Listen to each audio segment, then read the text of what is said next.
Good morning, everyone. So happy to be here with all of you for the November session of the California Coastal Commission. I will call this meeting to order. We'll begin with a roll call, please. Ms. Miller. Commissioner O'Malley. Present. Commissioner Eckerly. Here. Commissioner Escalante. Here. Commissioner Hart. Present. Commissioner Jackson. Here. Commissioner Rodoni. Present. Commissioner Larson. Here. Commissioner Lopez. Here. Commissioner Nadoff. Here. Commissioner Preciado. Commissioner Williams. Here. Commissioner Wilson. Here. Chair Harmon. Here. You have a quorum. Thank you very much. And now we'll move to the virtual meeting procedures, please. Thank you. Good morning. This Coastal Commission meeting is occurring both in person and through Zoom. This meeting is also being webcast and can be viewed online at cal-span.org. If you have access to the internet and wish to watch or listen to the meeting only and not speak on an item, we recommend use the CalSpan website. Those who wish to address the Commission today can do so in person, through the Zoom platform, or by phone. The speaker request forms may be found on the Commission's webpage. Paper forms and a scannable QR code for paperless submittal are available on the Commission staff table just outside the meeting room. For those on Zoom, we have posted virtual hearing procedures on the Commission's agenda webpage, which is a guide on providing comments via Zoom or by phone. Members of the public speaking during general public comment may be given up to 2 minutes to speak at the discretion of the chair. Requests to speak during the general public comment period will not be accepted after 9 a.m. on each day of the meeting. In order to provide the opportunity for the broadest range of public participation, you may speak on a specific topic one time only each month. Those speaking on an agenda item that is not general public comment are typically allowed 2 to 3 minutes to speak at the discretion of the chair. We will accept a request to speak on a regular agenda item up until the chair opens the hearing on that particular item. If you have internet access, please go to the Commission's webpage and click on the link to fill out a speaker request. If you do not have internet access or prefer to testify by phone, please call the Commission staff at 562-477-9089. Again, that number is 562-477-9089. Staff will provide you with a telephone call-in number and instructions for how to participate and provide testimony by phone. We will manage speakers coming in and out of the meeting through a meeting organizer. When it is your time to address the Commission, the organizer will invite you to turn on your video and microphone or provide instructions on how to unmute the phone. Madam Chair, that concludes the virtual hearing procedures. Great, and thank you very much, Chris. Now that brings us to general public comment, please. Or sorry, agenda changes is actually where we are. Thank you, Madam Chair. Good morning to the Commission and to everybody who's joining us today. We did publish an agenda changes sheet earlier the week, and the list has not changed, but I'll go through that now. Starting with item 11A, the City of Laguna Beach's LCP amendment regarding ADUs. This is a time extension only. That's moved to consent. Item 13B, which is application 524-742. This is the railroad project in San Clemente. That is moved to consent. Item 15A, the City of Oceanside's LCP amendment on their downtown density 6th housing cycle amendment, time extension only. That's moved to consent. Item 16B, the application 624-859, the Oceanside's Loma Alta Creek mouth maintenance. That's moved to consent. And last, item 16C, application 625-425. This is PMB Carmel Valley LLC, and that is moved to consent. And that concludes the agenda changes this morning. Great, thank you very much, Mr. Schwing. Okay, now we will move to general public comment, please. All right. For members of the public, I'll be announcing the names of the upcoming speakers and invite you to speak when it is your turn. Each speaker will be allowed 2 minutes during general public comment at the discretion of the chair. In order to allow for live video testimony on Zoom, we will be bringing you in as panelists. As we bring you in, your Zoom will reload, and this may take a moment. To speed up this process, we will bring several people in at a time, but please remain muted and keep your video off until we ask you to speak. After your time is up, you'll be moved back to attendee mode. For members of the public present in the room, I'll call your names in the order that they appear in our sign-up list. When you hear your name, please line up behind the podium and introduce yourself when you approach to speak. There's a raise your hand function that will help us find you in the attendee list. If you are using a phone for audio, you can raise your hand by dialing *9. If you are participating by Zoom, you should see a button on your Zoom screen. If you have signed up to speak for this item and are able to do so, please raise your hand now. When it is your time to speak, we will invite you to unmute and turn on your camera. You can unmute yourself on a phone by dialing *6. So today, it looks like we have 16 speakers for general public comment. We'll start with those in the room, Jennifer Savage, and then Steve Ray. And then we do have a presentation for Jennifer Savage.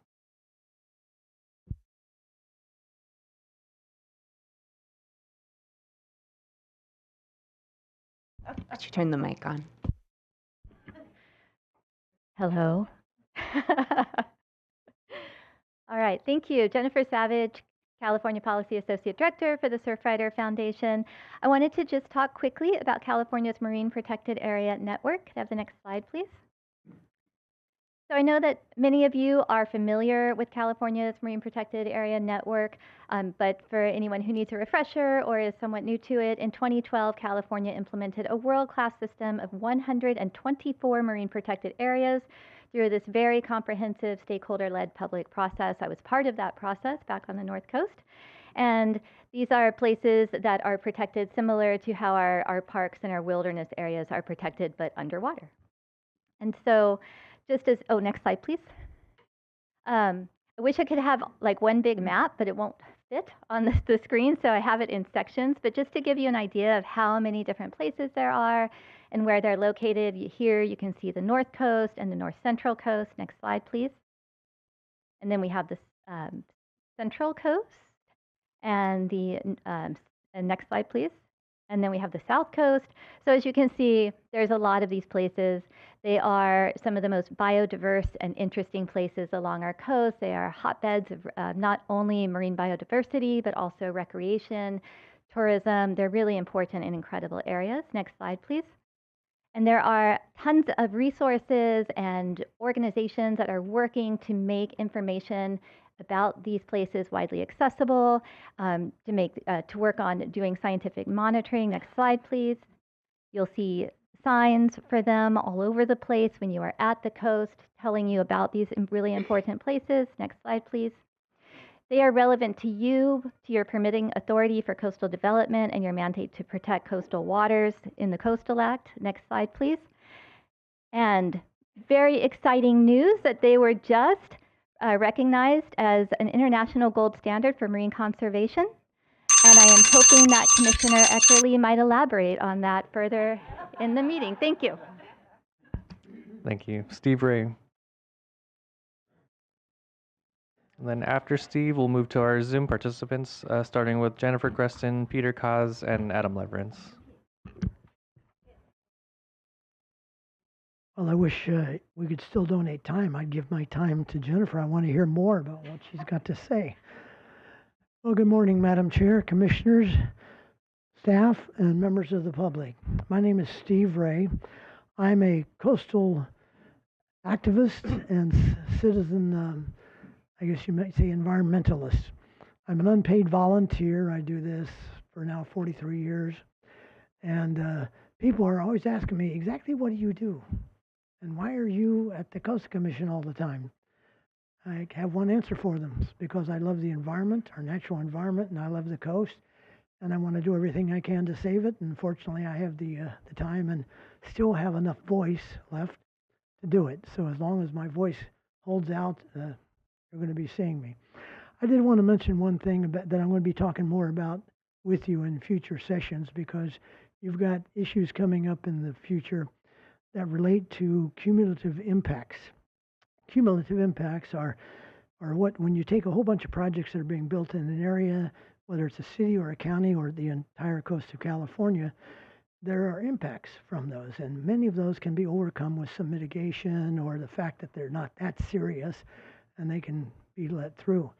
But when you have a bunch of them all up and down the state, they accumulate and they create much larger issues to be considered. So I want to bring that issue forward to you because I am going to be addressing it in future sessions, and I look forward to making more sense of what cumulative impacts are and how they are joined together to form some of the things that we must consider and that you must make decisions on. So thank you very much, and be talking to you soon. All right, thank you. Now moving on to our Zoom participants. Our next three speakers are sharing a presentation. We have Jennifer Creston, Peter Kaz, and Adam Leverance. Jennifer Creston. Hello, can you hear me?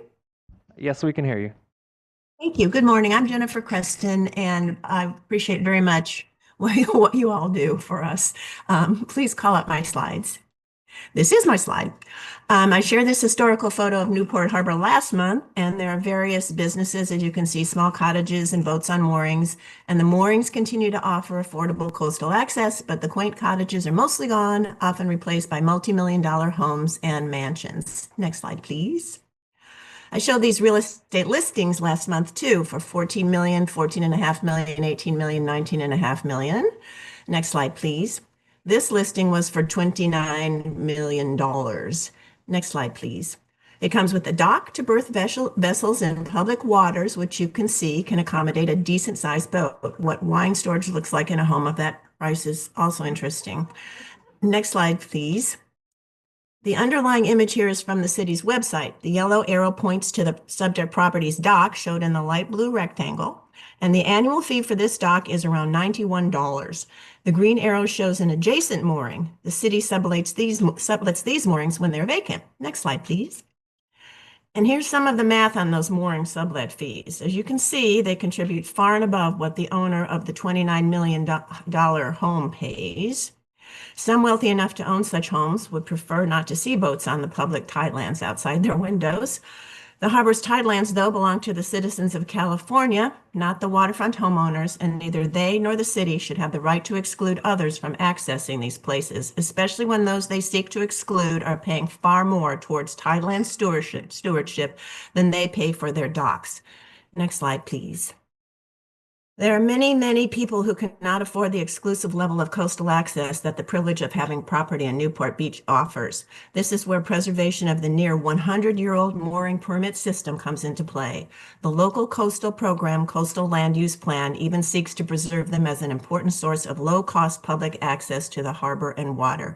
And I would like the Commission to step in and ensure equity through the CDP process. Thank you very much. All right, next, I'm Peter done. Kaz. Could the staff please go back to slide 6? Thank you.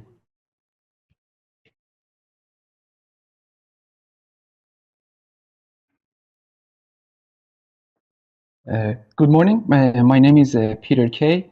I wanted to make clear the fee level that people pay when the city rents out our mooring tackle while it's vacant.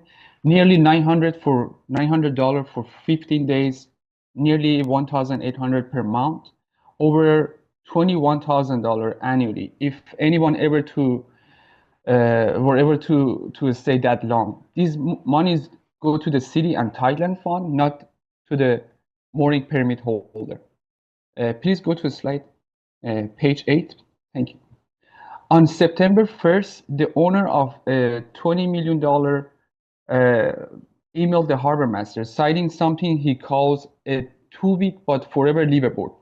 The homeowner logged multiple complaints, number 1 through 4, a barking dog, a noisy generator, and a propane visible, and unkept look of the deck. These are ordinances and codes in place to address all of these complaints, but the homeowner chose to open up a conversation with the city attorney with the objective of ending the liveaboard practice entirely. This even though the city liveaboard permit system is highly refined and is more regulated than virtually any other user of the tideland, even though the mooring permit holders pay higher fees than most of all others. Next slide, please. The $20 million homeowner writes about the demonstrated political will of Newport Beach City Council for a total restriction on liveaboard and notes that he has started conversation with harbor commissioners and seek to include the city attorney and council. Next slide, please. On September 2nd, he emailed the 7 harbor commissioners, the harbor master, and the city attorney, noting the cap of 51 liveaboard permits and seeking legal support from the city to eradicate this entire community. All this during the severe housing affordability crisis from the guy with a $20 million home who pays about $91 a year for his use of tideland in Newport Beach. Thank you. Thank you. Adam Leverins, and then following Adam will be Pauline Seals and Nathan Brenner. Adam Leverins.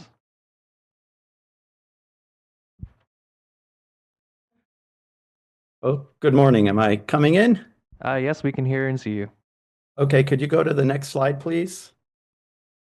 As a result of the previous 2 speakers and the complaint from the $29 million homeowner, I interpret these things as being a result of that. The harbor master, in his update provided September 10th, did an analysis on mooring sublets, which is when they rent out a vacant mooring permitted to someone else, and the city keeps the money for that. And as of the report, he indicated there were 14 sublets for offshore moorings, and 2 of those were living aboard. He identifies the dates that those 2 individuals started, one being 7/15/2025, the other 8/2/2025. So the first one, having been there for 113 days, would have now paid over $6,600 in tidelands fees. Keep in mind, this is in comparison to the $29 million homeowner paying $91 a year. The second sublet person would have paid over $5,600 in 95 days. And again, the homeowner is complaining about these individuals, which are highly regulated. And then on the bottom, from the next harbor master update in October, he said, at the insistence of a peninsula resident, a visiting mariner utilizing a series of subpermits was relocated. Next slide, please. And so what happens? $29 million homeowner lodges some complaints that can be easily addressed through existing codes and ordinances, but instead, within a period of a month, the Harbor Commission agendizes code changes and intends to reduce the sublet term down to 30 days a year. This is another substantial reduction in coastal access. Steve Ray talked about cumulative impacts. There are so many impacts that the city has implemented. I'm asking the Coastal Commission to step in and preserve access for less affluent individuals before it's too late. Thank you. Thank you. Next is Pauline Seals.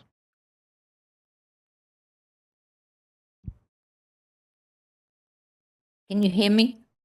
Hi, we can hear you. Thank you for the opportunity to speak. I learned recently about this plan that the Trump administration has to allow oil and gas drilling and deep sea mining off our coasts. This is absolutely abhorrent, but a couple of things I want to bring up. Last Wednesday, there was a press conference in Santa Cruz where 8 or 9 major government officials, local officials, the mayor, our state representatives, our congressperson, etc., a whole bunch of people came and spoke strongly against this, including Dan Hafley, who I particularly recommend because he was the most knowledgeable about our sanctuary and its history. What I want to mention in addition is that the coast is a resource for everybody. It's much beloved by the people who live in Stockton, Fresno, Bakersfield, who visit the coast several times a year. They're in red districts. This is not a partisan issue. The people of California want to preserve the coast. I don't know what the Coastal Commission can do, but I hope they will do their absolute utmost. Thank you for the opportunity to speak. Thank you. Next is Nathan Brenner, followed by Carol Archibald, and then Eileen Boken. Nathan Brenner.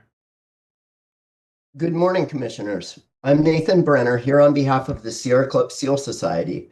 My colleague Carol Archibald and I will be speaking on wildlife harassment and the critical need for better management of the La Jolla Cove in San Diego. Tourists from all over the world come to La Jolla Cove to view our beloved sea lions, and there is no sign of this trend slowing down.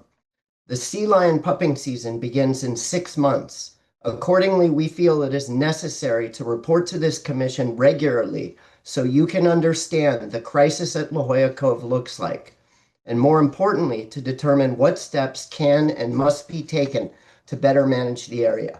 We have a short video of the ongoing wildlife harassment. Please start the video. All right, give us a moment to bring it up.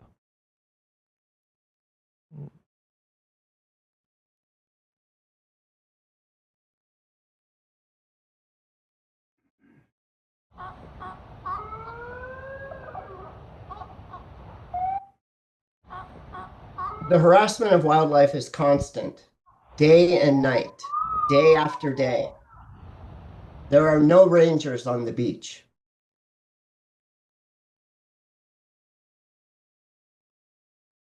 This chaos must be abated through proper management.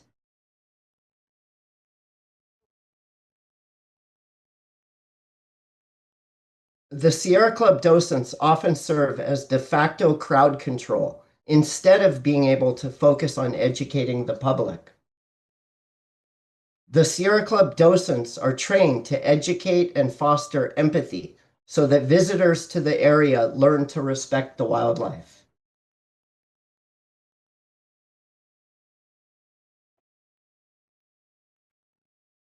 Here, a severely injured sea lion was awaiting rescue by SeaWorld when the crowd flushed the sea lions into the water, making the rescue impossible. Please put up the presentation and the next slide, and I will pass on to Carol Archibald. All right, thank you. And now Carol Archibald, and then after And that the will next be slide, Eileen please. Boken and Leslie Honda. Next slide, and then, yeah.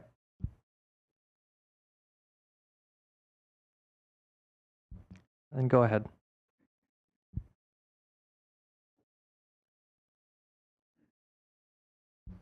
Carol, I see that you're in as a panelist. You should be able to unmute. Carol Archibald, there you go. Okay. So Nathan has just talked a bit about the crisis at the Cove and how docents kind of take over at times to protect the sea lions and the people. And our role has always been to educate the people about the wildlife. That's our mission. Over to the right, there is a slide showing the Western Gate. And when the sea lions are on the steps of the Western Gate, as they are on the bottom of the steps here, and people are very close to them, they could step on them and be bitten. Next slide, please. While there have been some improvements in rangers making announcements, there are still very few announcements made at the Cove. Sea lion pupping season starts May 15th. There needs to be a plan in place for pupping season.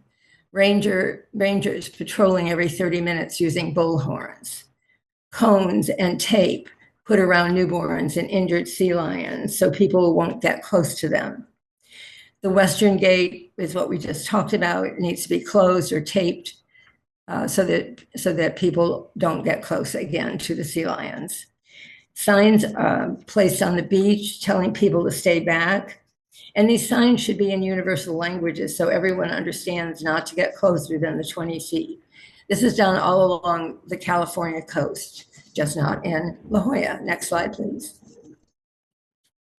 We've asked for these safeguards since 2023, but the city has not implemented them. The timeline for a working plan for the cove is needed now. Please make this happen to keep the public safe, and so no more sea lions die from starvation caused by the human scent and mothers abandoning their pups. I thank you.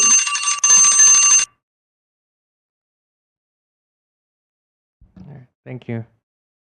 Next is Eileen Boken, followed by Leslie Honda and then George Hilkema. Eileen, I see that you're in on a phone. You should be able to unmute now.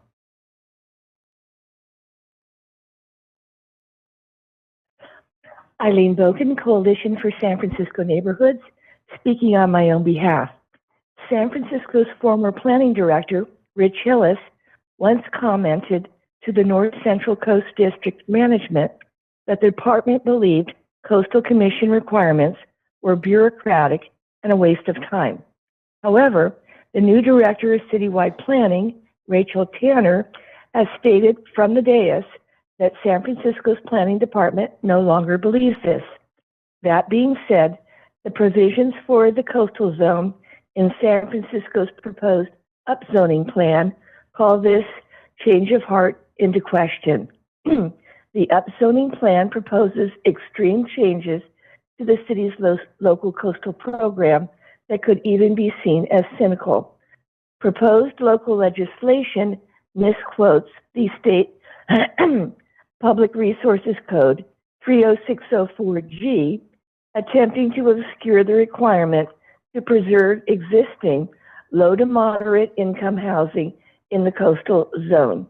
Residents in and nearby the coastal zone in the Sunset and Parkside neighborhoods believe that this is an attempt to turn Ocean Beach into Miami Beach. Thank you. Thank you.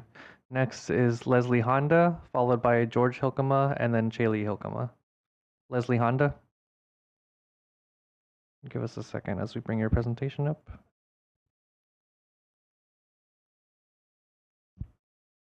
Hello? Go ahead, Leslie. Okay. Honorable Commissioners and the general public, my name is Leslie Honda, lead ornithologist for the San Diego Bird Alliance.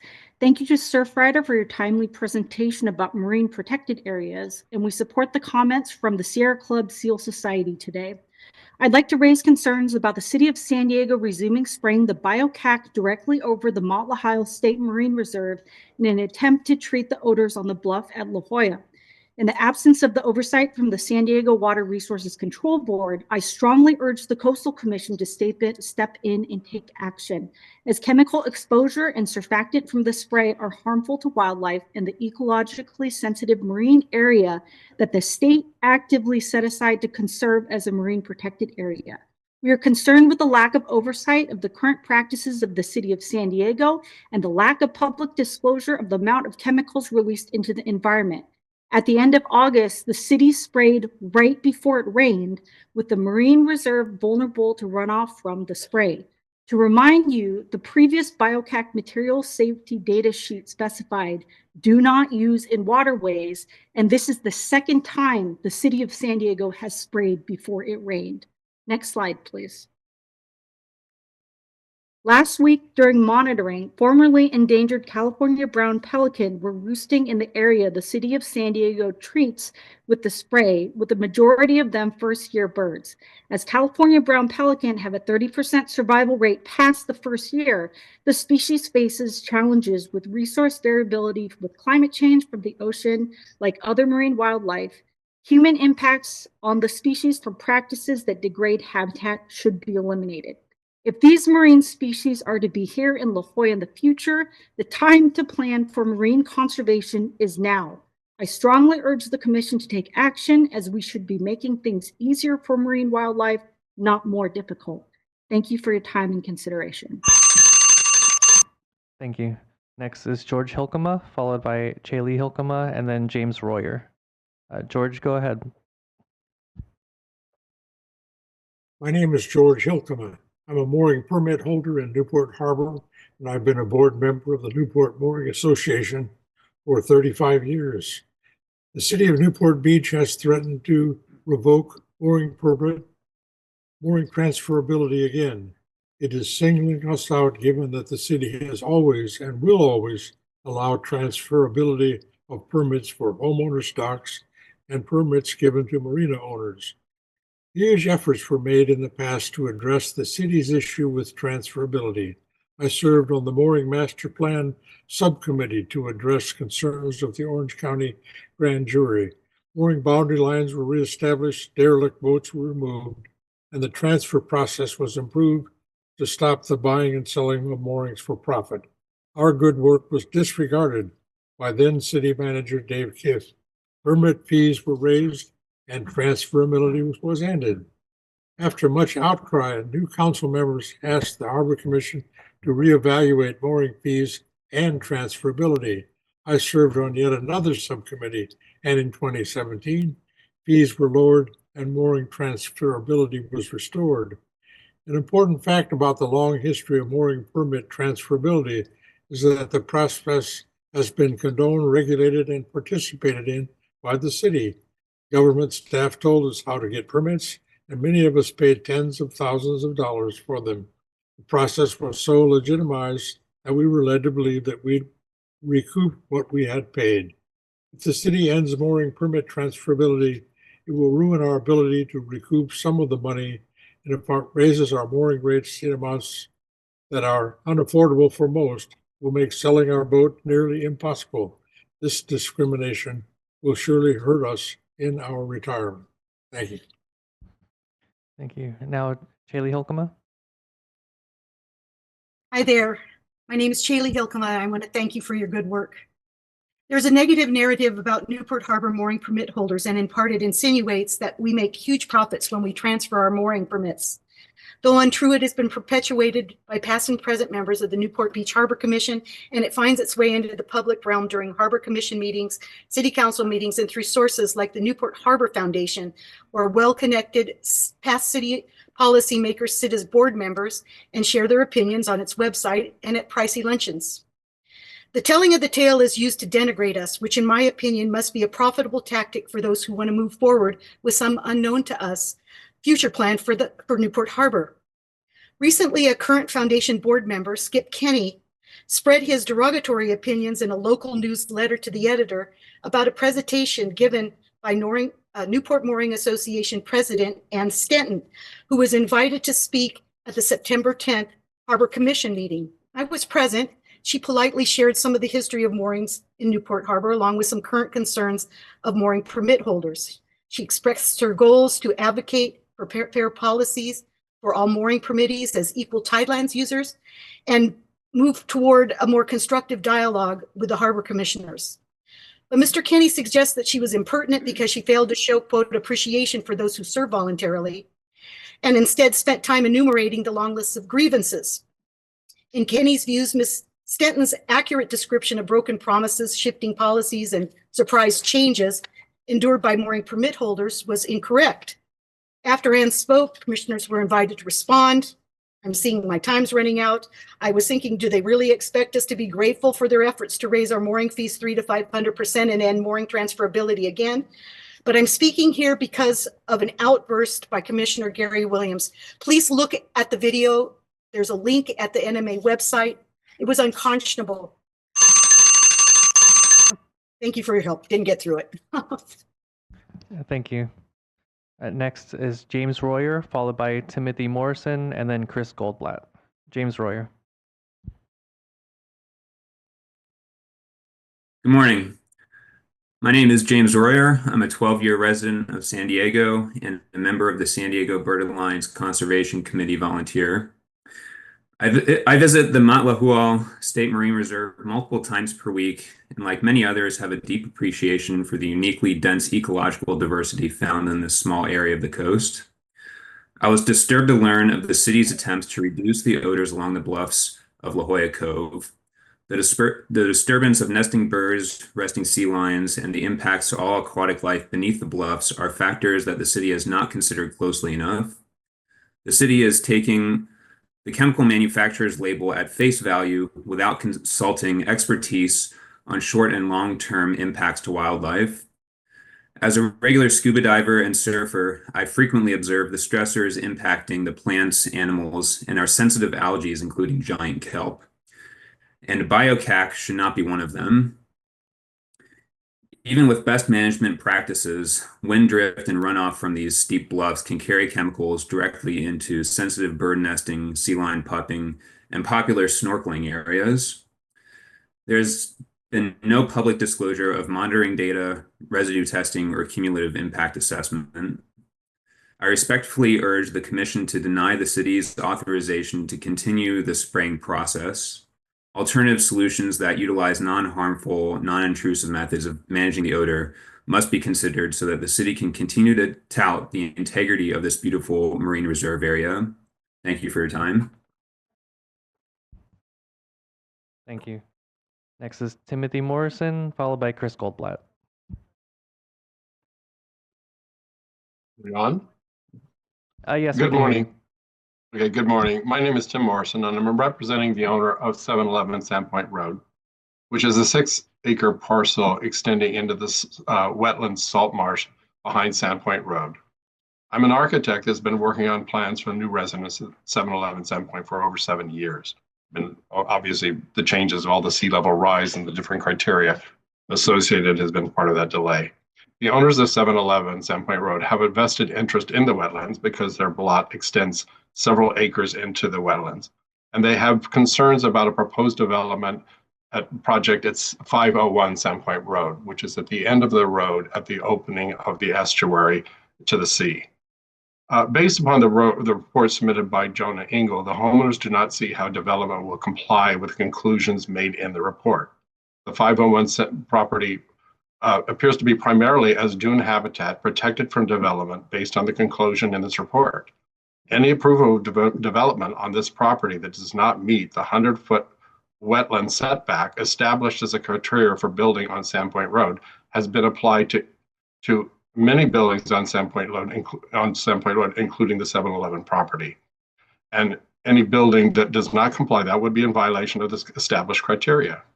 The owners of 711 have concerns that the strict building standards applied to 711 property and others is being ignored for an approval at 501, where it appears that they're inclined to approve a 20-foot setback from the wetlands and is ignoring the previously established guidelines, which went from 50 feet to 100 feet. And I don't see how 20 feet will make it for this. It seems like this is a very sensitive habitat that needs to be protected for the birds and the life of the estuary. Thank you. Thank you.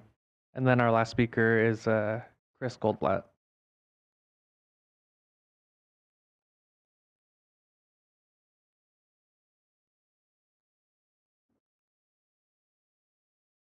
You're still muted. There you go. Good morning, Madam Chair and Commissioners. My name is Chris Goldblatt. I'm the Chief Executive of the Fish Reef Project, California and Baja's Mexico's only viable biogenic reef maker. We fill the niche for the lack of a state-funded reefing program, and California is the only state in the union without a state-funded reefing program. So we're vital for that. I'm speaking today on PG&E's CDP number 925. Excuse me, Mr. Goldblatt. Yep. Sorry, go ahead. No, please. We are hearing that item tomorrow, and so it's not appropriate to give public comment on it today. Please sign up tomorrow, and you can provide your comment then. Thank you. Okay, I'll speak about other things if it's okay. So just speaking to the general benefits of biogenic reefs, they have proven through a pilot project off of Goleta, where we currently have our sea cave reef units. They're flourishing with giant kelp. All the different fish and marine mammals are feeding there. It's vital for the lobster fishery. And the sea caves have proven to be a primary and vital tool for large-scale, rapid, giant kelp restoration. And it's also a good natural way to defend the beach without rock revetments. That's very important, especially for Goleta Beach. So we hope moving ahead that the public and the Coastal Commission will embrace the work that the Fish Reef Project has done over the last 15 years to bring viable large-scale kelp restoration and biogenic artificial reefing to California.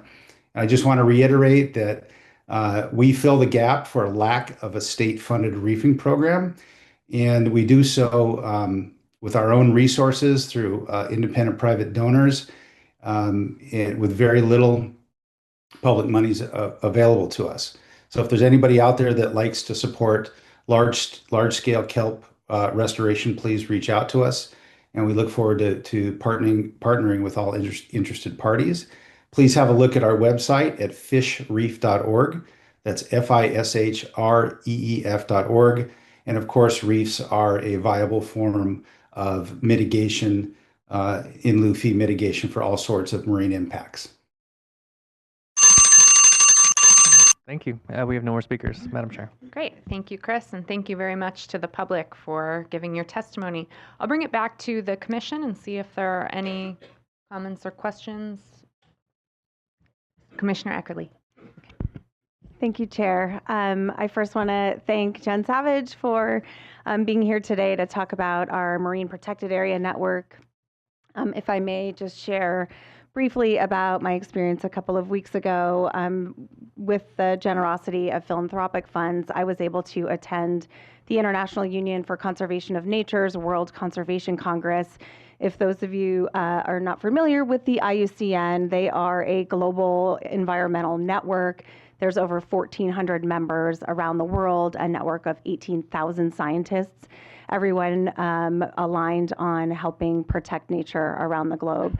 So this Congress, the IUCN meets every 4 years. This Congress was in Abu Dhabi, and I had the privilege of attending on behalf of California to receive an award for our Marine Protected Area Network. So the IUCN, you may know of them through their Red List, which is a list of endangered or threatened species. They have also created a green list to celebrate the best examples of protected and conserved areas around the world. And so after 7 years of working with the IUCN partners and an expert panel of Californians, including Jen Savage, to tailor IUCN's standards for a network, we received an award and recognition on the green list. We are the first nature network in the world to be included.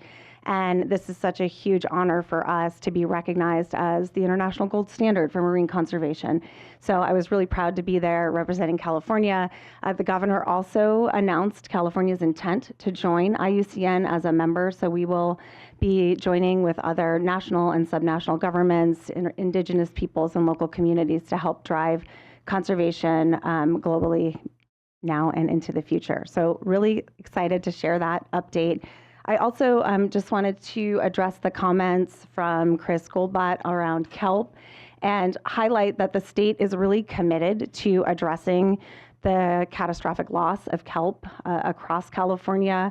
OPC has invested over $10 million in projects to advance research, monitoring, pilot restoration. The Department of Fish and Wildlife, in collaboration with the Ocean Protection Council, is leading the effort to develop a kelp restoration and management plan. And the climate bond that was just passed by the voters of California includes significant funding to advance kelp restoration. The budget this year includes $19 million to OPC for that work. So we are deeply committed and engaged and look forward to the ongoing successes there. Thank you, Chair. Thank you, Commissioner Eckerly, for that report and just the incredible work on behalf of all of us. Thank you. Thank you. Okay, we have a couple of other commissioners. Commissioner O'Malley. Thank you, Chair. Also great work, Commissioner Eckerly. Appreciate it. I want to just briefly speak, as I have been doing pretty much every month with the folks called Crisis at the Cove in La Jolla, and I don't think they're being hyperbolic on that. I really think this is a dangerous issue. Continue to say that. Things like having a park ranger present, tape, cones, more announcements, signage shouldn't be that difficult. I'm again going to, because we're down in San Diego County next month, going to request specifically from the mayor's office that they show up in person to give us a laid out of what their plan is, what has been tried, what has failed, if they have a plan at all. And I'll just say that, I've met with Council President Joe LaCava several times on this, and I know that him and his constituents do not want to see a closure here. My experience talking to the mayor's office, I'm not sure that they share that viewpoint because of, and I can see that with the lack of meaningful movement or improvement here. I also don't want to see a closure, but I think something needs to be done sooner than later. So I'm going to make that request, and I think some of my other commissioners would probably agree with that. The other offer for myself is I'd be willing to take any kind of commissioners or staff out to the Cove next month when we're down there, not only to take a look firsthand at the sea lion issues, but also some of the spraying issues that were mentioned by the Bird Alliance. So I appreciate their showing up and appreciate time to talk on this. Thank you. Thank you, Commissioner. Vice Chair Hart. Thanks so much. Just a couple things. First of all, I agree, and I think it would be great both to do a site visit. I went down and visited that area last time I was there, which was now it's been a couple of years, and obviously nothing has been done. I really appreciate you, Commissioner O'Malley, for everything you're doing. It's just disheartening that this situation continues to exist and ultimately might lead to closure of the area if it continues. I mean, if someone is injured there, which it looks like somebody already was in the video that just happened, but I just think it's a really difficult situation. I wanted to ask staff, I'm sorry I lost the pronunciation, but the Matlihual, again, Commissioner O'Malley comes through. Could you talk about what's going on there with spraying and the impacts on pelicans and other species in that area? So this is the first we've heard about recent spraying in this area. It's been an ongoing issue that we have been trying to coordinate with the city on, and we clearly need to continue to try to do that. So just to say, we're just hearing about it right now, at least the recent spraying. Thanks. And Dr. Huckelbridge, on the sea lion issue, I mean, what is California Fish and Wildlife? How are they engaged on this, if you know? So this, we haven't really engaged as much with CDFW on this. This is more an issue that we've tried to engage NIMS because it's marine mammals, and those are under the protection of the Marine Mammal Protection Act, and NIMS is the agency that implements that. And it's been a struggle, frankly, to get engagement with that agency, and for a long time on this issue. Really frustrating. Thank you. Thank you, Vice Chair. Commissioner Preciado. Thank you, Madam Chair. I'm very interested in seeing if we can update the commission at our next meeting in Imperial Beach on this matter of the seals, the ability of the public to continue to be part of experiencing the cove, and also an opportunity to interact with the city of San Diego. So I'm not exactly sure how the commission could organize something like that, but I think that at least since I joined in May, this has been an ongoing conversation, and I appreciate Commissioner O'Malley's full engagement on this topic. But I'm very interested in trying to understand this. I know the city of San Diego has engagement with the topic. I just think there may be a need for us to find a new way of sharing the concerns of the public, the concerns of the commission, and to do so might give people hope that this part of the coast can be find a way to share the space between the wildlife and the human footprint that continues to be a concern and an issue. But I think it's time for us to see some action. I join my colleague, Commissioner O'Malley, in hoping to see some strong action sooner rather than later. Secondly, I wanted to just comment briefly that I appreciate staff's effort to update us at the Imperial Beach meeting that's coming up next year on what is going on in Imperial Beach with regard to the sewage contamination. And I've been very appreciative of interacting with the staff as they prepare to give us an update at that meeting. And so in a similar way, I'm hoping that there might be key personnel that can work with the commission to prepare for some sort of update on the La Jolla Cove matter with regard to the sea lions. Thank you. Thank you. Any Commissioner Jackson. Thank you, Madam Chair. Thank you to all the speakers. Thank you to our folks who continue to raise the sea lion crises issue. Few of us are celebrating our 6-month anniversaries, our appointments to this August, and the thing that has been consistent, and it's obviously not about us, but from our very first meeting following our May appointments was this issue with the sea lions.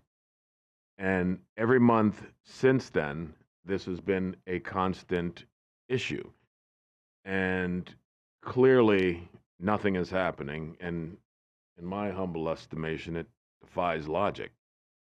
It appears that the city, for whatever reason, is folding its hands, turning a blind eye. And I wasn't going to say anything, but I will pile on, because I think piling on is necessary.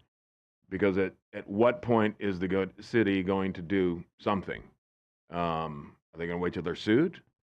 Are they going to wait for a serious injury or something even worse? So I'm hoping, springing it eternally, that next month when we're in San Diego, I definitely want to take you up on the offer to do the tour. But I hope that we have some actual action, not plans to do, not hope, because hoping is not a strategy. And when you've got people walking over sea lions that are on the stairs and there are no cones, no tape, no nothing, I mean, that's a problem. When you've got people, and I'm not sure how recent these videos are, but I trust the folks that are updating us on a monthly basis that these are recent to what we've seen in the past. So inactivity, indifference is not what we should be hearing right now. So I look forward to next month, and I hope that we actually have some resolution before pup season, and maybe we can start the year off right. Another constant has been the moorings in Newport Beach. And do you have an update on that, Dr. Cade? I know there are discussions taking place in our great capital city. I don't have an update yet. We're in the process of meeting with state land staff to talk through their draft report and kind of work through next steps before they take that for adoption in front of their commission. So I should have an update maybe next month, but not yet. Thank you, Doctor. Thank you, Madam Chair. Thank you. Commissioner Nodoff, then Commissioner Lopez. Okay, thank you. I wanted to put in a word for the importance of consistency and keeping at it. Next year is going to be the 50th anniversary of the Coastal Act, and the steady hand of the Coastal Commission and the public in California, I think we see the positive results every day. But I also wanted to lift up Ms. Seal's comments about the threats of offshore oil drilling. That has been something that was first proposed off the coast of California, I believe in the 1970s, all along the coast. And there's been a very broad bipartisan opposition to that to protect the coastal dependent economy of California's coast up and down the state. And there's renewed threats that the virulence of which we have not seen for a long time. And I think it's going to be incumbent on the Coastal Commission working closely with Governor Newsom's office and the entire state administration to, and working with local jurisdictions to form an effective united front on that one.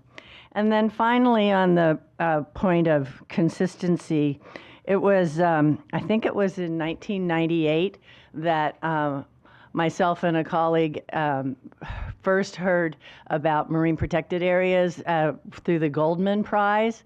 And Dr. Bill Ballantyne was creating marine protected areas in New Zealand at the time. And he was awarded the Goldman Prize, which is kind of the environmental equivalent of the Nobel. And so we thought that would be an important thing to kind of organize the California protection of the marine resources, and so went to the legislature and worked with the legislature to get a law put in place in 1999. And so now, 25 years later, this comprehensive network of marine protected areas is recognized at the international level. It's really kind of a beautiful thing. So thank you to the, it requires just dogged work every day, both with the public and with the state administration and our local partners. But those are just a couple of examples of the work matters, but it's never done, but we do get there sometimes, so. I love it. Thank you. Commissioner Lopez. Yeah, I'll just pile on in the form of consistency with the one I'm celebrating my anniversary down there with, 6 months, Ray, both on the sea lions and the moorings. I think both of those, it's just frustrating to see those numbers when we talk about equity and to see the numbers to the tune of $91 a year versus the 66 a day and the numbers that are being presented. It's incredible to think that continues, and I get that it may not be in our jurisdiction, but using the points that we have to be able to elevate our voice just to have a concern about the inequities of that, I think would be important given the positions we take. So I just wanted to put those out there, and personally I would like to see that La Jolla Cove closed until there's a plan put in place that we can sign off on. I don't know if that's possible, but I think that's a stronger approach than waiting and hoping, as it is not a good strategy, as said by Commissioner Jackson. Thank you. Commissioner Escalante. Thank you, and I definitely want to align myself with all the comments, congratulate OPC, Commissioner Eckerly, and Natural Resources, and of course the state and the advocates for that amazing award. That's just wonderful. I want to see the award. It really is quite remarkable. And I'm going to take a picture with you. And second, on the La Jolla, as I think the only member left of the old guard, this issue with the sea lions or the seals has been a nightmare for the 8 years that I've been hearing this conversation. It's sort of it's perplexing that it continues to get worse and worse, I think, because just more people so whatever it takes to, I agree with Commissioner Lopez. I think it's time to draw some significant lines on the sand and make some improvement in this condition. So thank you. Thank you very much. And I will just join my voice in the chorus as it pertains to La Jolla Cove. Incredibly concerning in an ongoing way. So I share in that. Okay, thank you very much. With all of that, we will close public comment and move on to item 6, the Executive Director's Report. Dr. Huckelbridge. Thank you, Madam Chair. Good morning, Commissioners. My published Executive Director Report can be found on the Commission's website, but as usual, I'll spend a few minutes going over several of the items. So first up, on October 20th, Commission staff from the South Coast office participated in an in-person coastal resilience workshop hosted by LA Beaches and Harbor, in which they presented findings from the LA County's Regional Coastal Strategic Adaptation Plan. The goals of this workshop were to form a regional coalition, to agree on a shoreline monitoring program plan, to identify common shoreline management challenges and opportunities, to solve issues collectively in that plan. 2 more workshops will take place before the draft plan becomes available at the end of 2026, and we will continue to be engaged. Next, Coastal Commission, State Lands Commission, Coastal Conservancy, and state parks are hosting 3 public workshops later this month to gather suggestions from the public regarding a public access program for Hollister Ranch, located in Santa Barbara County. Hollister Ranch is a 14,000 acre private gated community on the Gaviota coast, which includes 8.5 miles of shoreline and sandy beaches. In 2019, the governor signed legislation requiring state agencies to develop a program to provide public access to state tidelands at Hollister. The public is encouraged, and we'll be discussing that public access plan at these workshops, and the public is encouraged to attend one of the 3 workshops to help shape future coastal access options. In-person public workshops will be held on November 12th in Buellton and November 13th in Goleta. and an online workshop will be held via Zoom on November 17th. The public is welcomed and encouraged to attend one of these 3 sessions, as they will all cover the same material. Next, I would like to report on a series of meetings and conferences that staff were able to participate in over the last month.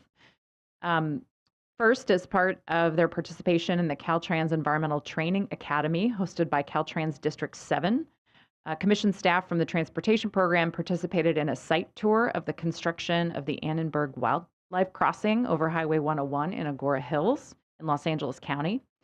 Many of you may remember that several commissioners and staff had the opportunity to tour this site the year before last when we were meeting in Calabasas. Much progress has been made since then, and currently the crossing is being planted with native plants with an anticipated opening date in late 2026. The Caltrans Environmental Training Academy offers training on Caltrans processes, plan, and engineering review, and a wide variety of environmental statutes applicable to transportation planning. And staff's participation is part of an effort to increase interagency training for Commission and Caltrans staff. So thanks to Caltrans for that opportunity to tour the wildlife crossing, and there's some great pictures included in my online report.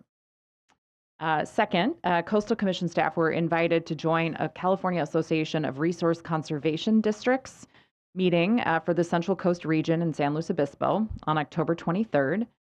The Commission statewide planning manager, Aaron Praler, described the agency's work on wildfire resilience planning and project approval in the coastal zone.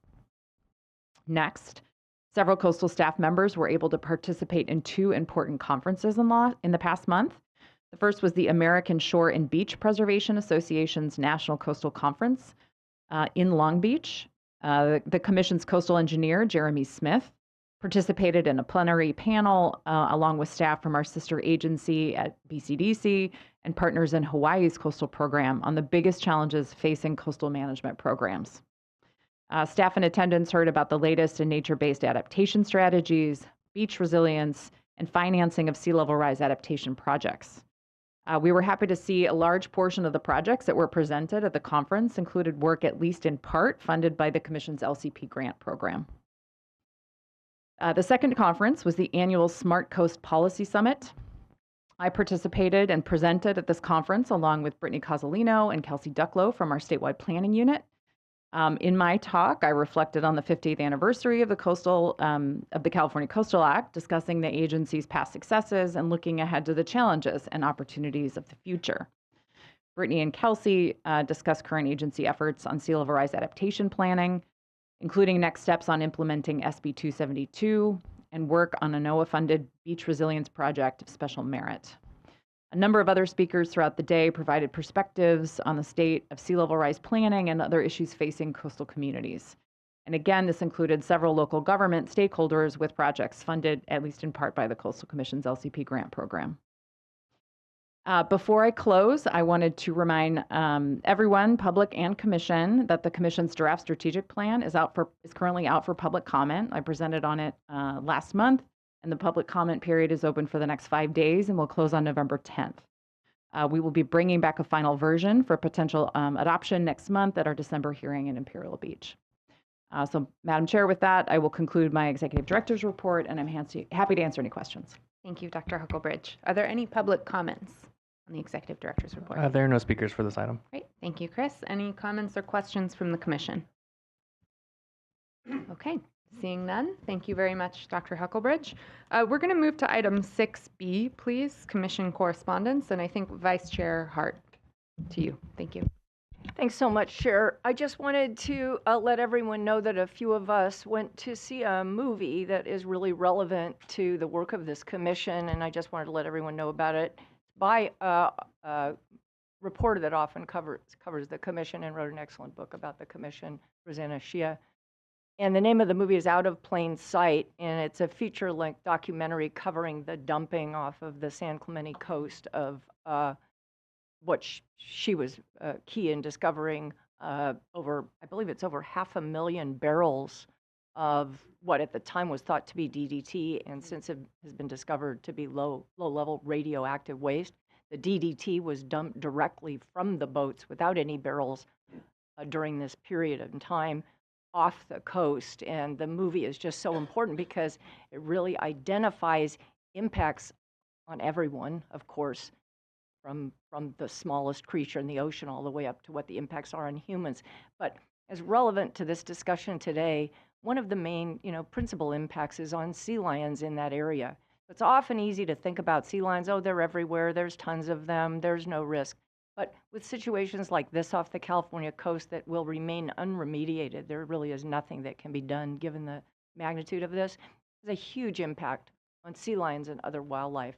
So I would recommend everyone just take a look at this. I don't want to be a movie critic or advocate here, but it's just so relevant to the work we do. So thank you for humoring me on this. Sure. Thank you, Vice Chair Hart, and that's called Out of Plain Sight. Right. Okay, thank you.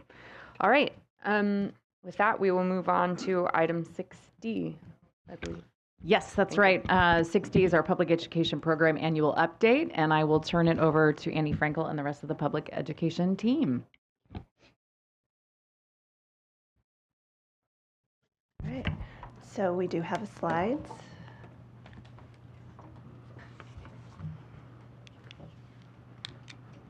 And our team is coming up, but we'll get started as soon as you can pull that up.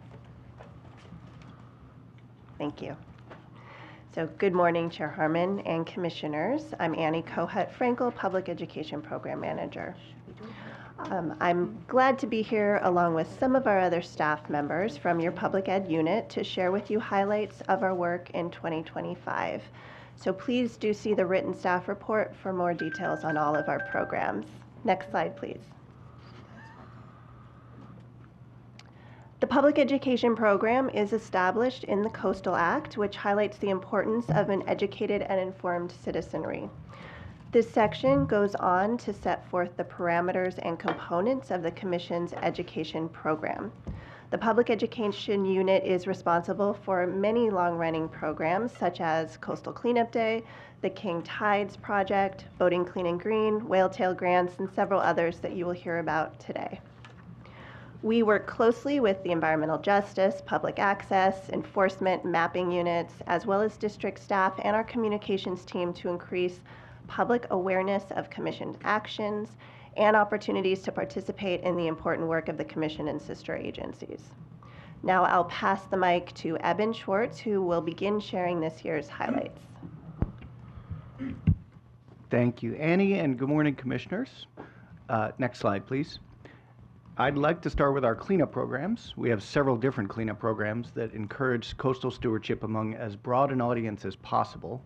Our year-round Adopt a Beach program invites groups to conduct 3 cleanups each year at their selected beach.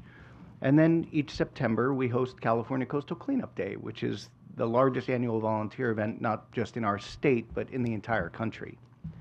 Next slide, please.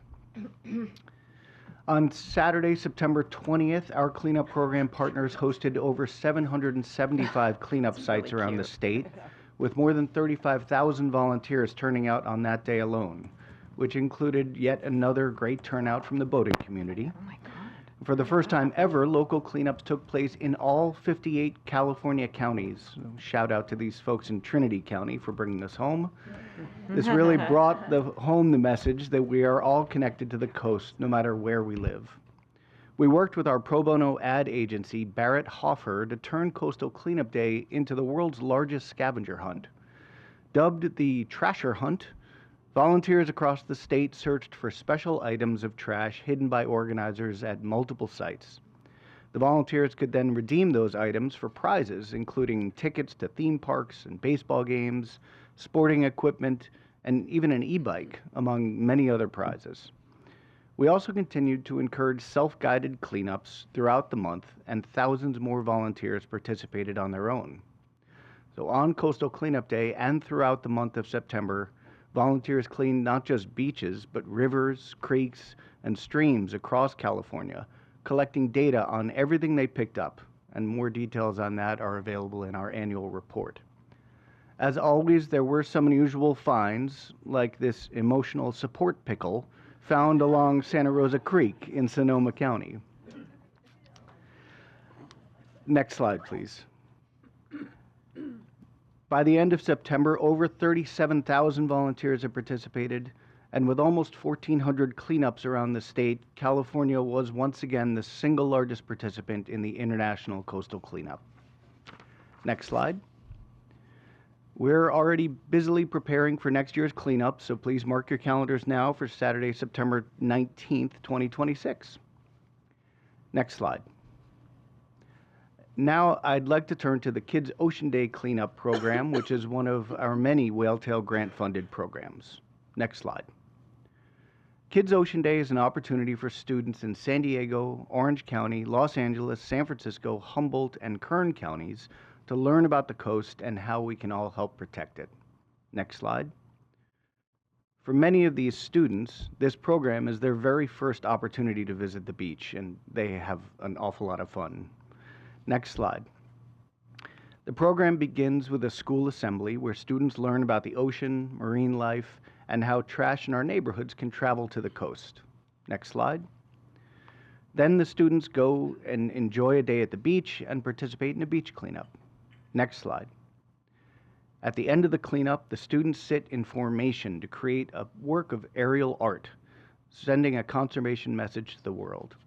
And seen from above, these students on the beach look like this. Next slide. The theme this year was Restore, which is expressed differently in each city and conveyed the need for collective action to care for our coast. That theme was especially resonant in Los Angeles this year, but unfortunately the field trip had to be canceled due to ongoing health and safety concerns at the beach due to the Palisades and Eaton fires. Nevertheless, there are over 1,000 people in this image from South Mission Beach in San Diego, and almost 4,000 students and adults took part in Kids Ocean Day in 2025. Now I'll turn this over to my colleague Vivian Matuk. Good morning, Commissioners. Next slide, please. The Boating Clean and Green program is a statewide boater education and technical assistance program that is implemented in partnership with the California State Parks, and we reach on an annual basis approximately over 10,000 recreational boaters and water enthusiasts. Next slide, please. One of the program's key educational effort is our Dock Walker program. Dock walkers are environmental educators trained by our program and our program partners, including the Bay Foundation down in LA County, to conduct face-to-face boater education about clean and safe boating practices. This year alone, we conducted 14 virtual and in-person dock walker trainings, and we were able to work with over 200 partner dock walkers across the state. Next slide, please. Once these partner dock walkers are trained, they go out and meet boaters wherever they are. As you can see in this slide, they talk about clean boating practices and distribute our main outreach tool. Next slide, please. Our California Boater Kit, which is a comprehensive packet of clean and safe boating information, including 3 pollution prevention tools, such as oil absorbent pillows, a sheet, and also a field bib. This year, we were able to distribute over 6,000 boater kits across the state. Next slide, please. This map shows where boaters live who have learned about clean boating practices across the state from dock walkers and staff. As you can see, it's a very geographically diverse map that illustrates the boating community from all over the state cares about our waterways, ocean, coast, and also understands the importance of implementing clean boating practices. And as you can see, we were able to reach out to boaters even in Oregon and Nevada. Next slide, please. Before I move on, sorry. I forgot to mention that I'm super excited to report this year we're celebrating the 25th anniversary of this program, and throughout this year, we have been able to reach out to over 130,000 boaters across the state. Staff also participated in 3 clean boating practices and also 2 boat shows, which provide a perfect opportunity to share clean boating practices with boaters. Next slide, please. In terms of technical assistance, we work with the Office of Spill Prevention and Response and conducted 3 hybrid workshops about boating, about spill response communication for boating facilities. And we also partner with the U.S. Fish and Wildlife, the State Lands Commission, the Division of Boating and Waterways, and also the California Department of Fish and Wildlife, conducting a 2 aquatic invasive species prevention workshop for both saltwater and freshwater, even including information about our new invader, the golden mussel. Next slide, please. This year, we also released 7 new episodes of our Dockside podcast, and I hope you have heard some of our episodes. This year, some of the topics included, for example, the first bilingual Spanish episode about outdoor recreation for all. And also, we had a great interview with a 3-time Guinness World Record holder for having crossed both the Atlantic and the Pacific solo by kayak. So far, we have released 34 episodes, and we work on this project with the boating safety unit with parks. Next slide, please. Another component of our program is the California Fishing Line Recycling Program. This year, we installed 20 new stations at fishing piers, harbors, parks, marinas. So far, we have 530 stations across the state, and thanks to this program, we have been able to collect and properly recycle over 3,900 pounds of fishing line. Next slide, please. Stretch out, it will stretch from San Francisco to Punta Arenas, Chile. Next slide, please. Again, this year and later on in November, we're going to be working with 10 jurisdictions and the California Product Stewardship Council, offering free expired marine collection events. As you may know, marine flares are considered hazardous waste, low explosives, and they contain hazardous components that pose risk to human health and the aquatic environment. So offering these services is very important. Last year alone, we worked with 8 jurisdictions. We're able to collect over 8,000, almost 9,000 flares, and we work with 530 boaters across the state. Now let me turn the presentation over to my colleague, Jessica Lee. Thank you, Vivian, and good morning, commissioners. The Whaletail Grant, next slide, please. So the Whaletail Grants further the mission of the Coastal Commission by connecting people to the coast and its watersheds through education, stewardship, and outdoor experiences. We focus on engaging communities that face barriers accessing coastal opportunities. Next slide, please. The program is supported by sales of the Whaletail license plate and donations to the Protect Our Coast and Oceans Fund listed on the California tax return. In 2025, it was also supported by the last of a one-time general fund allocation from the 2021 state budget. Over the last 27 years, the Whaletail Grant has distributed $25.5 million to 1,074 projects across the state. Next slide, please. In the most recent competitive grant cycle, we received 299 proposals, the highest number of proposals ever submitted. In February, the Commission awarded $1.7 million in grant funds to 53 projects, with 28 organizations being first-time Whaletail Grant recipients. We anticipate these projects will engage over 14,000 direct participants in 28 counties, shaded in blue on the map, plus 2 projects with larger regional focus. Next slide, please. The majority of this year's grantees were nonprofits. As a small grant program, we work to be accessible and welcoming to a wide range of entities. Of the 44 nonprofit grantees, half of them have annual budgets of under $1 million. Next slide, please. And this quote really speaks to the goals of the Whaletail Grant in supporting organizations, quote, to remove barriers to experience joy and safety in the ocean. Next slide, please. We invite grant applicants to complete an anonymous survey after they submit applications so that we can incorporate constructive feedback to improve each year. 97% of respondents agreed that the application questions were clear and easy to understand, and 98% agreed that the submission process was clear and easy to do. Next slide, please. This summer, we invited last year's grantees to provide anonymous feedback midway through their grant experience. The responses were extremely positive, such as this quote, "Government grants can be intimidating for small grassroots organizations. You all have perfected the process to include every organization, both big and small." Next slide, please. The next competitive grant round is currently open, and we're very excited to partner with the Ocean Protection Council, hi Jen, who is providing $2 million in funding from California Climate Investments. We're especially excited to have a tribal set aside for the first time, where approximately half of the total grant funds will be dedicated for projects led by, in partnership with, and/or directly engaging California Native American tribes and tribal communities. The application deadline is coming up December 15th, and the application walkthrough webinar for prospective applicants is tomorrow with over 300 registered, showing the growing need for grants to support coastal education and access. We're thankful for OPC's support this grant round, and it will be critical to identify ways to increase funds for future grant cycles to continue supporting the important work of these local organizations. Next slide, please.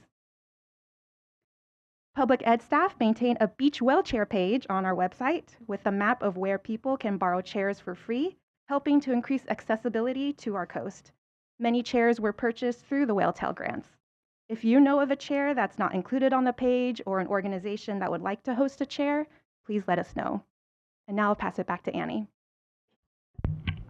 Thank you. Next slide, please.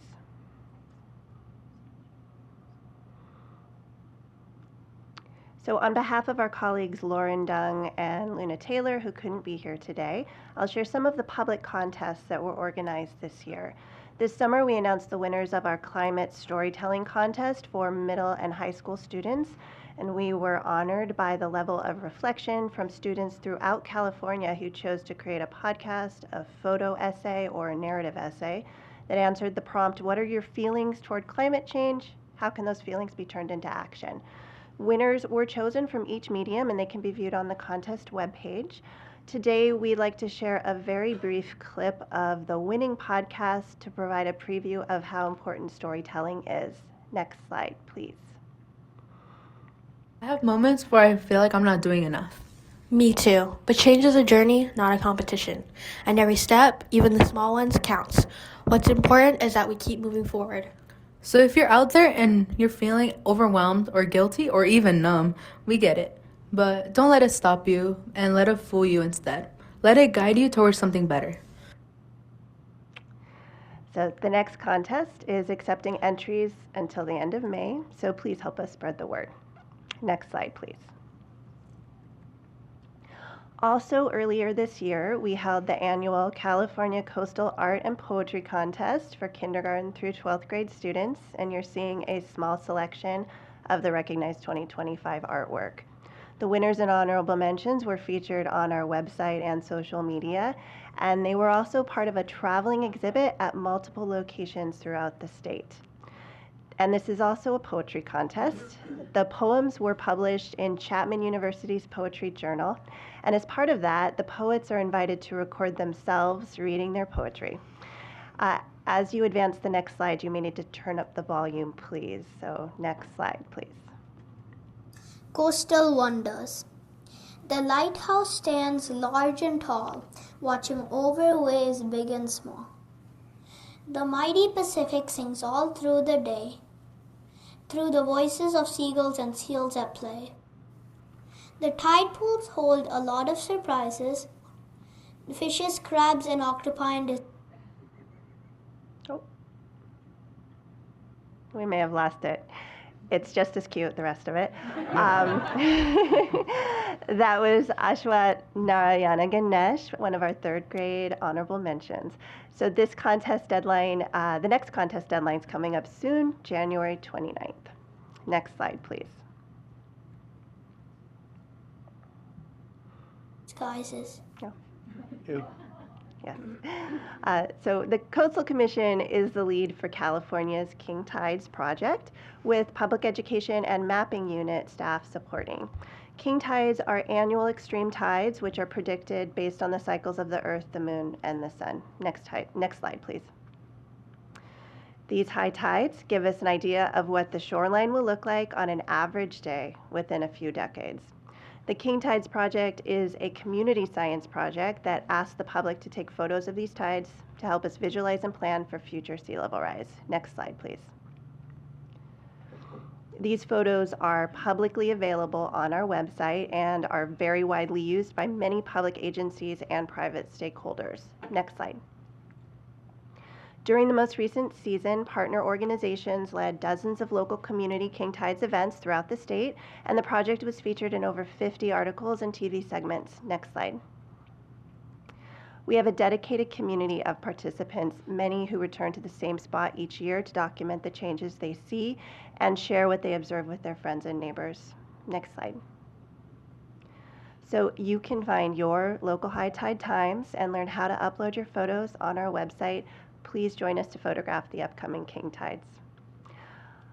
Next slide, please.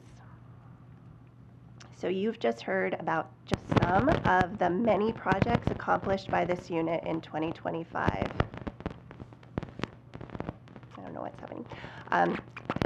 Our work is funded by several sources. This year we granted out the last of a one-time general fund allocation we received in 2021 during the historic budget surplus. That's the last item on this chart.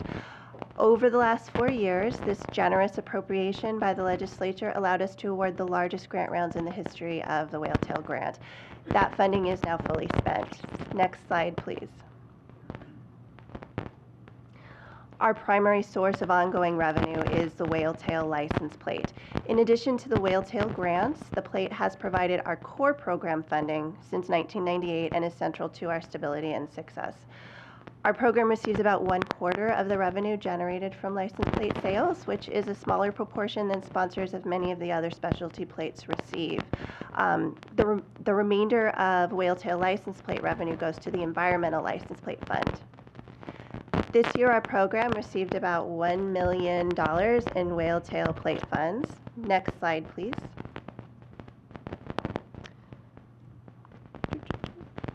So unfortunately, in recent years, revenue from the plate has been declining, and at this point, we are projecting future budget deficits based on past trends.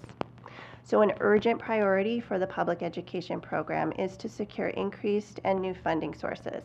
An example of this is our recent partnership with Ocean Protection Council on the next competitive grant round. Next slide, please.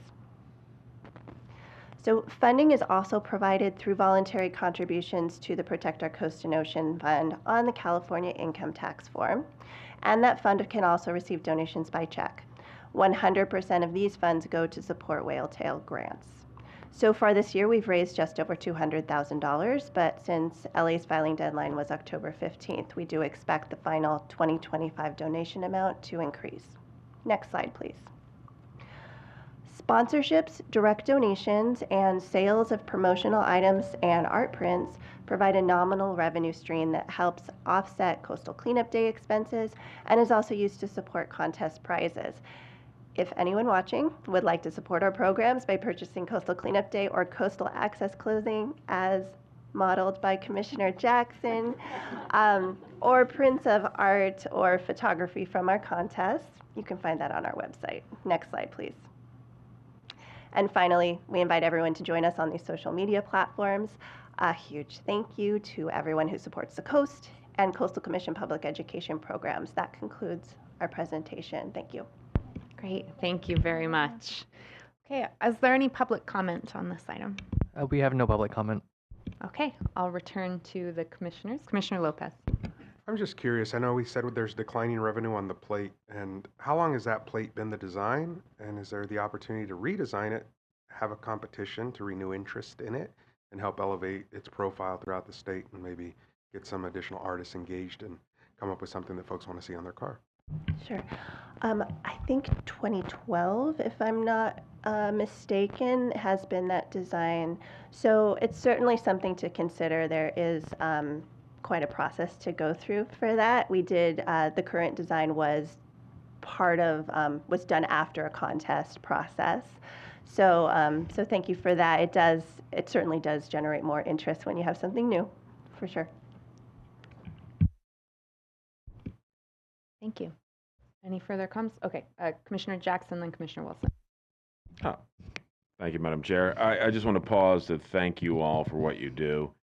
It's incredible work. As you highlighted, the Coastal Act isn't just about protecting our shoreline. It's about inspiring Californians to care for it. And the kind of public education that you all do doesn't make headlines, but it changes hearts and it lasts. And we saw that with the smiles of some of those children during your presentation. So thank you for keeping that spirit alive. Thank you for everything you all do. And to dovetail on what Commissioner Lopez talked about with the Whale Tail Grant Program. So if I understand it, we get a quarter of the revenue sales for that plate. And where does that whale tail plate rank in terms of specialty plates sold in the state? And you mentioned different plates receive more money than what we receive. And so if you can sort of talk about that disparity, and then if there's anything that we can do moving forward. The whale tail plate was one of the first special plate designs. So that was the funding distribution that was designed at that time. We would, of course, like that to change. The whale tail plate is the second biggest revenue creator in the special plates. I believe we're usually the third highest selling because some of the plates cost less than ours do, which is also not something we're in control of, how much the plate costs. So what can you do? I think we're looking for creative ways. We do have a marketing contract that we engage with a contractor who helps us market the plate. We're working with the DMV to try to increase the visibility of special plates in partnership with the other special plates. Until a few years ago, we created a paper insert that went into every mailer, every registration renewal that a California vehicle owner received.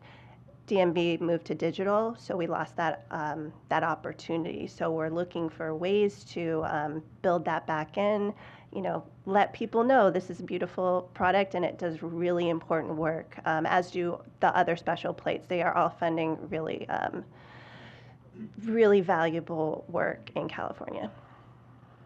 So I'm glad you mentioned at the time that was a good deal. Things have changed. Different plates are generating different amounts and receiving different amounts. So who ultimately is the decision maker when it comes to that revenue percentage? And because at the end of the day, we'd like to get more than a quarter, is what I'm assuming.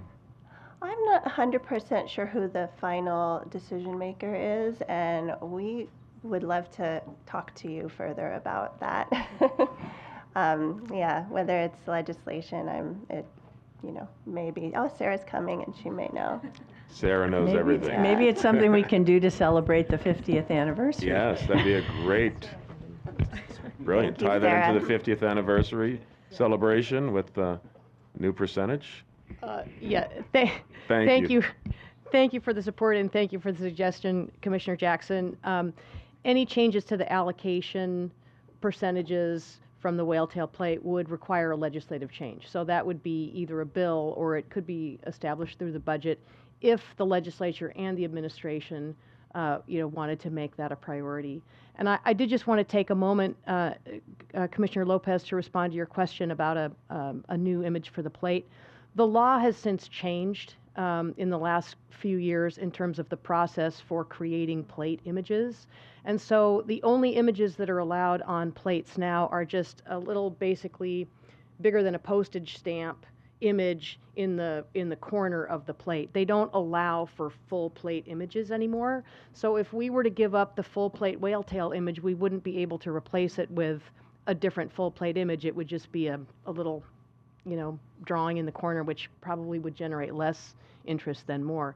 But the image that's on there now was created by a big public contest because our original plate image was drawn by the artist known as Weiland, and he let us use that pro bono for many, many years, and then decided it was copyrighted and he wanted the state to pay him every year for the use of the image. And so we thanked him for his previous contributions, but politely declined his offer and instead hosted a statewide contest. And we got gosh, I don't, hundreds. We got a lot of images and it was a big deal. That was one of the things Commissioner Jackson said we don't get a lot of press. We did get a lot of press on that one.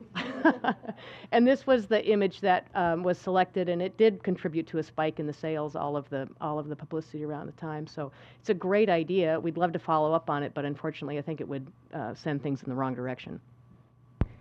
Thank you very much, Ms. Christie. Follow up? Okay, Commissioner Wilson. Thanks. Yeah, I was going to say, it's a legislative change that requires that, and all of us who know legislators might, want to talk to some of them about it. I want to thank the staff for all the work, and this, as I associate myself with Commissioner Jackson on just the goodwill and the energy that it's put out there. My kids have been a part of those beach sculptures, or whatever you want to call it, with those things. And over the years, they're older now. But in any case, it's those efforts really connect schools and kids and people to everything. And I want to also thank the staff in terms of like the cleanups and connecting the sources for the garbage and the debris that they find. Specifically, we know that cigarette butts are the #1 thing that people find on the beaches, which is, I want to segue to thank you to Santa Cruz County for doing their Ban the Butts program. I think that's very important. Those of us who are in local government understand that right now there's a lot of updates to our tobacco retail ordinances that are occurring. That is a good time to segue into your Ban the Butts programs. That's where it gets implemented. So I just wanted to put that out there for local government people out there that this is the time to work with your local environmental groups to at least start talking about that. What we do know is that cigarette butts are the #1 thing we find on our beaches. They're non-biodegradable, and they actually are more unhealthy than cigarettes without the filters. The filters themselves actually cause more lung damage than they prevent. The mechanism for that is that because people inhale more strongly, that the smoke goes more deeply and it actually causes more damage. So you not only help the health of the people by banning this faulty and misleading technology, but you also help the environment. So I just want to thank Santa Cruz County for moving forward with that, and I'm hoping that local jurisdictions start to talk about that, including mine. And that was all I had for that segue. Thanks for letting me go down that rabbit hole. Always. Commissioner Lopez. I just want to share, we weren't being rude. We got attacked by spiders up here during your presentation, so our apologies. There was a distracting moment. We apologize. These were spotted, so thank you. And it took some of us a while to calm down from that. Yeah. That's nature, so we appreciate you interacting with it. Thank you. All right, seeing no further comments, Commissioner Eckerly, please. Yeah, I just want to pile on to the thanks for all of the staff work over the many years and reiterate that the support that my council approved to contribute to the whale tail program, that is so much in part to the incredible work, the institutional knowledge, the capacity at the commission. And so I'm just really grateful to be able to partner and let you do your good work. I also just wanted to share that in the plastic space, we are investing in the development of a statewide monitoring plan to really understand both microplastics and macroplastics, and the work and the data that's coming out of the coastal cleanup days is helping to inform that. So thanks again to the commission staff and to everyone who is contributing to that important data. Thank you. And I just want to associate myself with the comments of all our colleagues. And just, I always love this item, but Commissioner Jackson said it so well. I think about my own young kids who are quite literally born on this commission, and it has been part of their DNA. but in an ongoing way, and for all of the children in the state of California to be able to participate in our work in this really tangible way and build their own relationship with the coast through these programs, through art, and through poetry. It's just such a holistic approach to building love for our oceans and coast. And as a parent, as a member of this commission, resident of the state of California, I'm just so grateful. And I love it every time it comes before us. And finally, I maybe less emotionally, but no less importantly, wanted to specifically call out the marine flare collection work that's being done. I know in Santa Barbara, this was hugely important. It was a big topic of conversation for us. I think it sometimes goes under the radar a little bit when we have this incredible art that we think about that's so cute and amazing. But this was a big deal, and I'm very proud of the city of Santa Barbara to have worked with you, and hope to see this continue and expand because it's really, really important. With that, our gratitude, and we'll close that item. And I'm going to suggest we take a quick bio break. If everyone could be back in 10 minutes, so just a few minutes before 11, please.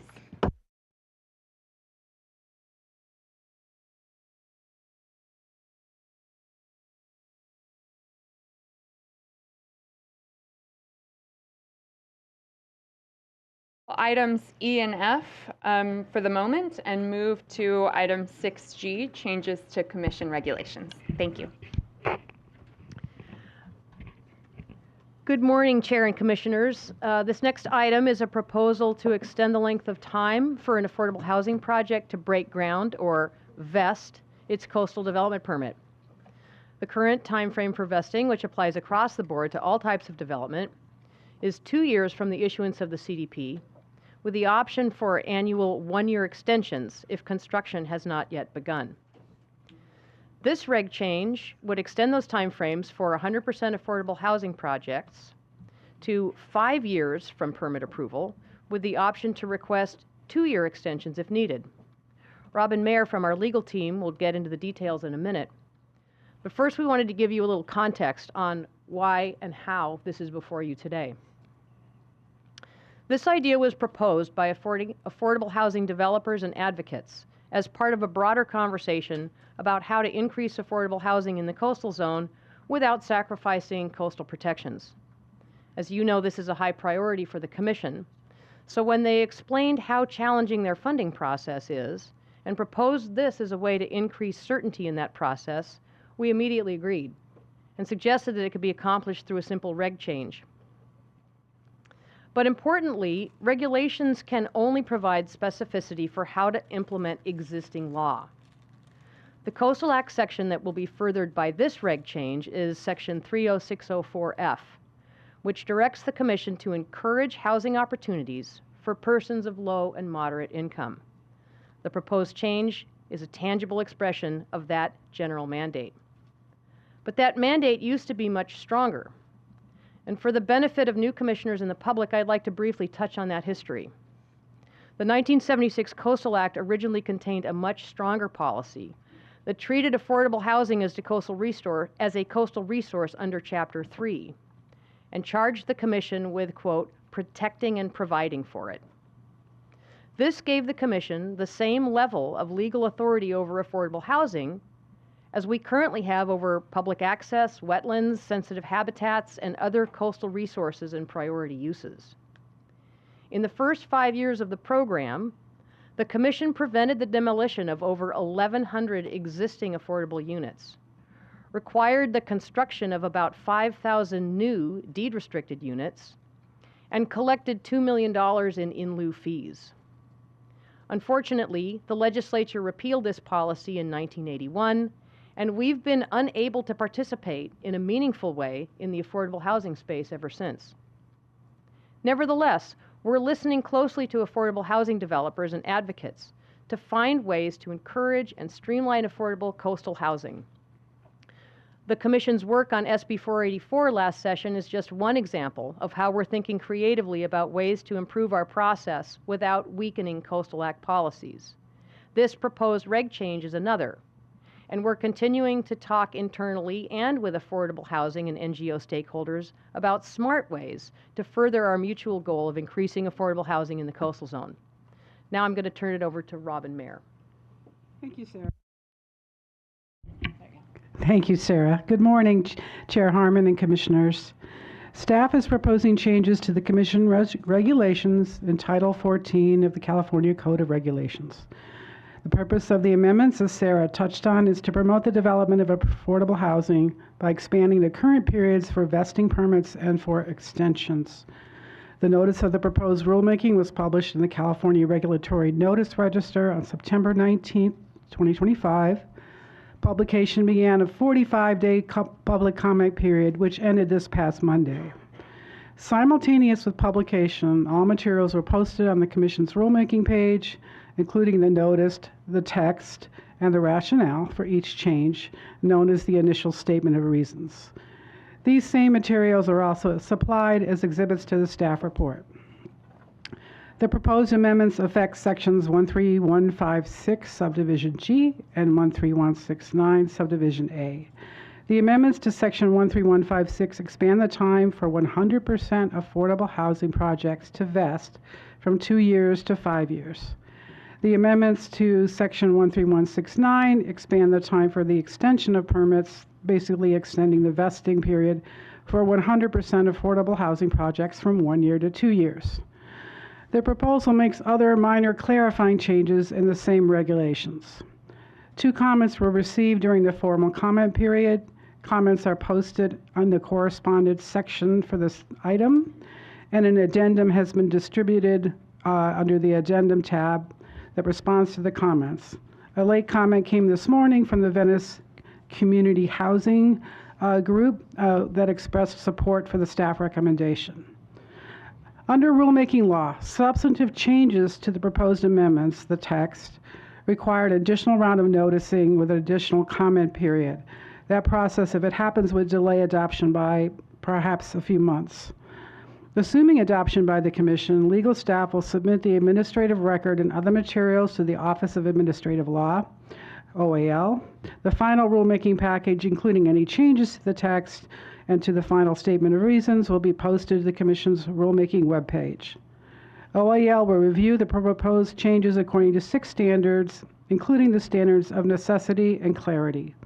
Following review by OAL, the amended regulations, if and as approved, will be filed with the Secretary of State and published in the California Code of Regulations.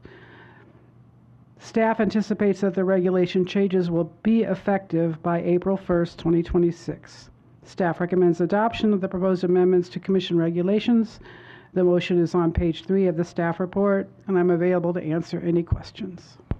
Great, thank you very much. Are there any public comments on this item? Yes, we have 6 speakers lined up. We'll start with those in the room. Natalie Spivak, followed by Taisha Watts, and then Susan Jordan.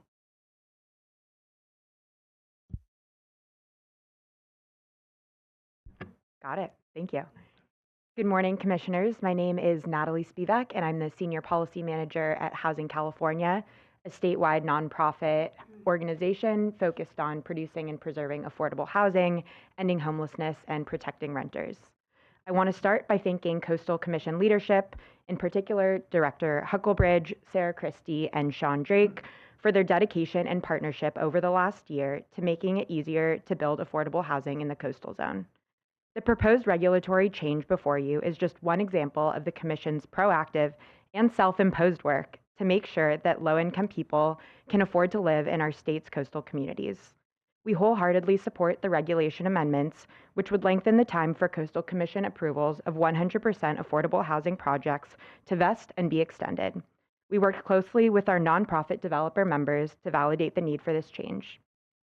After an affordable housing project receives its land use entitlements, it has to cobble together various state, local, and funding sources before it can begin construction. This is a lengthy process in which developers have to apply to various funding programs, many of which are offered only once a year. These programs are extremely competitive, with funding for some programs oversubscribed at a rate of 10 to 1. This process can easily take 3 to 5 years after the Coastal Commission approves a project.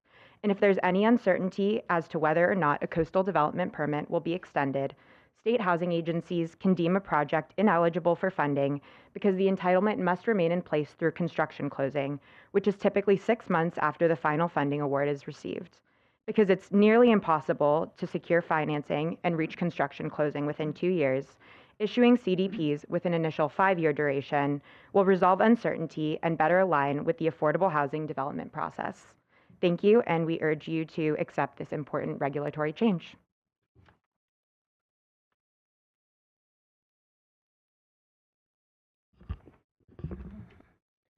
Good morning, Commissioners. My name is Taisha Watts. I'm the Policy Director for the California Housing Partnership, California's resources on sustainable housing finance. Our mission is to increase and preserve the supply of affordable and climate-resilient homes for Californians with low incomes. First, I want to thank the Commission and staff, especially for your leadership in addressing barriers to affordable housing in the coastal zone. The California Housing Partnership is proud to have worked alongside Commission staff on this important regulatory change, and we strongly support its adoption. The proposed amendments to extend the vesting period for 100% affordable housing from 2 years to 5 and the extension period from 1 year to 2 reflects a deep understanding of how affordable housing is actually built. Assembling finance for affordable housing is complex and time-consuming, often taking 3 to 5 years as developers compete for multiple state and federal funding programs.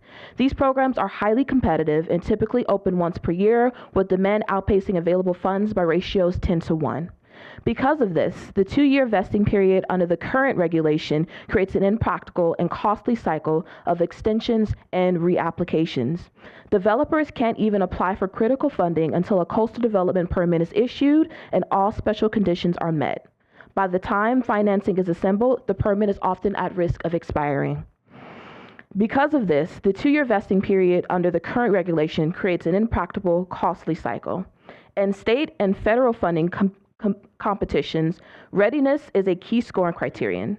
A project with an expiring coastal development permit can lose competitiveness entirely, meaning that even well-planned developments can fall apart due to timing alone.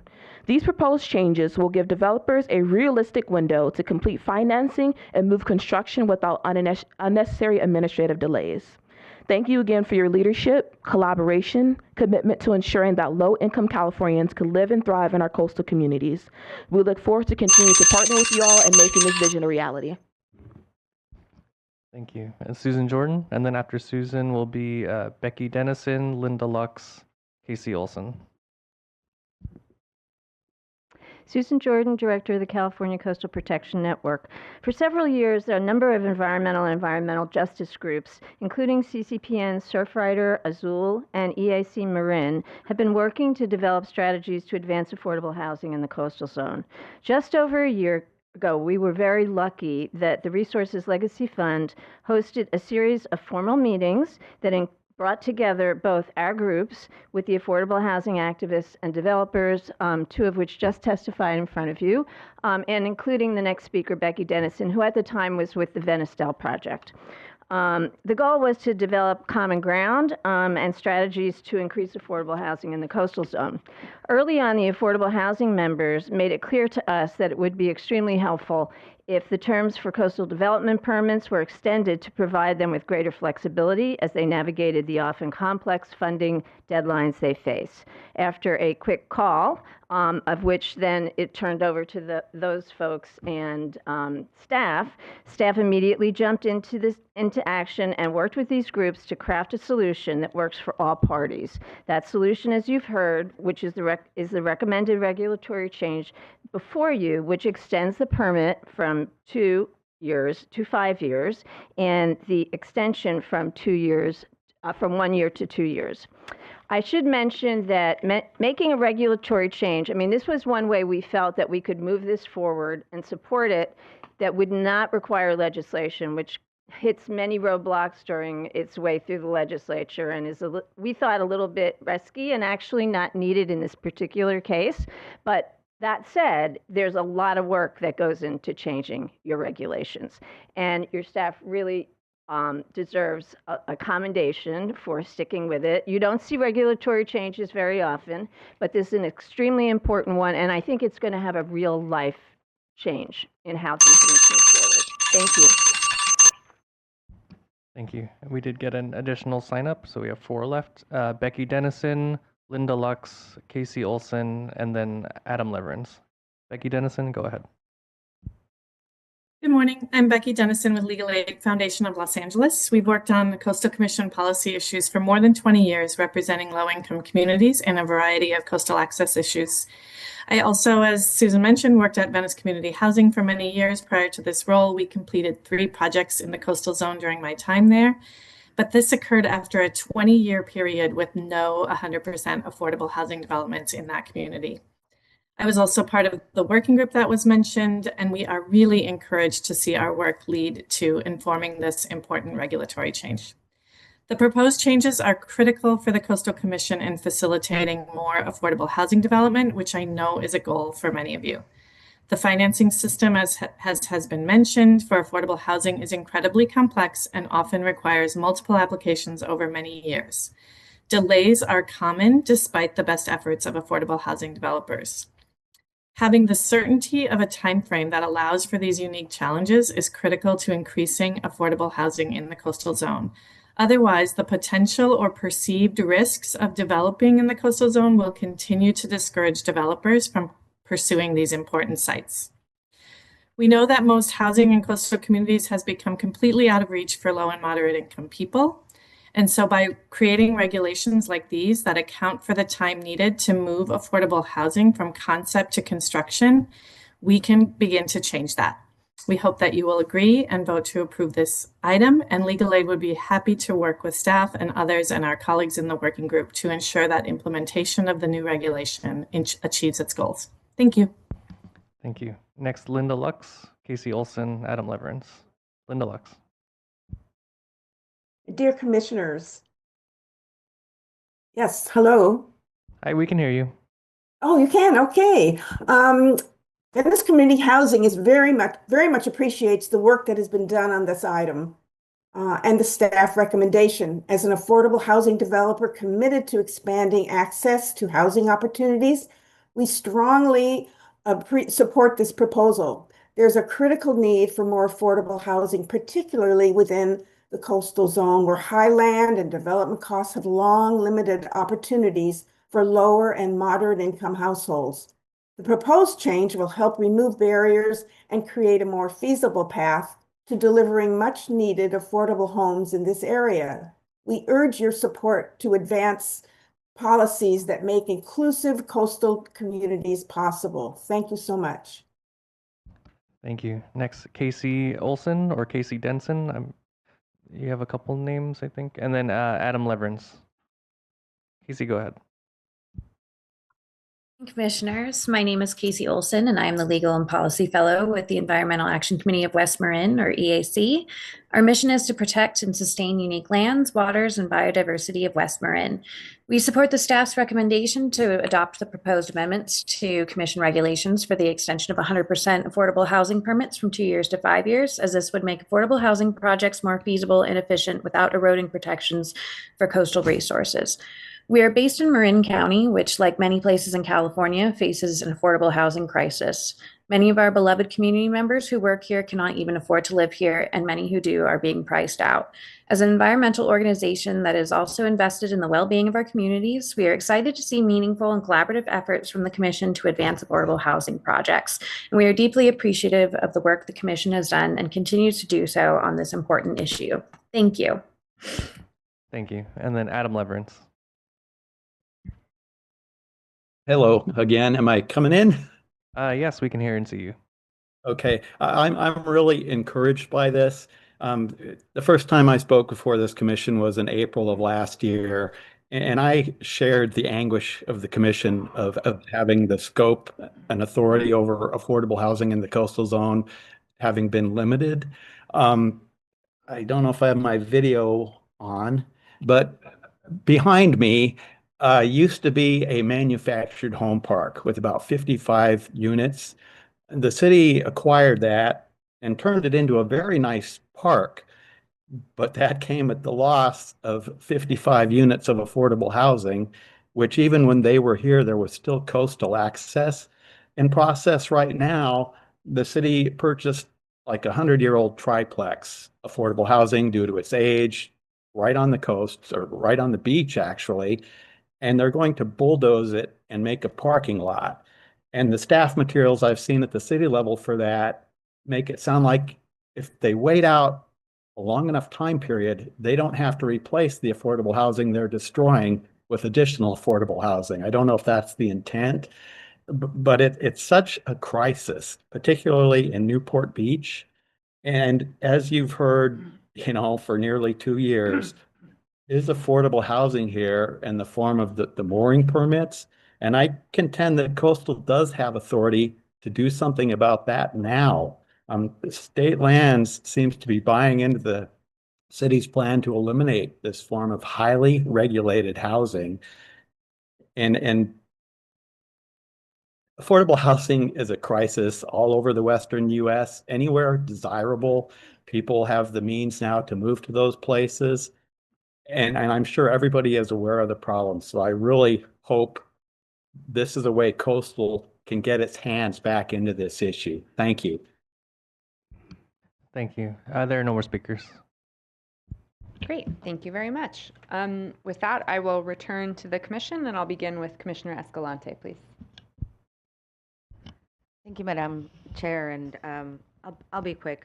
First, congratulations to staff for getting to this point. Really commendable work, and especially I really appreciate the collaboration with the advocates and with the affordable housing developers, and in particular, I think that establishing those relationships, deep relationships, long-lasting, will be very beneficial to our mutual goals of developing more affordable housing in the coastal zone, for sure. So this is hopefully just the first big step in that, but I do look forward to building on that, and for sure, I think that next year will be a good opportunity to roll out an education campaign in the legislature to highlight some of this movements that we've made towards this, and also express our intention to do more to hopefully reverse what was done with the Mello Act and bring the authority to the Commission of providing more affordable housing in the coastal zone. So this is just an invitation for you guys to continue building that relationship with us, of course, in the Commission and the staff. Very talented people, and look forward to hopefully having some meetings next year to talk about some of this progress that we've made. And I don't know, we can have a little two-sheeter or a two-sheet paper or a short white paper or something that we can walk around with and kind of show where we've been and where we're at with housing in the Coastal Commission to pick away at some of the reputation issues that we have, and build momentum forward to getting the things done that we want to achieve. So thanks, everybody. Very excited to vote for this. Thank you. Vice Chair Hart. Thanks so much. I really want to second my appreciation for you, Robin, Sarah, and everyone that worked on this. I know how hard it is to get these kind of regulations changed, and this is just so impactful. I just want to express my appreciation, and of course to you, Dr. Huckelbridge, for leading this effort. I want to call out just really briefly the addendum in response to a letter that was received, and I'm not sure everyone saw this, but I think it's really important to call out, because in the letter, a housing advocate, for a person who advocates for all housing for all levels of income, asked why the regulation amendments to lengthen the vesting and extension periods are for affordable housing projects only and not for other types of housing projects. I think it's very important for everyone to understand that affordable housing projects need this kind of change in the rule, because unlike privately funded for-profit developments, these projects face particular challenges when seeking finances, namely the funding process involves multiple sources that cannot be secured until after permit approval is in hand. And that's why we are focused on 100% affordable housing projects. I really appreciate the addendum calling that out in response to the letter. Thank you. Thank you. Commissioner Preciado. Relearning how to use Zoom, apparently. I think one of the most important things that I've been able to learn as a member of local government is the timeframes are not what one would expect, even with the pressures of building affordable housing. I celebrate our path forward with adopting these new regulations. I think they're more consistent with what I've become familiar with in terms of how long it takes or how long it may take to see developments actually occur after permitting and financing and all the doldrums that are associated with development. I really appreciate the opportunity to see these changes take effect and hope to continue to create tools that will enable additional housing access that is authentically affordable to the communities we all serve. And I don't know if there's another list or a list in the background of other tools or strategies or tactics we can embrace, but I think this is important work, and I hope all of you who have been working on this, on the staff and on the commission, can feel progress being made. Thank you. Thank you. Commissioner Wilson. Thanks. I actually wrote something down so that I wouldn't subject everyone to my normal what the screed. So I know. Get used to it. No, maybe not.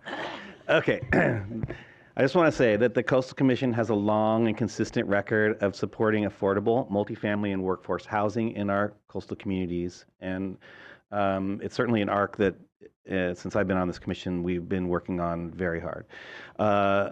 These homes are essential to the social fabric of our coast. They provide the opportunities for people who work in coastal businesses, serve our visitors, and help sustain the vitality and diversity of our coastal towns, and really, quite frankly, the authenticity of those towns. In my mind, affordable housing is critical infrastructure. This proposal focuses specifically on 100% affordable housing projects because, as staff has explained, these developments face unique challenges, and they often rely on multiple funding sources, as mentioned, and cannot be secured until after the coastal development permit is issued. These extensions provide a realistic and an accountable time frame or timeline that supports project success. It's also important to note that this isn't something we can simply revise on the spot. Any change to our regulatory language will require restarting the rulemaking process. So it's important that we get this, codified and so that we can move forward with that. I also want to note, and as I understand it, this change is not necessarily exclusionary. Under our existing process, the Commission already has an ability to work with developers to extend the vesting period for applicants who request it. So multifamily and other housing developers can continue to seek extensions in vesting periods when their project circumstances warrant it. So it's not exclusionary. As much as I bump up against this, personally, we must stay grounded in our statutory authority. Regulations must implement the Coastal Act and not extend beyond it. That's where we're at. So this change is still directly tied to Section 30604F, which directs the Commission to encourage affordable housing consistent with the coastal resources protections that we're obligated to do.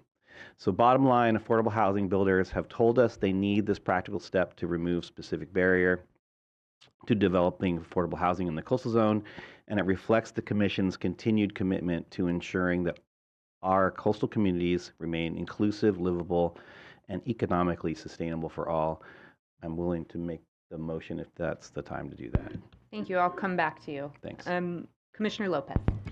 Yeah, thank you. I just want to thank staff for this pragmatic approach to really solve a big issue. I've built a lot of housing in my time as a supervisor in Monterey County, and I know that one of the key phrases I hear from community is ver para creer, right? Is see to believe, because we say the project's coming, and then it doesn't happen because it takes so long to braid the funding streams, as we've talked about, to make it happen. After 2-3 years, they say, you just lied. You're like every other politician. Well, many of those projects have now been built. And then, of course, those folks are the first ones to come up and say, but how do I get in, right? And I'm excited to share that with EAH, we are opening the doors to one of those facilities in the next few weeks in Greenfield, 100 brand new units, all low income. Not cheap. Even though it is affordable, it is not cheap. $77 million, right, to build that facility. And as you think about what that cost is inland, and you put the coastal factor on that, putting together that kind of money just to build 100 units in a place, real impact, but also real cost. It takes time to get buy-in, to get people to understand that vision and to become a partner in that space and time. And so I agree that this is the right approach. It gives us a runway necessary to bring partners on board with different projects and to move the needle on something we're committed to. So thank you to staff for working on this and having an approach that's pragmatic and is really going to bring change and shows that we're a partner at the table in a meaningful way. It means a lot to me. Thank you. Thank you. Commissioner Rodoni. Yeah, thank you, Chair. I really want to applaud staff and the community for asking for this to be brought forward. In particular, our environmental groups have recognized the importance of this. Affordable housing is really difficult to build. 100% affordable housing is even more difficult. And you add the coastal zone overlay onto that, makes it even more difficult. So having this slight change is a big deal for most of our affordable housing developers who need the additional time to make their project work and find the necessary funding.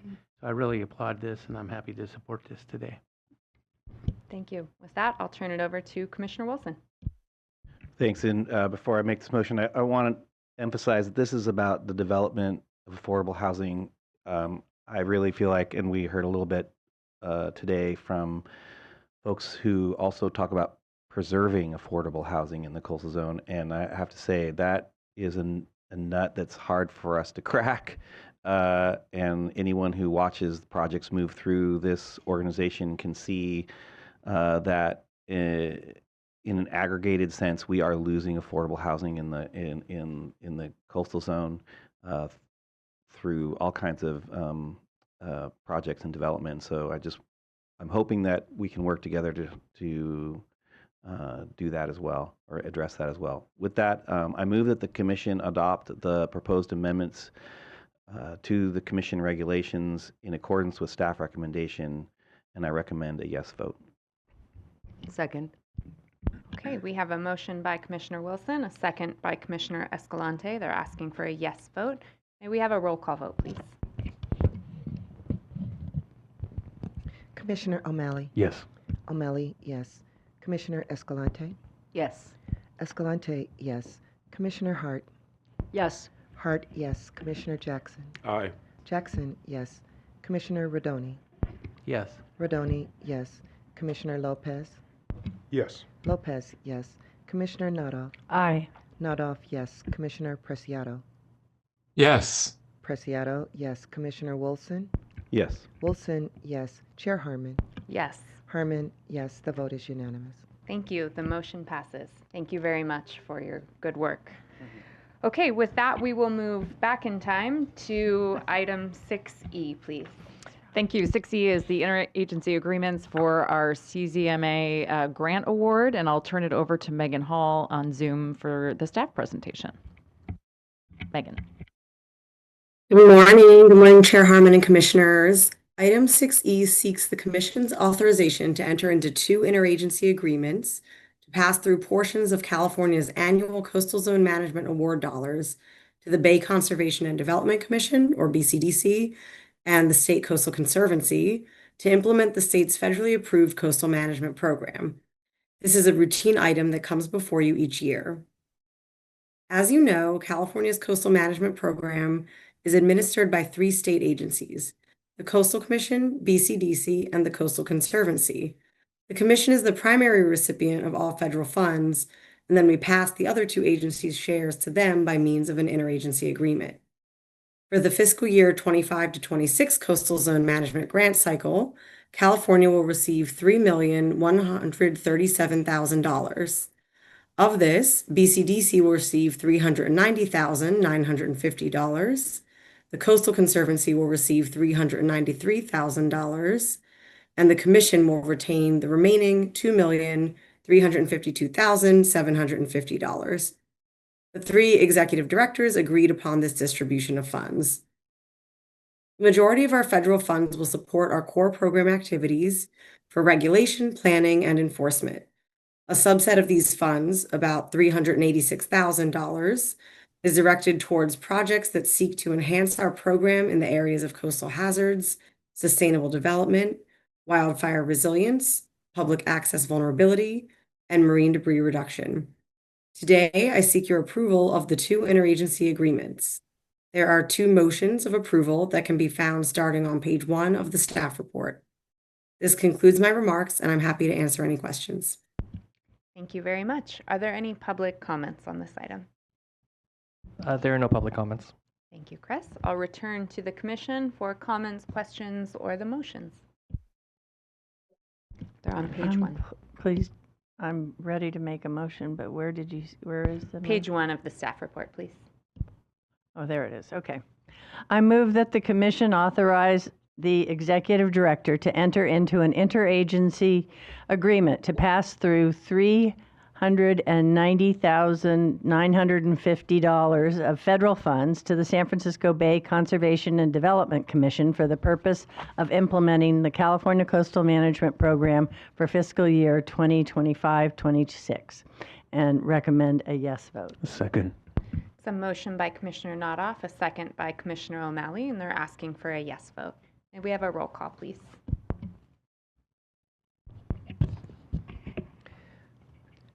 Commissioner Escalante? Yes. Escalante, yes. Commissioner Hart? Yes. Hart, yes. Commissioner Jackson? Aye. Jackson, yes. Commissioner Rodoni? Yes. Rodoni, yes. Commissioner Lopez? Yes. Lopez, yes. Commissioner Nodoff? Aye. Nodoff, yes. Commissioner Preciado? Yes. Preciado, yes. Commissioner Wilson? Yes. Wilson, yes. Commissioner O'Malley? Yes. O'Malley, yes. Chair Harmon? Yes.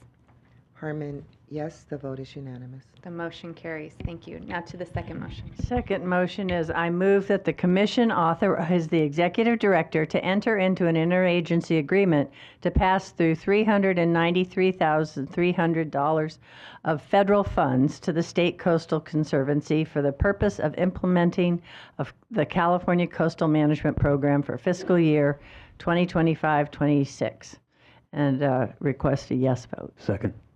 It's a motion by Commissioner Nodoff, a second by Commissioner O'Malley. They're asking for a yes vote. May we have a roll call, please? Commissioner Hart? Yes. Hart, yes. Commissioner Jackson? Aye. Jackson, yes. Commissioner Rodoni? Yes. Rodoni, yes. Commissioner Lopez? Yes. Lopez, yes. Commissioner Nodoff? Aye.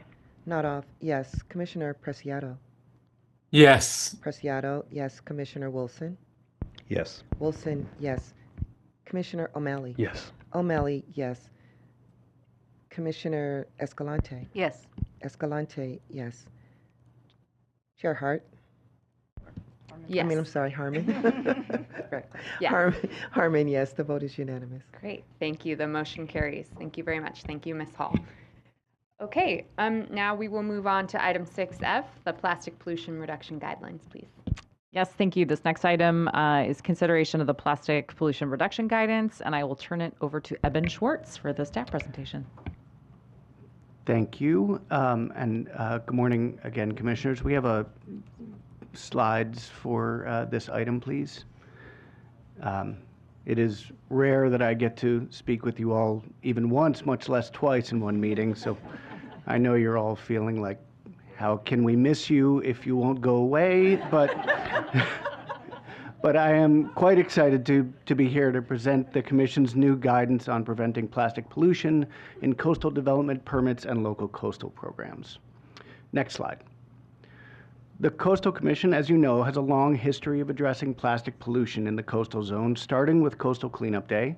Since 1985, over 2 million volunteers have participated in one of our cleanup programs, and for many years, this was one of the only mitigation measures taken to address the flood of plastic pollution that's reaching our coast. Next slide. The Commission has taken formal actions to address plastic pollution in the past, but typically on an ad hoc basis in which an enforcement action was warranted, or there was a willing permit applicant, or where there were measures imposed as special conditions in a permit. Next slide. It has long been a goal of the Commission to formalize plastic pollution reduction measures in its regulatory and planning processes, as stated in the Commission's 2021 to 2025 strategic plan. In addition, several policies in the Coastal Act address issues relevant to the environmental and social impacts of plastic pollution resulting from development. And so Commission staff, with input from the Commission, the public, and stakeholders, decided to use our annual NOAA Coastal Zone Enhancement Grant funding to formally incorporate plastic pollution reduction measures into our work. Essentially, we created a new lens through which planning staff at both the Commission and local governments could analyze proposed projects. We wanted to design the guidance to be as easy to use as possible and to help project applicants design projects that reduce plastic pollution. Staff developed an internal task force to complete this work over the past 3 years, and we're very thankful for their help in seeing this project through. Next slide. The guidance is organized in 2 main sections. The body of the guidance lays out the environmental, economic, and social impacts of plastic pollution, relevant Coastal Act policies, and general strategies for addressing plastic pollution in both CDPs and local coastal programs. The second section of the guidance, the appendix, provides an in-depth discussion of several types of development that frequently raise plastic pollution concerns and includes examples of recent Commission permitting actions for each development type whenever available. We began by developing an inventory of past Commission actions that addressed plastic pollution. We're happy to find that the Commission has actually done quite a lot to address this issue in the past. Our Plastics Task Force also conducted significant amounts of literature research to help justify the basis for Commission actions and provide sound scientific basis for special conditions. There are over 150 citations within the document, so the guidance is well researched and backed by the latest science. Next slide. The draft of the guidance went out for 30 days of public review on August 15th, and we also worked with the Ocean Protection Council's Plastic Pollution Steering Committee to distribute the draft among partner state agencies. Some suggested language to strengthen, we received 4 public comments, which were largely supportive of our efforts.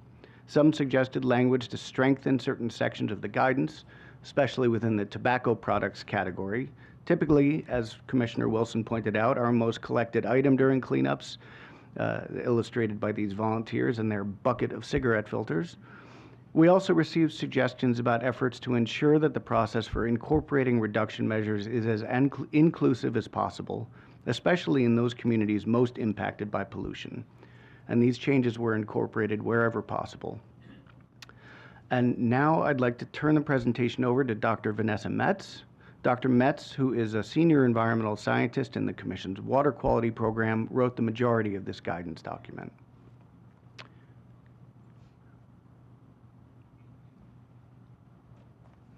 Good morning, Commissioners. In this guidance, we discuss 6 key considerations to keep in mind when evaluating potential impacts of plastic pollution from development projects.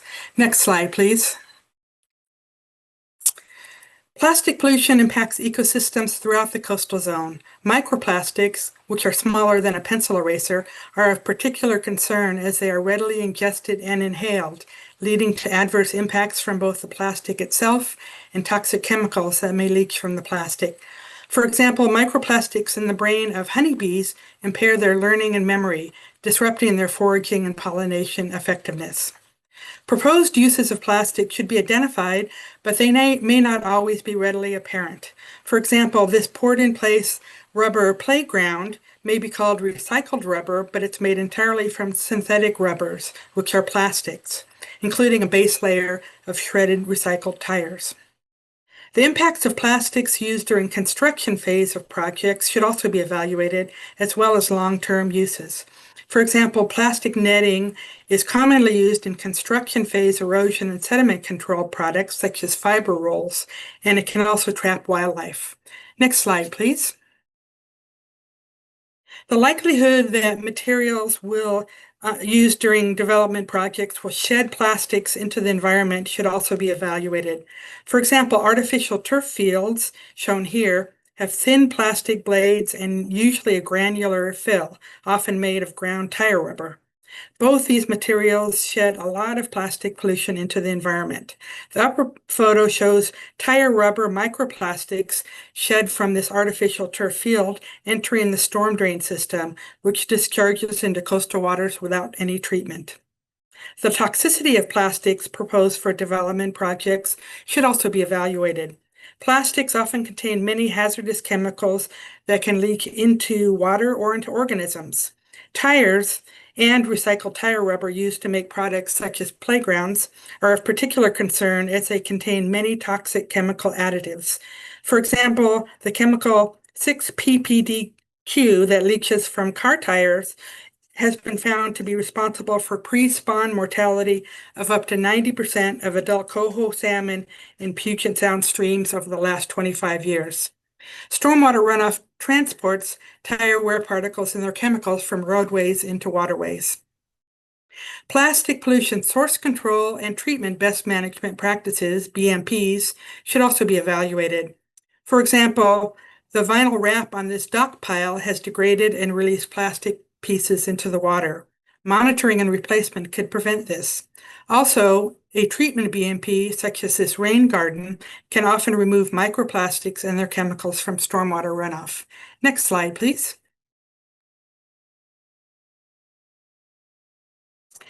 In the appendix, we dive into more detail for several types of development that often raise plastic pollution concerns, which fall into these 10 categories: trash and waste management, commercial and industrial development, including hotels, food services, aquaculture, and plastic manufacturing, overwater and in-water structures, including docks, piers, piles, and sheet piles, the construction phase of projects, and public works and facilities, including municipal wastewater treatment plants, roadways, and dredging.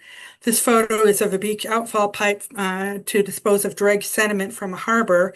Over 3 tons of mostly plastic debris were also deposited and were later removed. Next slide, please. Other development categories include long-term erosion control for slopes and shorelines, such as geocells, permeable pavement, such as reinforced turf, agriculture, such as plastic film to cover row crops, shown here, and municipal sewage sludge used as a fertilizer, recreation and special events, such as playgrounds, artificial turf, and fireworks, and landscaping, such as this geotextile plastic weed cloth. Next slide, please.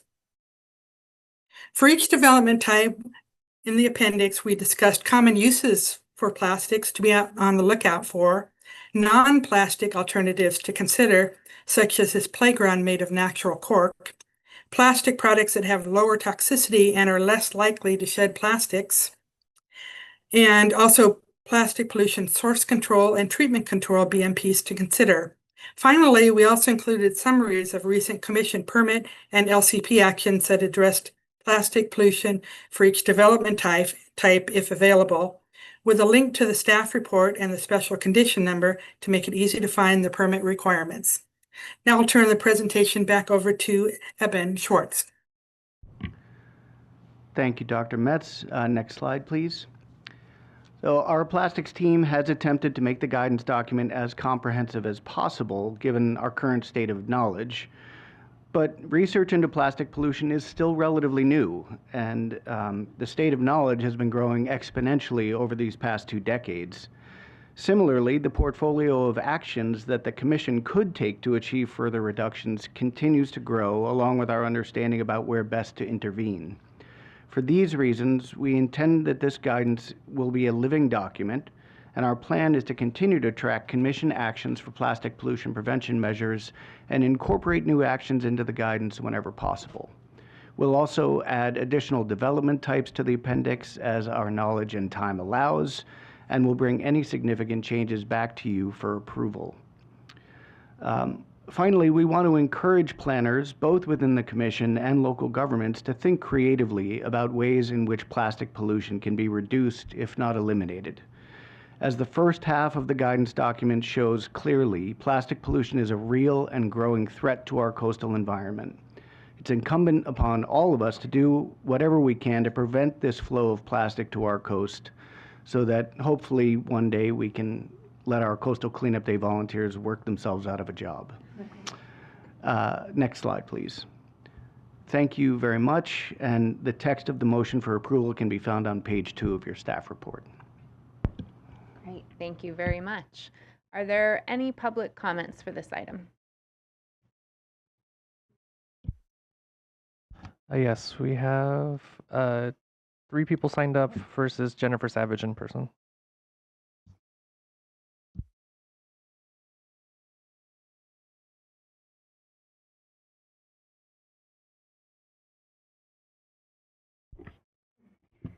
Hello again, Chair Harmon, Commissioners, Jennifer Savage, Surfrider Foundation.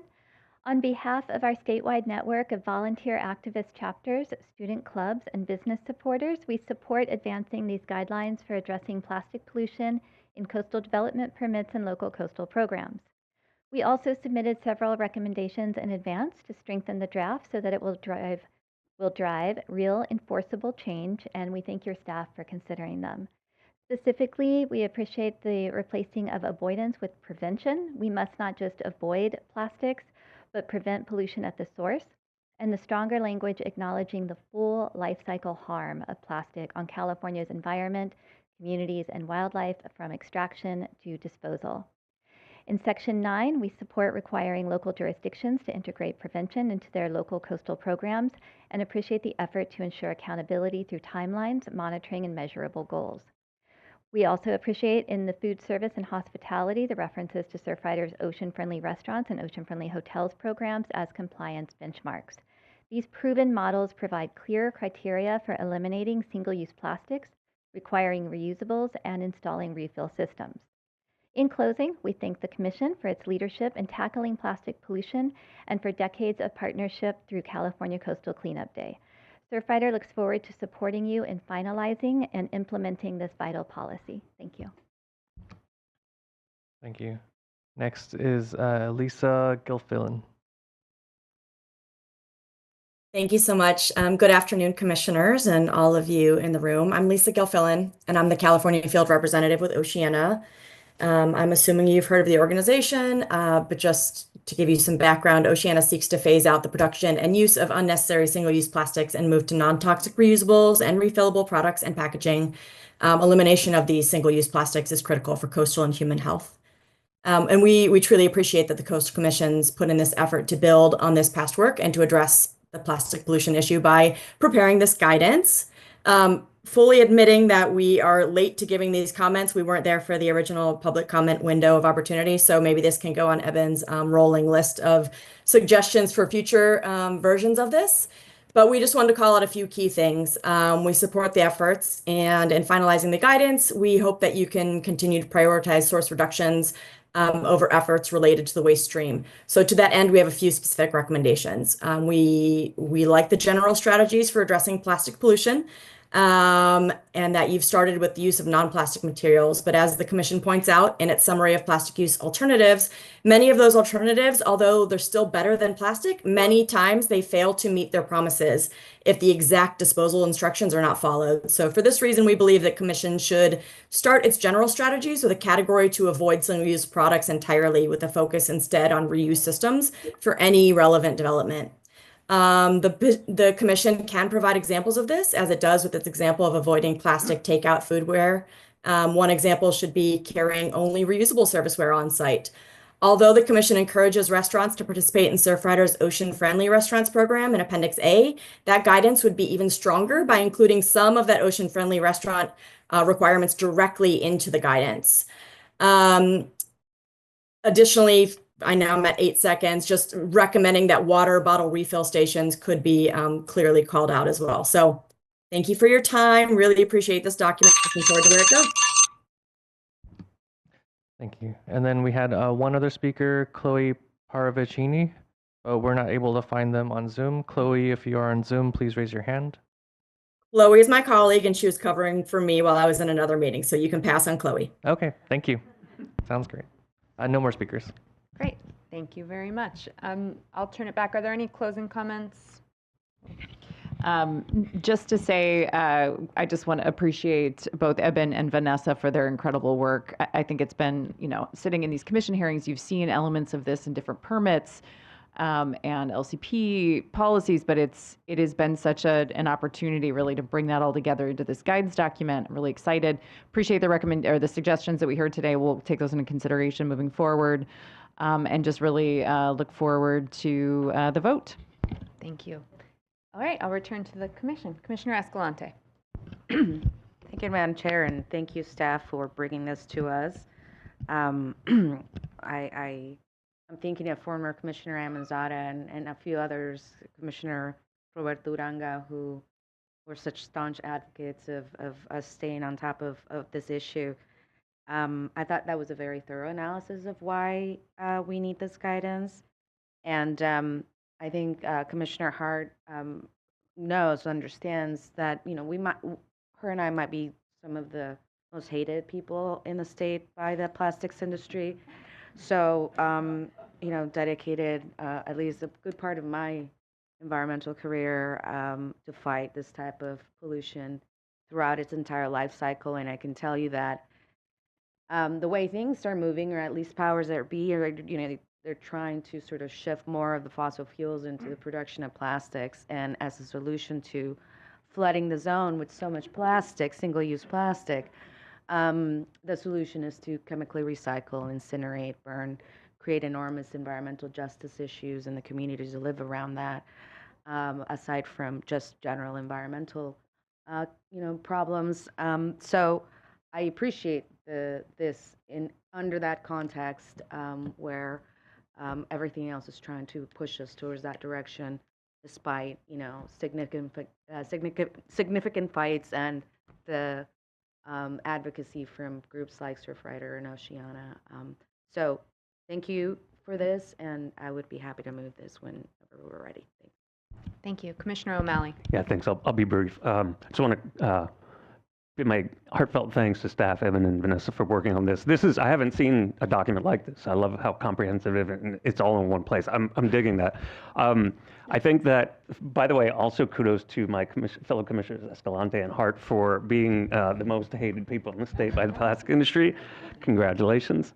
So part of my work in the past has been, on stormwater permits, and I know that the municipal stormwater permits statewide are now actually being amended to achieve the State Water Board's goal of no trash in our waters, right? But the way I looked at that is it's kind of dealing with plastics once they're in the environment and in their stormwater systems already, right? So that's problematic. I see this as a good companion to that statewide policy in addressing plastic use before it's in the environment, which is really where we need to focus. And so with that, I kind of would, I think I welcome that the staff was considering Surfrider's prevention language, because I do think it's extremely important, whereas some of the MS4 types, they don't really address that as much as they should. And the fact that we have this ability to make these decisions based on the prevention, I think is genius. So thanks so much for really all your work on this.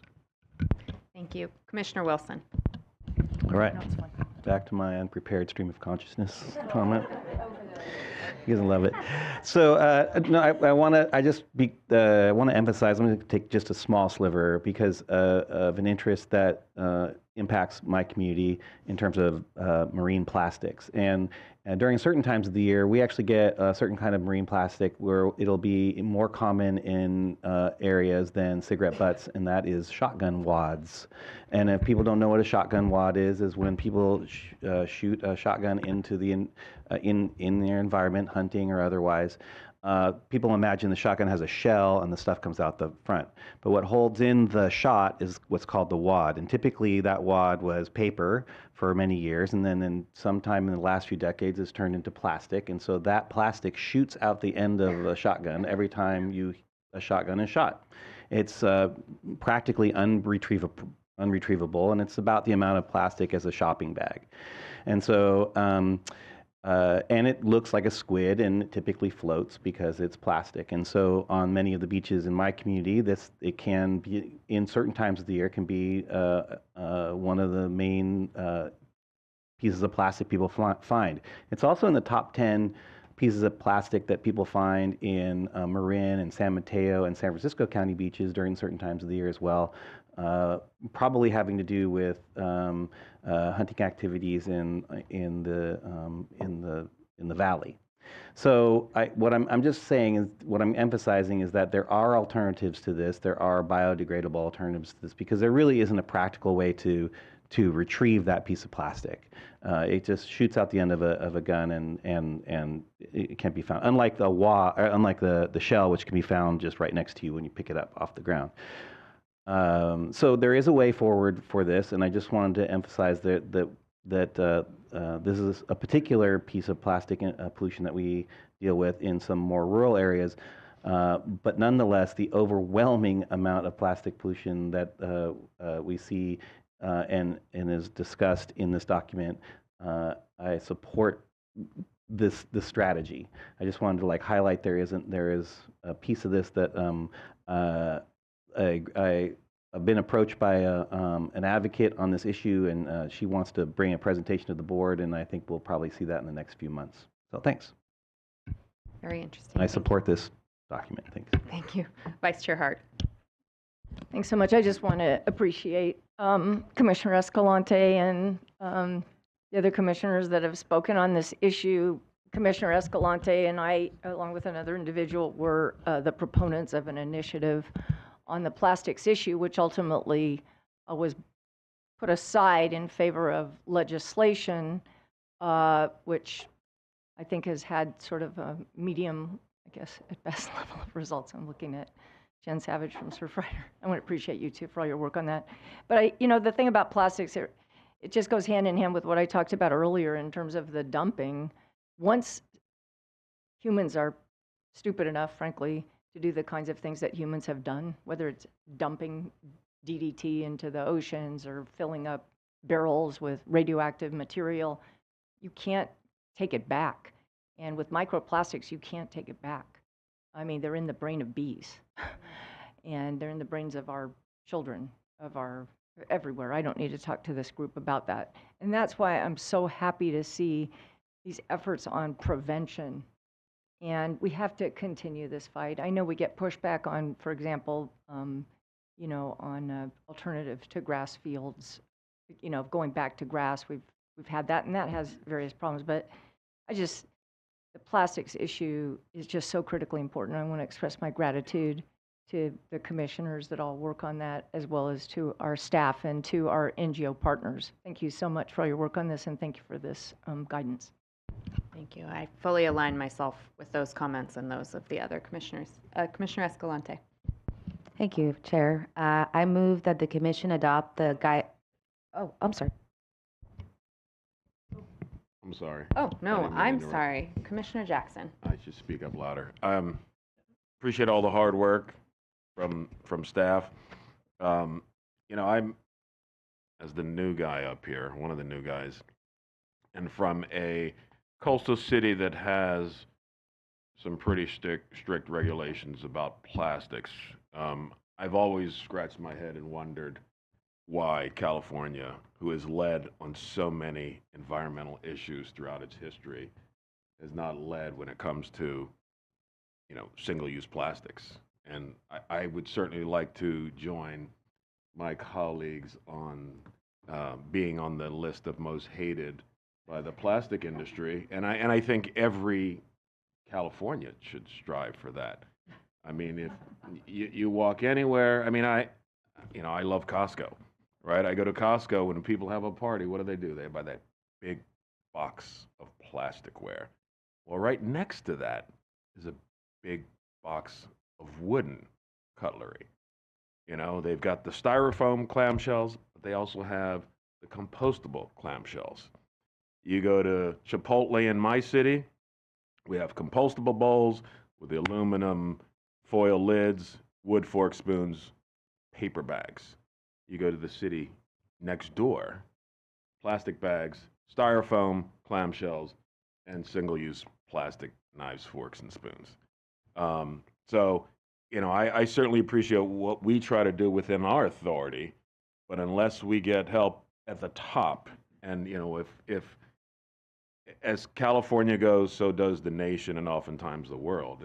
And this is certainly an opportunity, I think, for California to lead as they did sort of with the plastic bag ban. But my kid went to Panda Express the other day and he comes home with a plastic bag and I was livid, and he had single-use plastic in. I said, you got to refuse the plastic, never take the plastic, right? So, and I understand from the business perspective, and this isn't something that can happen overnight, but I mean, a phased-out approach with, it'd be great if we could do it before the Olympics, or we could do it by, the start of the next decade or something. But until we get, the folks at the top to show leadership and to join the most hated list by the plastic industry, we're going to be talking about this, 5, 10, 15 years from now. And every time we go for the beach cleanup, or you see the stormwater waste that comes out after we get rain, anybody that sees that has got to be, scratching their head going, what can we do about this? So, for whatever it's worth, I was going to ask the question, why hasn't California done anything more? But we all know the answer to that, so it'd be rhetorical at best. So, it's a stream of consciousness. I'm joining with my friend from Humboldt County. Because at the end of the day, it's going to require leadership from our great capital here if we're really going to put a dent in this issue. And in my humble opinion, the single-use plastic is the easiest to start with. So, thank you, Madam Chair. Thank you very much, Commissioner. Okay, Commissioner Escalante. I'm happy to tell you a lot about it later over a beer. Maybe writing a book will also be part of the story at some point. But I probably moved to that the commission adopt the guide. Okay, I'm doing this without glasses. I move that the commission adopt the guidance for addressing plastic pollution and coastal development permits and local coastal programs pursuant to the staff recommendation. Staff recommends a yes vote. I'll second. It's a motion by Commissioner Escalante, a second by Vice Chair Hart. They're asking for a yes vote. May we have a roll call, please, Ms. Miller? Commissioner Jackson. Aye. Jackson, yes. Commissioner Rodoni. Yes. Rodoni, yes. Commissioner Lopez. Yes. Lopez, yes. Commissioner Nadoff. Aye. Nadoff, yes. Commissioner Preciado. Yes. Preciado, yes. Commissioner Wilson. Yes. Wilson, yes. Commissioner O'Malley. Yes. O'Malley, yes. Commissioner Escalante. Yes. Escalante, yes. Commissioner Hart. Yes. Hart, yes. Chair Harmon. Yes. Harmon, yes. The vote is unanimous. Great. Thank you very much. And thank you again to our staff for this excellent work. Okay, I'm going to recommend that we get through the consent calendars before we break for lunch. That's all right? Thank you.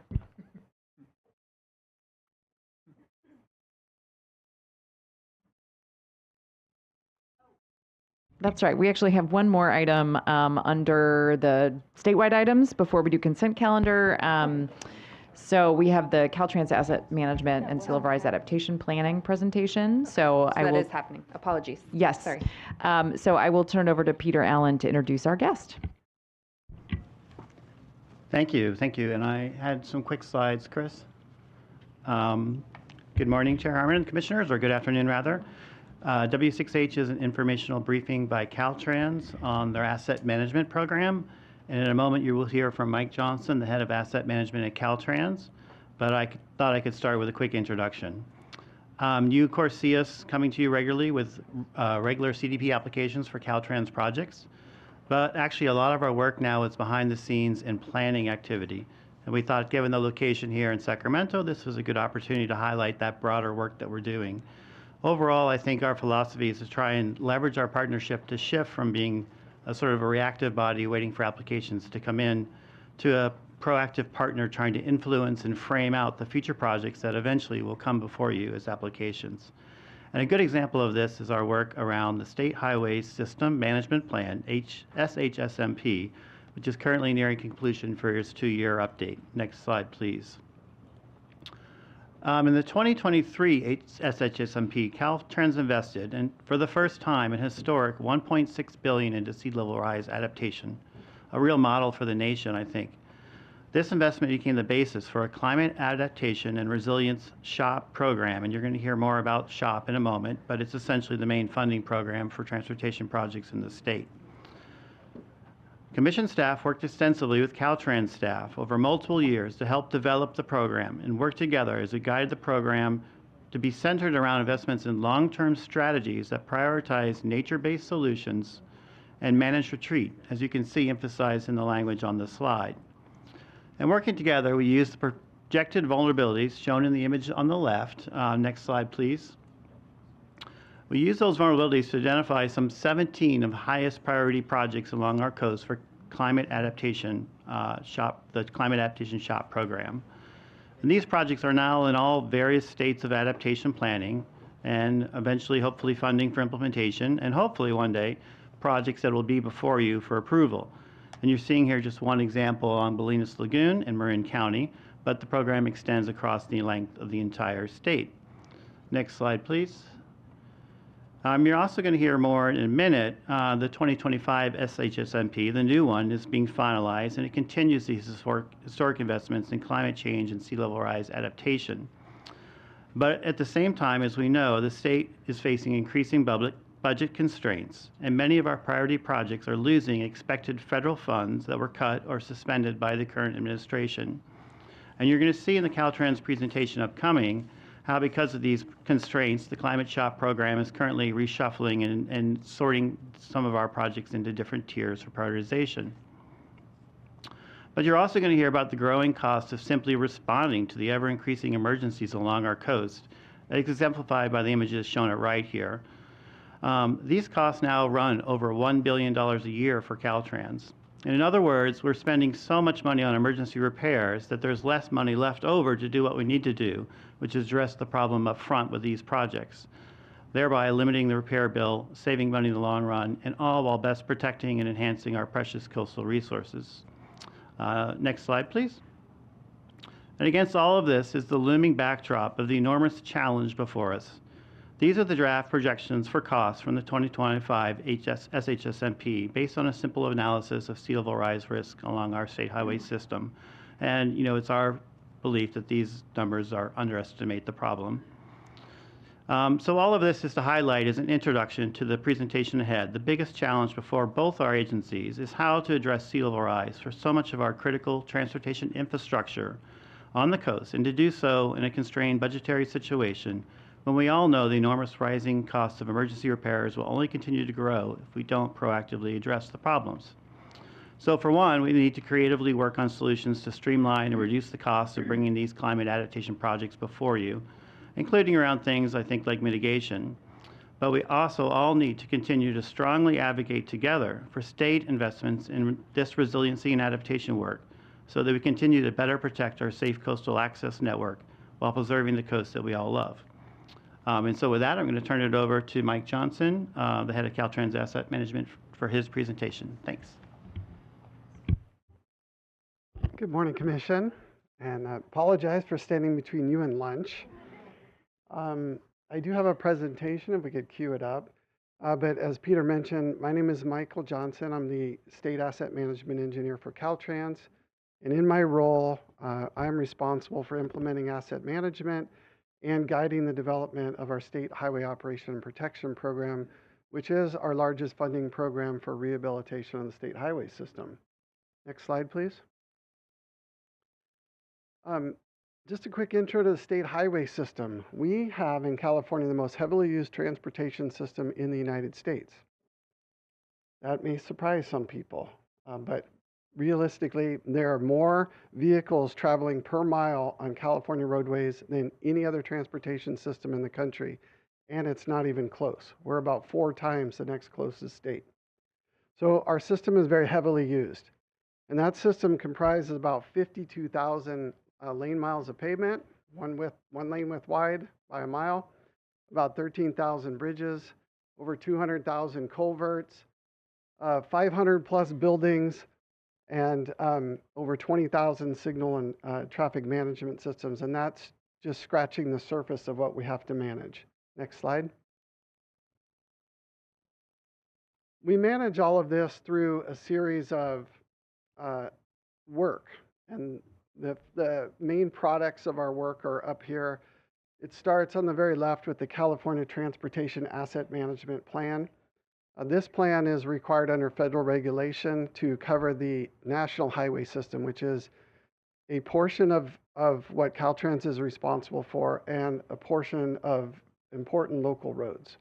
That comprises this national highway system. Look, that plan is being drafted. In fact, later next month, we'll be presenting the draft of the 2026 plan for the state. But for us to manage the state highway system, we have to do a much more detailed analysis, and that is our state highway system management plan, as Peter noted. The purpose of that plan is to do two things. One, it defines the need that's out there, unconstrained by available budget. And the second thing that it does is it defines an investment plan, which shows where the available funding we have is going to be placed. Once we develop that plan, it ultimately leads to a set of projects. And at any given time in Caltrans, we have the next 10 years worth of projects defined. Those, what are we going to do with the taxpayers' money going forward 10 years? And it is publicly available at any point in time. It's updated every quarter. On the website's there, but it's projectbook.dot.ca.gov. It's all GIS enabled. So if you want to look at projects in your neighborhood, you can find them.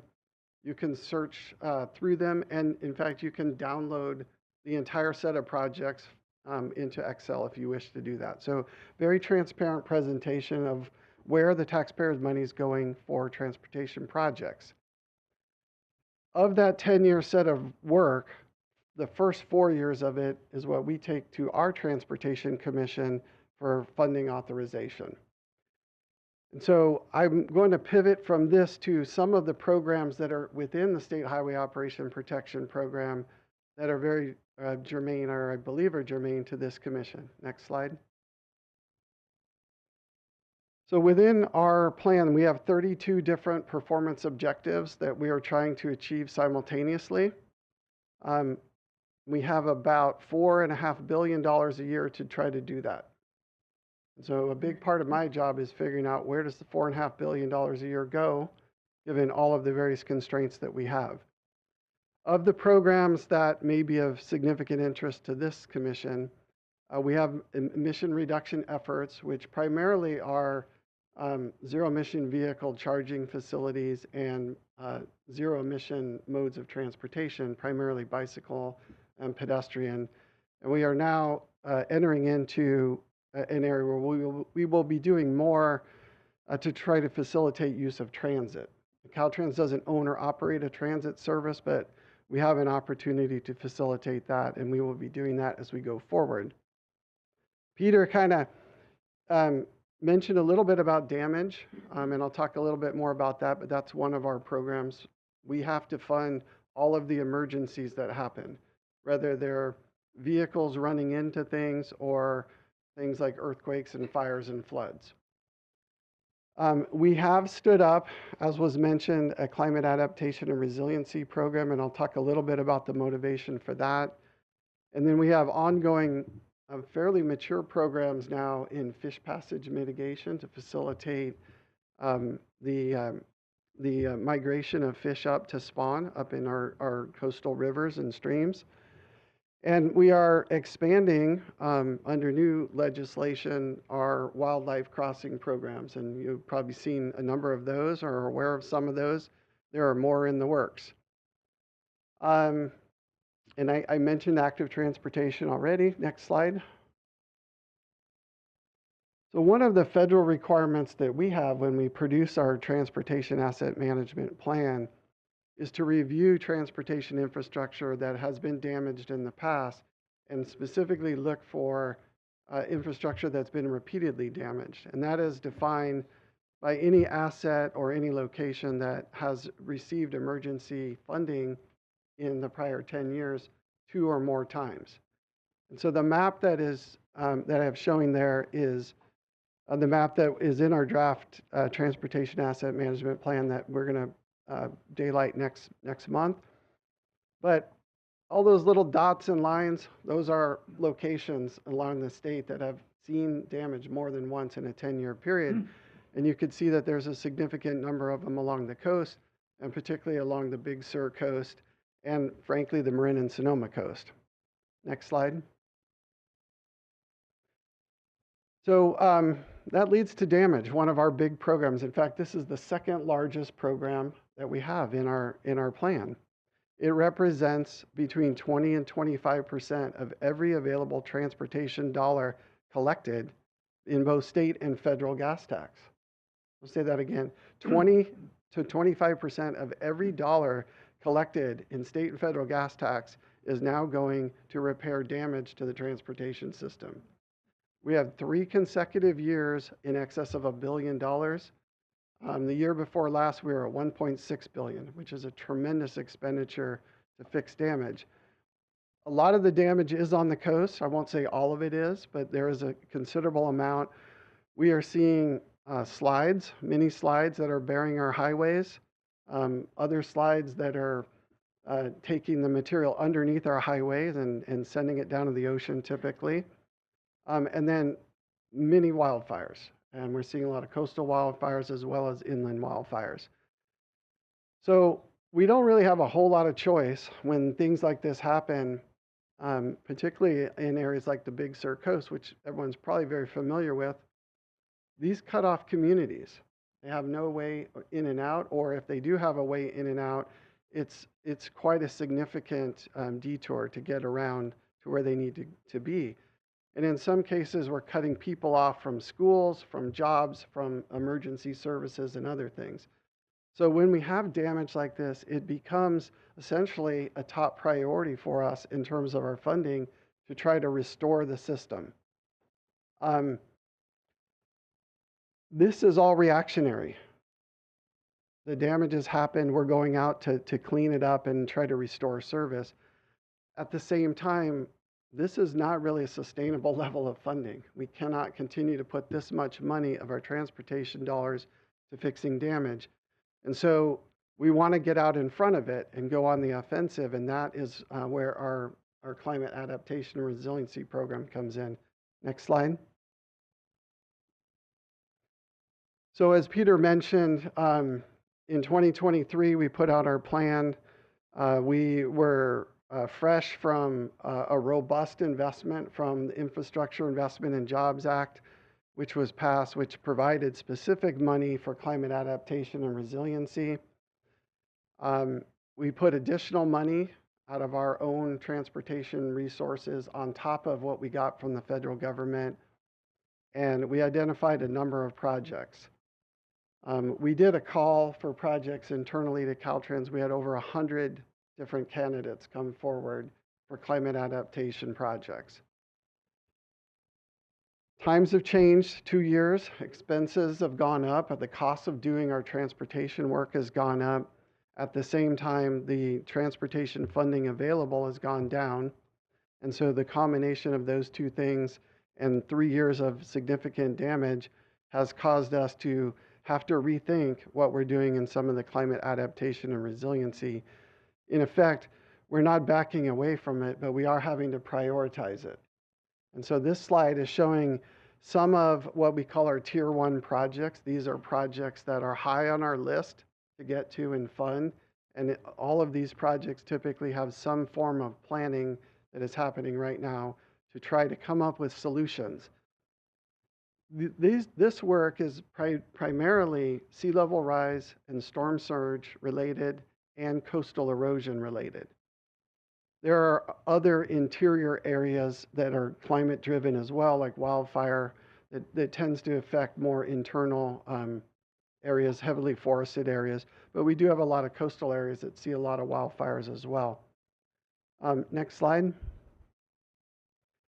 And so we have these projects up and down the state. We are working on them. The costs associated with adaptation and resiliency just for these projects alone is probably in the multiple tens of billions of dollars. There is no dedicated funding to make this work happen. And it was never envisioned when gas tax were passed that it would be the tax on fuel that was paying for this adaptation cost. And I think this is one area that, Caltrans, and the reason I'm here today is to try to solicit partners and to get as many people talking to the appropriate legislative members or others about the need and this tremendous need that we have in order to take care of the system and at the same time provide access and take care of the coastline. Next slide. So one of the things that we've been doing is meeting regularly with Peter and his team and Caltrans and Scott and our team to really improve the dialogue between our two agencies and look for things that we can do.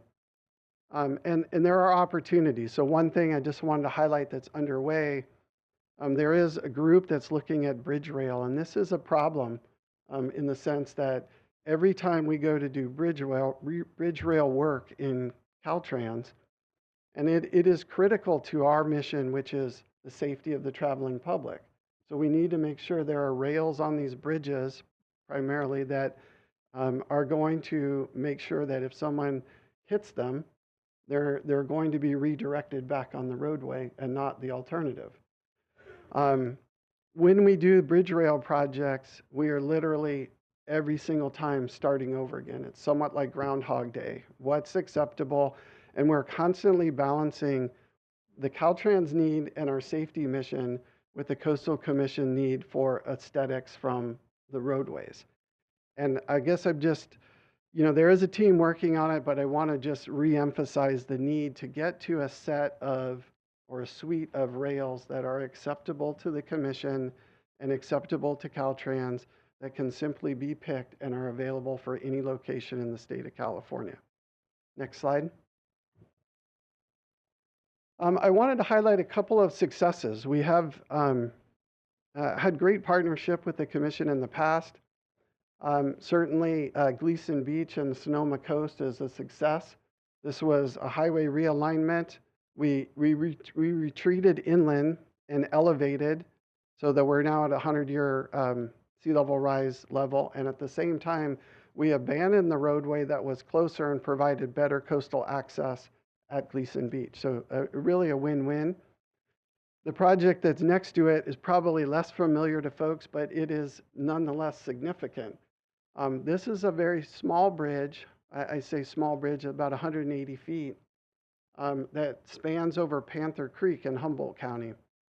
This bridge is significant for a couple reasons. One, because when there was a need to replace the bridge, we took all of the supports that were previously there out of the waterway.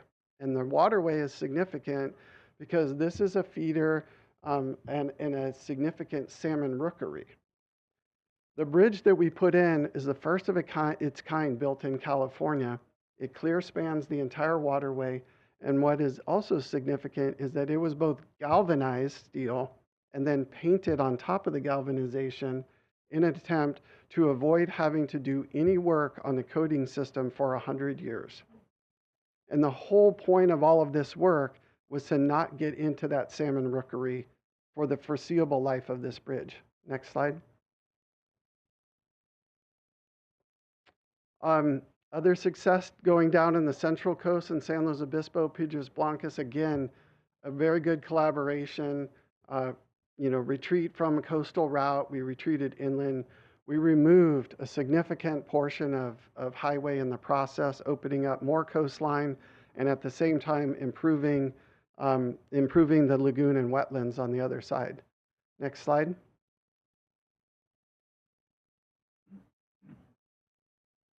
Here's another one that may have snuck up on folks. This is Big Creek along the Big Sur coast. This is one of the quintessential coastline projects. These open spandrel arches, as we call them, that are kind of synonymous with Central California coast. This particular bridge, we went to great lengths to preserve without having to do a replacement. And the way we did that is through a technique that is may have been the first in the nation to be used. And I won't go into all the technicals, but it essentially sucks the salt back out of the concrete that's accumulated over many, many years and sitting in the coastal fog. And from that, If we can advance maybe a slide, one or two. We took what was a very deteriorated bridge in the center slide where you could see the internal steel is all corroded. That's being caused by moisture and salt. And when steel rusts, it expands 7 times its volume and it blows the concrete apart.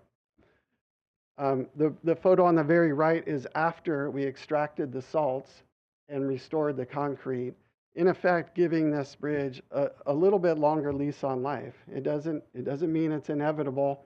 I mean, it's infinite because we can only do this process once. But this may have been something that you may not have been aware of that Caltrans did in an attempt to preserve these bridges as they are. Next slide. Some future projects. And I think these will all be coming before you at some point for a coastal development permit. We have been battling last chance grade, this is US 101 in Humboldt County for my entire career. And I've been with Caltrans almost 35 years, and it's been a nonstop battle. The coast is eroding. The material under US 101 keeps sliding into the Pacific Ocean, and we keep losing sections of US 101. And this is cutting off tribes, it's cutting off communities from resources. It's been very problematic. Our short-term solution has been to make walls, and that photo in the middle is actually a 60-foot tall retaining wall, and each one of those little things that looks like buttons is a cable that goes back into the rock and sucks that wall to the mountain. And I'm being very non-technical here, but that's what happens, and that's what we're doing to keep US 101 going, but that is not the long-term solution. I don't know why, maybe advance one more. Our long-term solution here is to actually build a tunnel that looks like this, that will actually go underneath the historic redwood forest. It's retreating inland, and hopefully we get to a place where US 101 is stable for the long term. The price tag on this project, $1.5 to $2 billion. Next slide. Another project that will be coming before you shortly is the replacement of the Albion River Bridge. This project is significant for many reasons, but the ones that are probably most significant to the Coastal Commission is just by looking at the photos, we're going to open up the beach and open up the coastline visually. We're taking the supports out of the waterway, and we're providing bike and ped access across the bridge itself, including areas where you can sit and overlook the ocean and the river. Next slide. Another project that will be coming to you is the replacement of the Limekiln Creek Bridge. This is down in the Santa Barbara area. The bridge is right at a state park, and it's right on the beach. And this is one we've been collaborating quite a bit on the Coastal Commission, trying to reduce the supports, opening up the access. This is an extremely technically challenging location because right on the far side of this photo, you have a mountain that is not very stable. And what is helping to make it stable is a revetment wall that's down at the sea level that's keeping it from eroding. And so we've been working very closely with the Coastal Commission to try to come up with a solution that will result in a highway that is reliable and at the same time help improve access a little bit here. Next slide. So this is an informational item. My first time presenting before the commission, and hopefully there's better collaboration and more opportunity. I know we have, our team here with Scott that liaisons all the time. But from my standpoint, when it comes to our projects, the sooner we can hear feedback from the commission staff, the better. Because it's easier to make course corrections early on. It's very difficult to do once we've invested years and millions of dollars in design and planning. So I would encourage early review of project concepts and keep the collaboration, particularly when it comes to these resiliency projects on the sea level rise. These are ones where we'd like to have the commission staff right up front before we start figuring out solutions or even proposing solutions, to have those conversations. And because of the fiscal constraints and other things, we are going to need to look for how we can be as efficient as we can possibly be. And I think between Caltrans and the commission, the more we can limit back and forth, passing plans and then going back, it would save a lot of time and save a lot of money. And then I mentioned, standardizing things like bridge rails. And I'm not saying it's one size fits all. I'm saying there may be a suite of them that you can pick from that could then be context sensitive. But you have to realize that a bridge rail, an acceptable crash-worthy bridge rail, takes years and millions of dollars to get approved, millions and millions of dollars. So, this is something that we need to take, in and work on deliberately with the end game that, okay, once we got them, these are the options along the coast. And then, finally, I mentioned we have 10 years worth of projects laid out right now. And, are there opportunities to start having conversations about portfolio, looking ahead, looking at the portfolio, whether it's one county, one coastal commission region. We're not exactly sure how we could structure that, but to look at trying to get out in front of it rather than one project at a time. We're doing, if you look at our online dashboard that I pointed out, there's over 2,000 projects. So if we're having to interact every single project one at a time versus this is what we're doing, take a look, what are your concerns, let's have that feedback, that could improve efficiency greatly.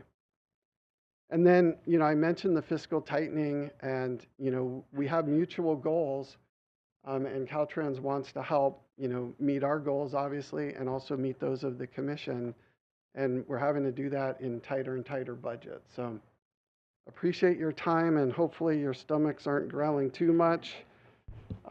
That's really what I had for you today. Thank you. Thank you very much, sir. We really appreciate it. Are there any public comments? No speakers. Okay, great. Thank you. I will turn it back to the commission. Go ahead, please. Thank you, Chair. Thanks to Mr. Johnson and Mr. Allen for the presentations today. Just want to echo what they say, just as far as a big shift that we're trying to take from being a more of a reactive emergency approach to being more proactive, looking at corridors and working together through our partnership to find solutions to these really challenging problems that we're facing throughout the state.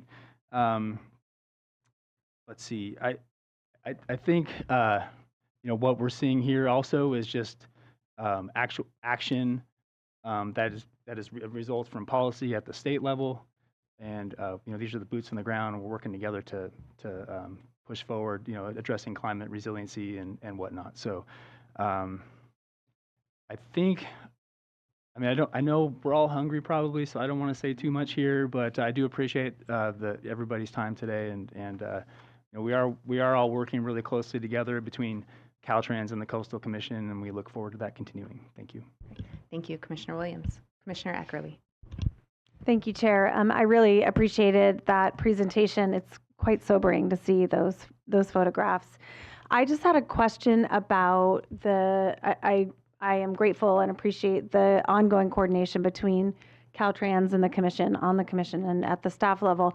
I'm curious about how much work is happening in the integration of the needs of Caltrans and the development of local coastal programs and the planning needs. And I bring that up because there's an opportunity, but also the Ocean Protection Council has funding through our SB1 grant program where we're actively investing in sea level rise adaptation plans and, in some extent, implementation projects across the state. And so if there's an opportunity to leverage those efforts to help fill some of these funding gaps that we know are bigger than we're ever going to be able to fill, I'm just wondering how much of that is already happening, if there are steps that we can take to further improve those leveraged opportunities.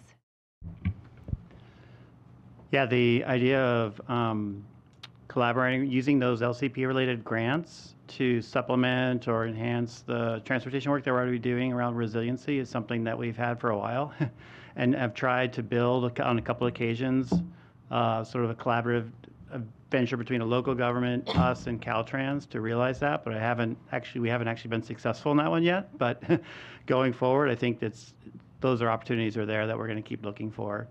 And then just in general, we are also trying to build more collaboration between ourselves, Caltrans, and local governments when they're doing their LCP updates, especially now when a lot of these LCP updates are addressing sea level rise.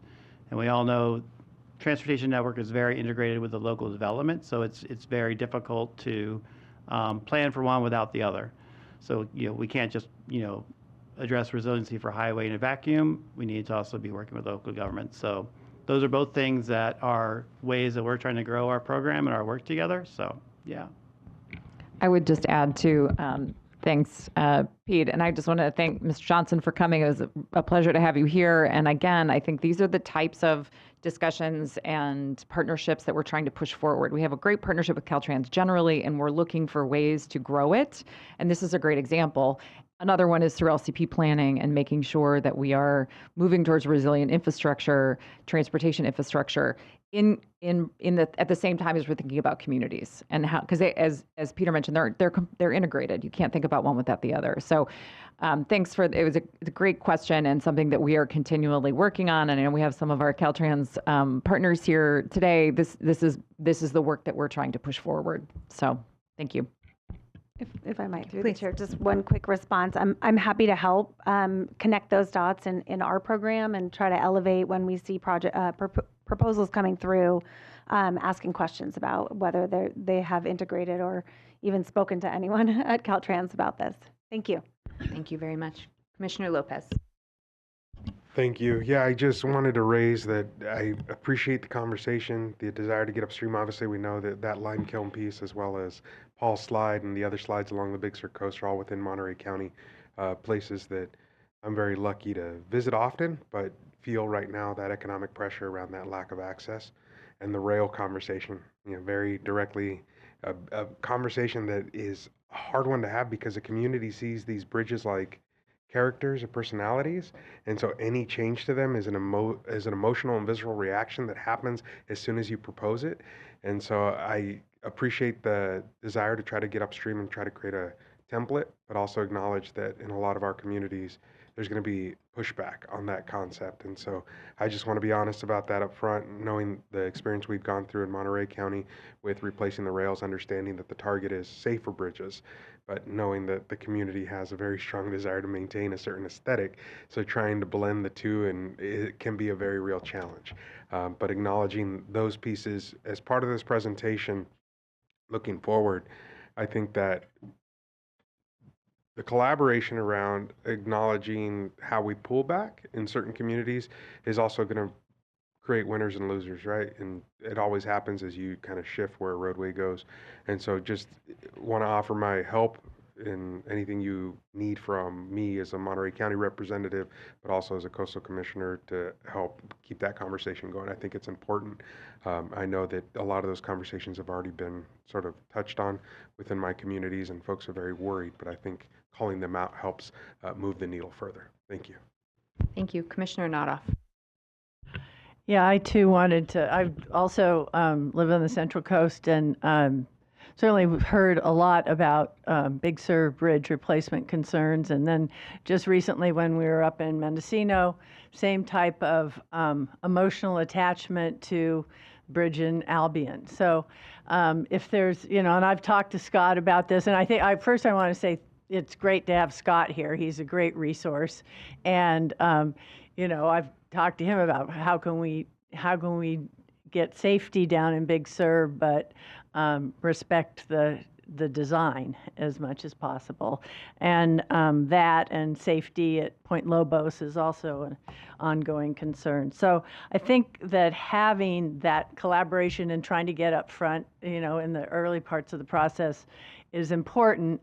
But I would just kind of put a plea in as like, if there are ways to replace in kind as much as possible. That was very, I didn't know what you'd done at Big Creek. That's really interesting how you were able to do that. So, I think a lot of it is, we often, on the commission, a lot of things are a matter of design, not whether you do it, but how you do it.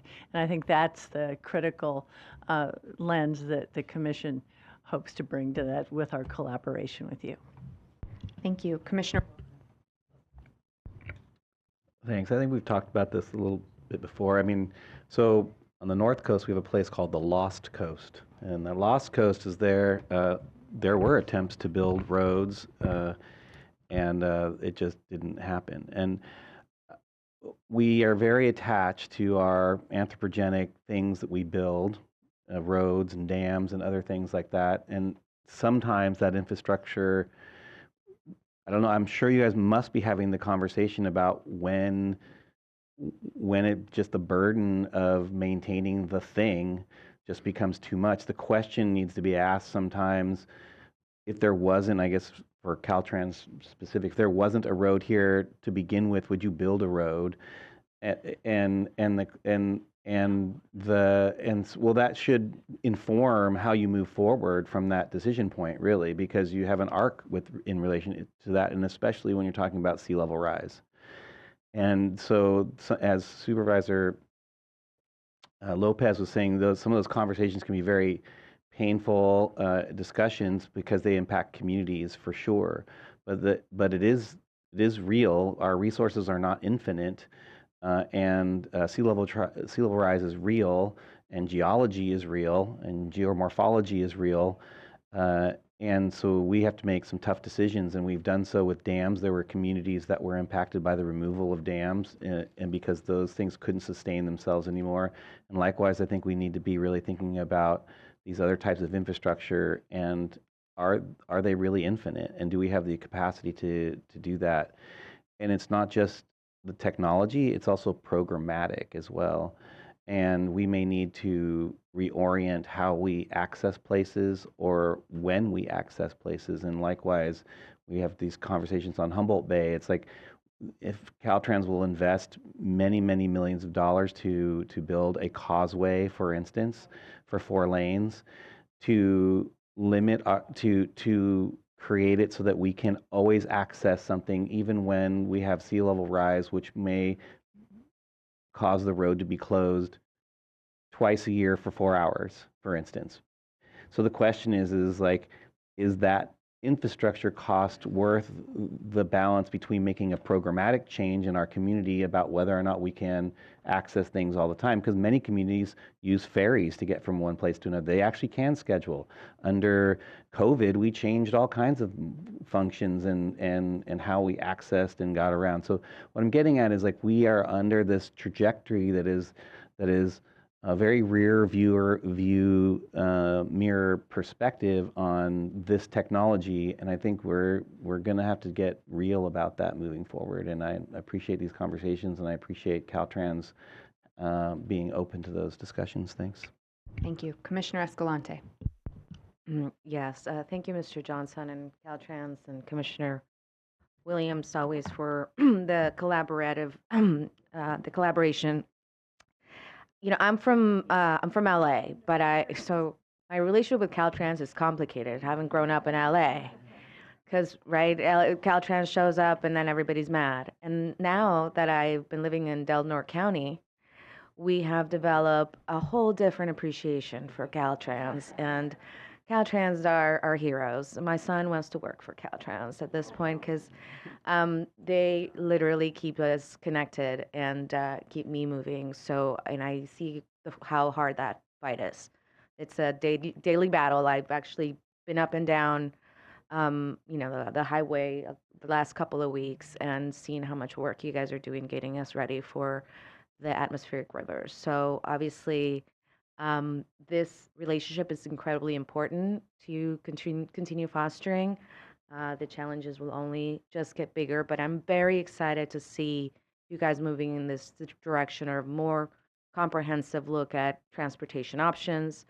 The fact that we are so dependent on the highways and transportation is one of the reasons why we're having so many climate issues.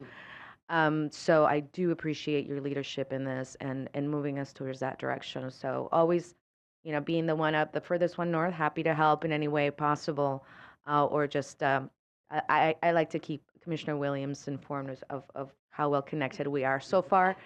This year has been great, but I do understand it's very real, the impacts and how easily we can be disconnected. I know that there's folks who live in Klamath whose kids go to school in Crescent City, and when the 101 is flooded, or when there's erosion or any issues, these kids are completely blocked from education. So it is very, very real impacts. So thanks again. Commissioner Jackson. Thank you, Madam Chair. Thank you, gentlemen, for being here. Appreciate the presentation. I am an LA County resident, so God bless Caltrans. That's all I've got to say. I'm blown away. Well, first of all, you're one of the few other statewide agencies that gets blamed for more stuff than we do. So, potholes, Caltrans. Traffic, Caltrans. It's raining in July. That's also somehow Caltrans' problem. But, I'm constantly amazed at the engineering. I want to nerd out now on some of the stuff you talked about in terms of sucking the salt water out of the pylons to preserve that bridge, because we have, a pier in Hermosa Beach that we've got to spend millions on to try to fix. And I'm writing down furiously, okay, maybe we can suck the salt out of the pylons. But I mean, the things you have to think about it's mind-boggling. I mean, I sit on one of the COG and the Metro on the Transportation Board, and I know one of the things you're dealing with in LA County is shutting down the Vincent Thomas Bridge and the 53,000 people that traverse that every day, and the 5,000 heavy-duty trucks, and just trying to wrap your brain around, okay, how are we going to get all those people to where they need to go when you shut that bridge down, because you have to do it. So I'm constantly amazed at what you all do, and we keep asking for more. I mean, we had an accident in our city the other day, and I'm like calling my Caltrans guys, and I'm beating you up, and I'm like, all right, what are we going to do to fix this? So I know you've got never-ending competing priorities. Everything's urgent, and then you get a rock slide or a mudslide, and all of a sudden, your energies have to be diverted. So thanks for what you do to literally keep California rolling and moving, and thank you for being here.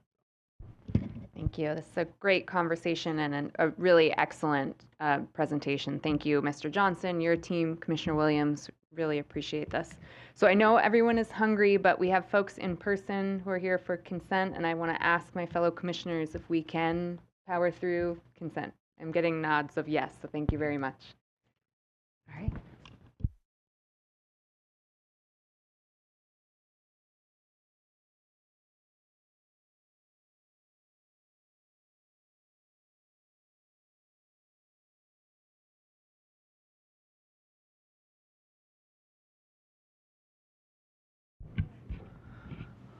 All right, so that does take us to item 7, which is the consent calendar for all units and districts on the agenda today. There are 3 items from Orange County. We aren't aware of any controversy on these items, and the applicants are in agreement with the staff recommendations. So staff is recommending these items be approved on the consent calendar. Thank you, Mr. Schwing. Are there any ex partes? Seeing none. Are there any public comments on any of these items? Yes, we have 3 speakers. Our one is available for questions for 7A, and then for 7B and C, we have Leslie Purcell, who wishes to comment on both of those. Leslie Purcell, when you're able to, please unmute and begin.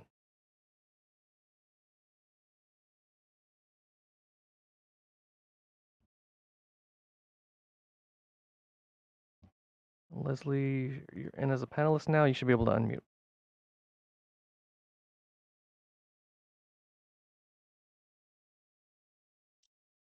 Okay, Leslie Purcell. Yeah, I'm speaking on 7B, the Ocean Avenue. It's a question of the putting in a pool and spa. This is right at the edge of the beach in Seal Beach. And I question the wisdom of allowing a pool and spa with sea level rise and wondering exactly how far above the sea level this is. There's going to be 40 cubic yards of grading and soil removal. And says the rear yard directly abuts the public beach, and the pool will be in the rear yard. So there was a Cosmos map of potential sea level rise. It shows the sea coming right up there. I have a just concern about this and question the appropriateness of allowing this kind of grading and a pool at such close sea level. But that was really my main comment. I am glad that there's at least no basement proposed. So thank you. And then did you also have a comment for 7C, move to consent? Oh, Or on the consent calendar? Yeah, okay. I'll go ahead with that then. Again, 7C, it's somewhat inland, but it also has a pool, and it's next to the Los Cerritos wetlands, and I find that a little bit concerning. I know that there is a tent that's proposed, and some protections for the wetlands, but honestly, it just seems like there's even more grading, 350 cubic yards of grading. The pool will be salt water, presumably with no chemicals. But how is this insured? And is there any way to monitor this, in the future? I know I lived at a condo with a pool in Ventura near the hill area, and I was always pulling bees and other things out of that pool. They would land and be swimming and getting ready to drown. And that wasn't even next to a wetland. So just raising that as an issue. I appreciate that there are these conditions that the staff has put in, but I still question the wisdom of such a large amount of grading with a pool and spa next to a very sensitive wetland. So thank you all for your work. Appreciate it. Thank you. No more speakers. Great. Thank you very much. I'll return to the commission. Do 3 or more commissioners wish to remove? Okay. Or comments? Commissioner Escalante? Yeah, and I hate to do this. I know that we like to move consent quickly, and especially right before lunch. But I did have a question about 7C. Can the ADU be sold separately as its own housing unit if anybody so desired? Because I'm concerned about the loss of 2 distinct housing units. It's not a lot merger, but technically, how is this ADU going to be housed? Doesn't really represent an independent unit either. So I just wanted to understand that.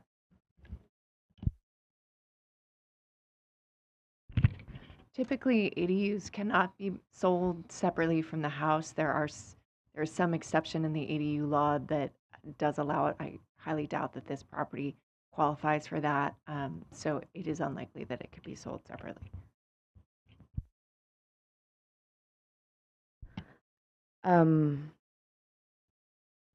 I have trouble with that. The challenge that we have here is under housing law, ADUs are considered housing in separate, they are units. And so in this particular case, it does, the way, when you look at it from a housing perspective, it's 2 separate, it's a house and an ADU. Those are 2 separate housing units. I hear your concern, but that's what the law says. And so we were trying to find a path that would allow for potential in the future for there, again, to not merge the lot. So you still had an opportunity for 2 lots in the future. Understand that that's not what's being proposed here. It's a house and an ADU. But I think under the existing law, we're a little stuck with how to consider that. Commissioner Wilson. Yeah, just so as a follow-up, I guess the issue is, for me, is that this is merging 2 lots. Is that correct? So the original proposal from the applicant did actually do that. Right. And we were very concerned about that. from the housing perspective. So we worked with the applicant to do something less than that. And that is with this lot tie that's been proposed. And we believe the city is in agreement with that lot tie approach. The thing we're thinking about is sort of long-term, is we don't want to permanently lose these lots with a consolidation. And so the lot tie, it's undoable at a later date when the site gets redeveloped. So, or, you know, through some kind of amendment request that would do that. Is there a minimum lot size requirement in this zoning? And the reason I ask that, because is it even practical to move the lot line so that you have two lots between the two structures? And if it's not, then you basically have built in a de facto loss of capacity for expansion. So if you have two lots, you can get ADUs on both lots plus a JADU and even do lot splits. So it's like you literally have the entitlement for 4 units on each one of those. And now under this scenario, I think you're actually losing entitlements to build in density. And so I'm wondering, the density potential, is it being impacted? And is that something that we even have a nexus to? I mean, this is one of those things where we're like, what's our ability or authority around that? I hate to use that word, but you know what I'm saying? Like, what is that nexus in terms of, yeah. Yes, I think there's a bunch of what you're saying. I think there would be a decrease in density potential, as you described it. When we looked at this project, what we're proposing or what we are recommending for approval, we think is consistent with the LCP. And but again, there's a lot to be concerned about here, and I hear your concerns. And just if it's something, and if the commission is not agreeing with the staff recommendation on this, then you can pull this from the consent and we'll bring it back at a later date. We can have a full hearing on it.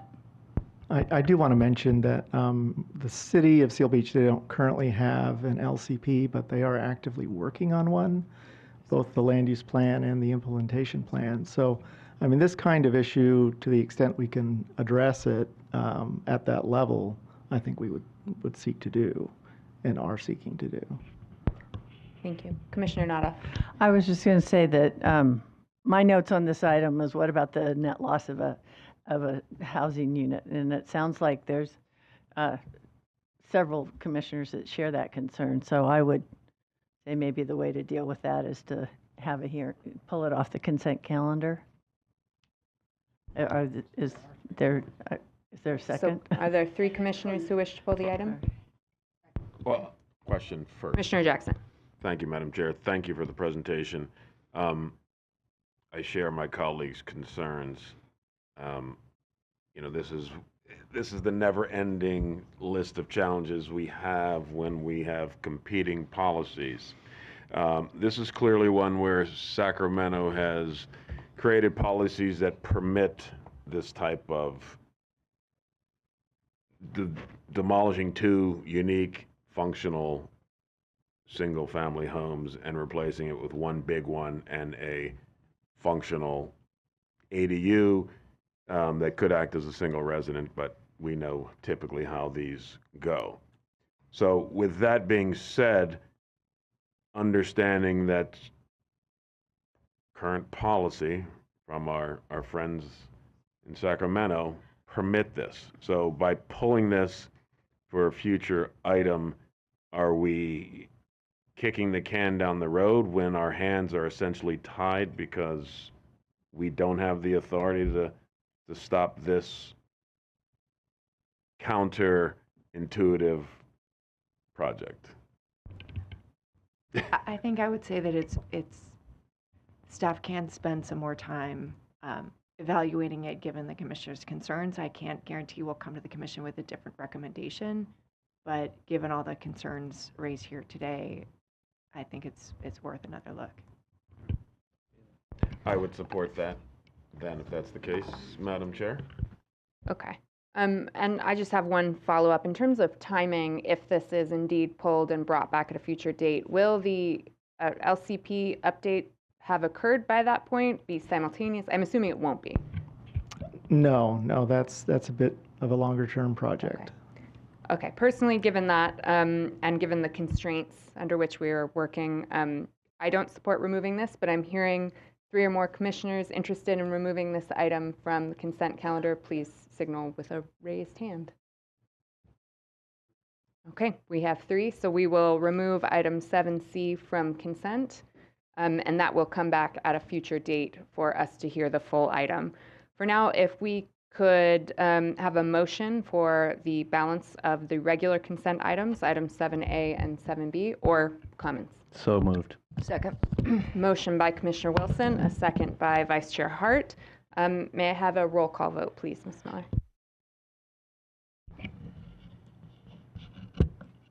Commissioner Rodoni.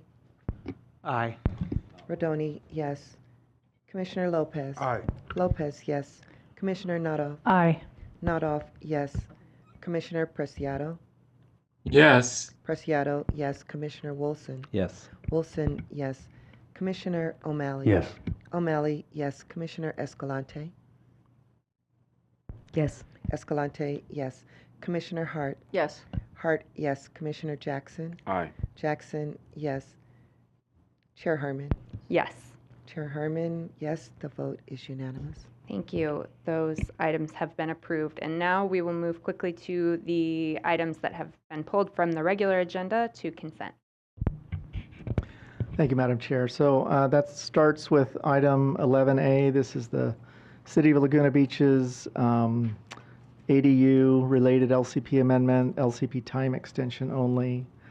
Item 13B, the application from the Rail Authority on their culvert, the work on the culverts in San Clemente. That's moved to consent. Item 15A is the City of Oceanside's LCP amendment for the downtown density 6th housing cycle, time extension only.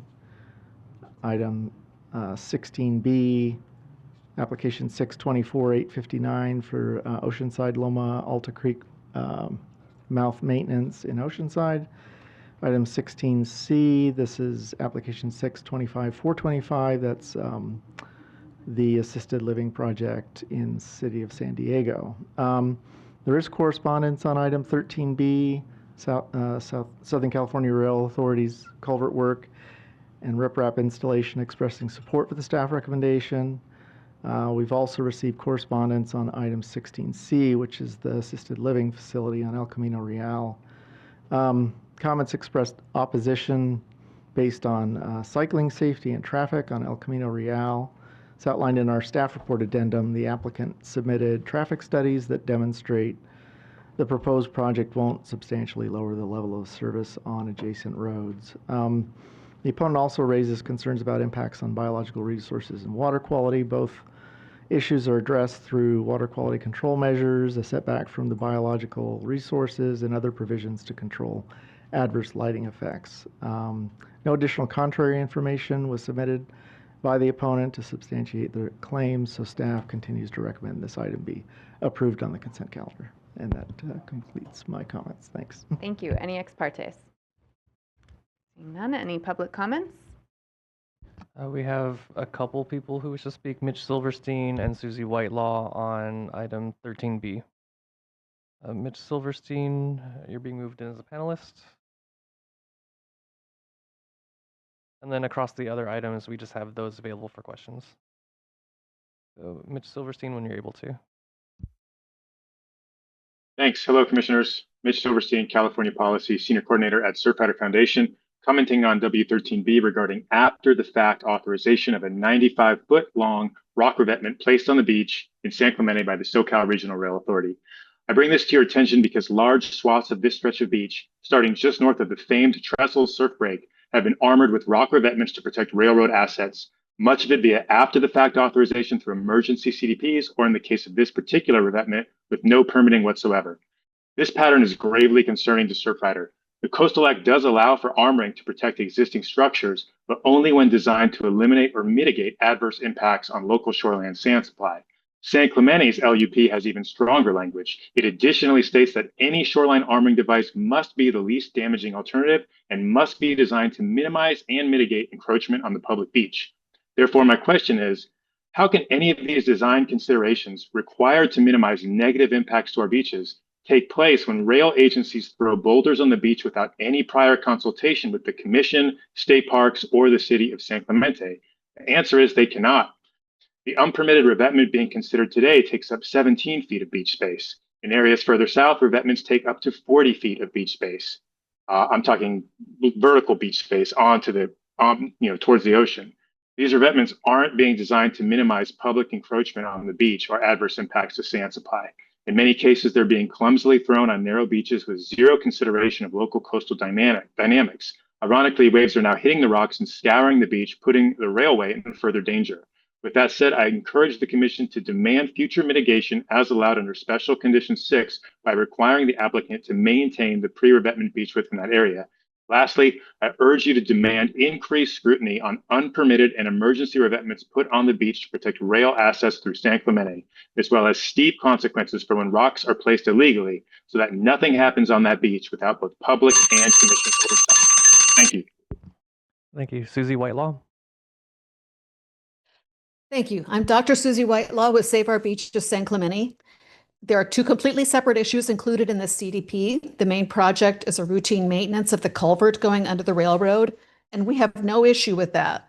However, during the permitting process, another issue arose that has been folded into this application that gives us concern. It was a local resident who noted that the railroad had placed a significant amount of rock on the beach back in 2017, and this permitting process made her submit that documentation and ask if it had been permitted, and it was not. This covers almost 2,000 square feet of our beach. Now, the routine maintenance project includes mitigation for what probably should have been under an enforcement action. The staff report is requiring mitigation in the form of $300,000 payable to the city of San Clemente to support its phase 2 of its borrow site study. The staff report provides no rationale for why that fee amount was chosen. In 2023, Save Our Beaches reported another much larger unpermitted rock placement, which has not yet been mitigated. We also have frequent reports from residents of hearing rocks being dumped at night on top of existing rock revetments that are difficult to document. The proposed mitigation is a good start, but we are not convinced that this is enough to mitigate the harm and dissuade the railroad from future unpermitted rock placements. What we're asking is that the Commission approve this as a down payment on potentially required mitigation and allow more time for the public to understand and comment on this issue and evaluate whether the final mitigation amount is adequate to address the harm done to our public beach. We don't want to delay the current proposed mitigation as the borrow site study is urgently needed, but we would like the Commission to provide future opportunities for further public comment and a more robust evaluation the harms done to the beach and appropriate final mitigation. Thank you. Thank you. And we did have one other speaker, but we aren't able to find them. Christy Boyd. Christy Boyd for item 11A. If you're in the meeting, please raise your hand.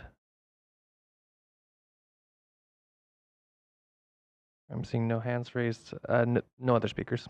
Okay, thank you very much. Okay, do three or more commissioners wish to remove? Just ask the staff. Mr. Schwing, would you like to respond?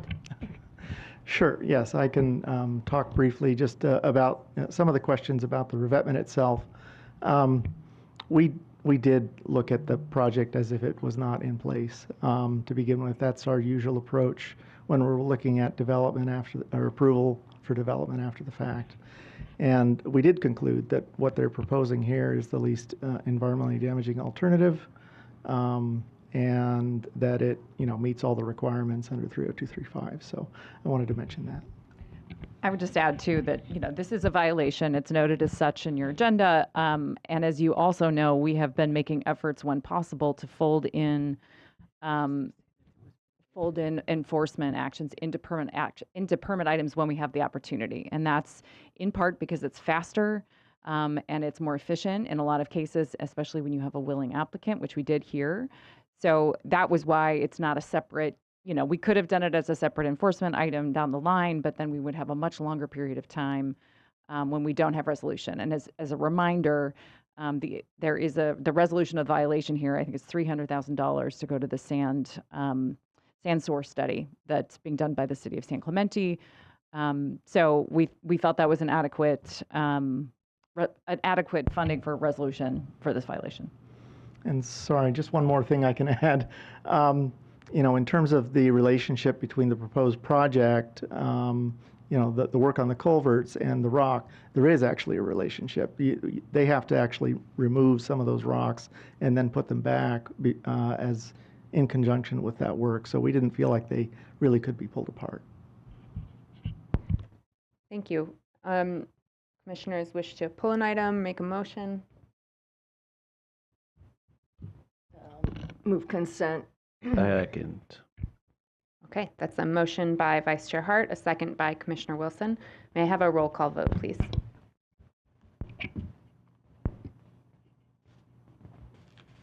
Commissioner Rodoni? Aye. Rodoni, yes.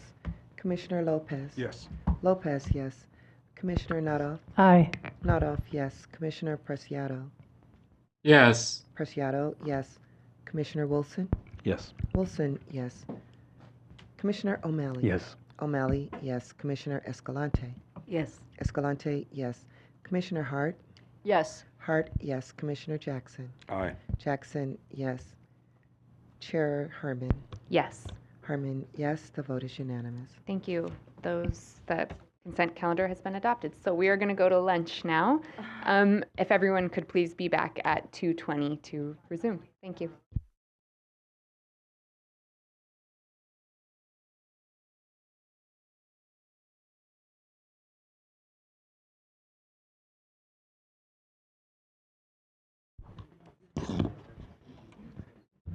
Okay.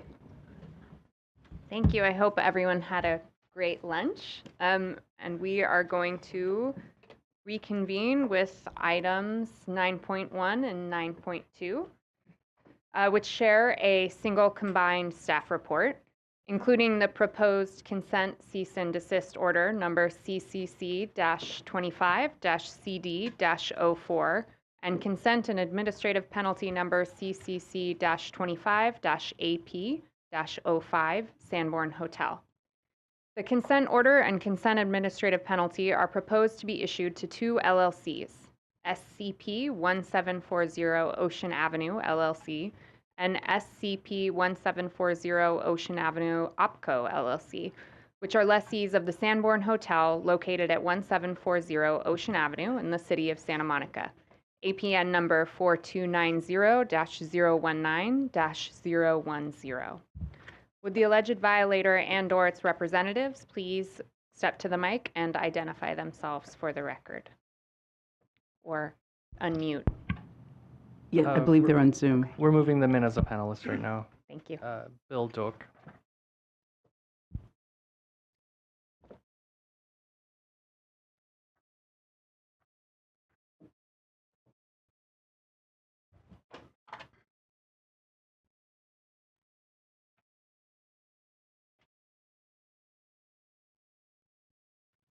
Hello? Hi, we can hear you. Okay, great. Thanks. My name is Bill Doak, and I serve as the managing director for the ownership group of the hotel at 1740 Ocean Avenue. It's now known as the Sandbourne Hotel.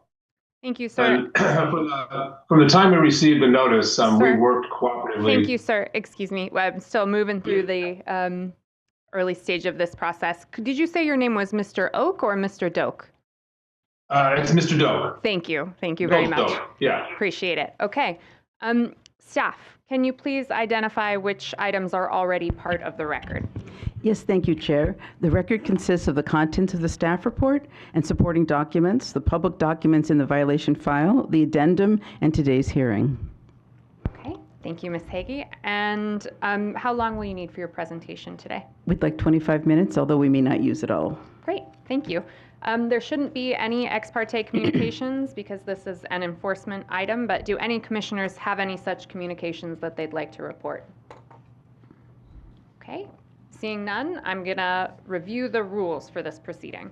Staff has asked for up to 25 minutes for its presentation, so I will give the alleged violator the same amount of time, and they may also request to reserve some of that time for their rebuttal. After any presentation by the alleged violator, we will allow 3 minutes for any other party who'd like to speak as an interested member of the public. After which, I may allow the alleged violators, or I will allow rather, the alleged violator to use any reserved rebuttal time to respond to comments from those interested persons. Our staff will then typically respond to the testimony and to any new evidence that may be introduced. Anyone who speaks at this hearing may propose questions, either orally or in writing, that they'd like commissioners to ask of any other party, but it's not appropriate to suggest questions to be asked to yourself. Commissioners may, but are not required to ask the proposed questions. With that, we will now begin the public hearing, and I will turn it over to Ms. Hagee for the staff presentation. Thank you so much, Chair. Staff is pleased to announce that the respondents, those lessees that the Chair just announced, who are lessees of the Sandbourne Hotel located in Santa Monica, have worked with staff to reach an amicable resolution of this case and proposed consent cease and desist order and consent administrative penalty, which we'll collectively refer to today as the consent agreement. We can start the power. Oh, it's up, okay. The Santa Monica Pier is shown on this slide, and the hotel is marked by the yellow arrow on the left hand of the screen.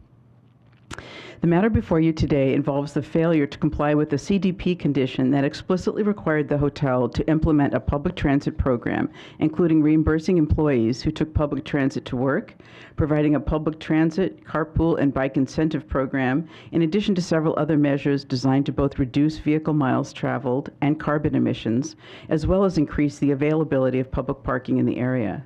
Staff worked closely and collaboratively with the hotel and greatly appreciates their cooperation and participation in crafting the proposed resolution. We think it's an exciting settlement proposal because it involves not only increasing the employee transit subsidy and incentive program, which benefits the employees, but also includes several additional projects that will increase public access to the coast and a number of measures to protect coastal resources, as you will soon hear. Staff recommends that the Commission issue the proposed consent agreement to resolve the Coastal Act violations associated with this property. Today's presentation will be given by Shelby Wayment, an attorney in our headquarters unit. Robin Weimar of the Council's office is also available for any questions. Good afternoon, Chair and members of the Commission. Next slide, please. This slide shows the Sandbourne Hotel in Santa Monica. This case involves the long-term failure of the hotel to comply with their CDP requirements, which deprived the employees of the hotel of being reimbursed for their public transit expenses for nearly 20 years. As I'll explain later, the CDP condition was imposed in order to find this project consistent with the Coastal Act, specifically Section 30252, which aims to decrease vehicle miles traveled and greenhouse gas emissions, increase the availability of public parking in the surrounding area, and increase public access to the coast. While the long-term nature of this violation not only deprived hotel employees of a financial benefit they should have received for nearly 20 years, this compliance issue potentially increased traffic, limited parking in a very congested area of Santa Monica, and limited public access to the coast.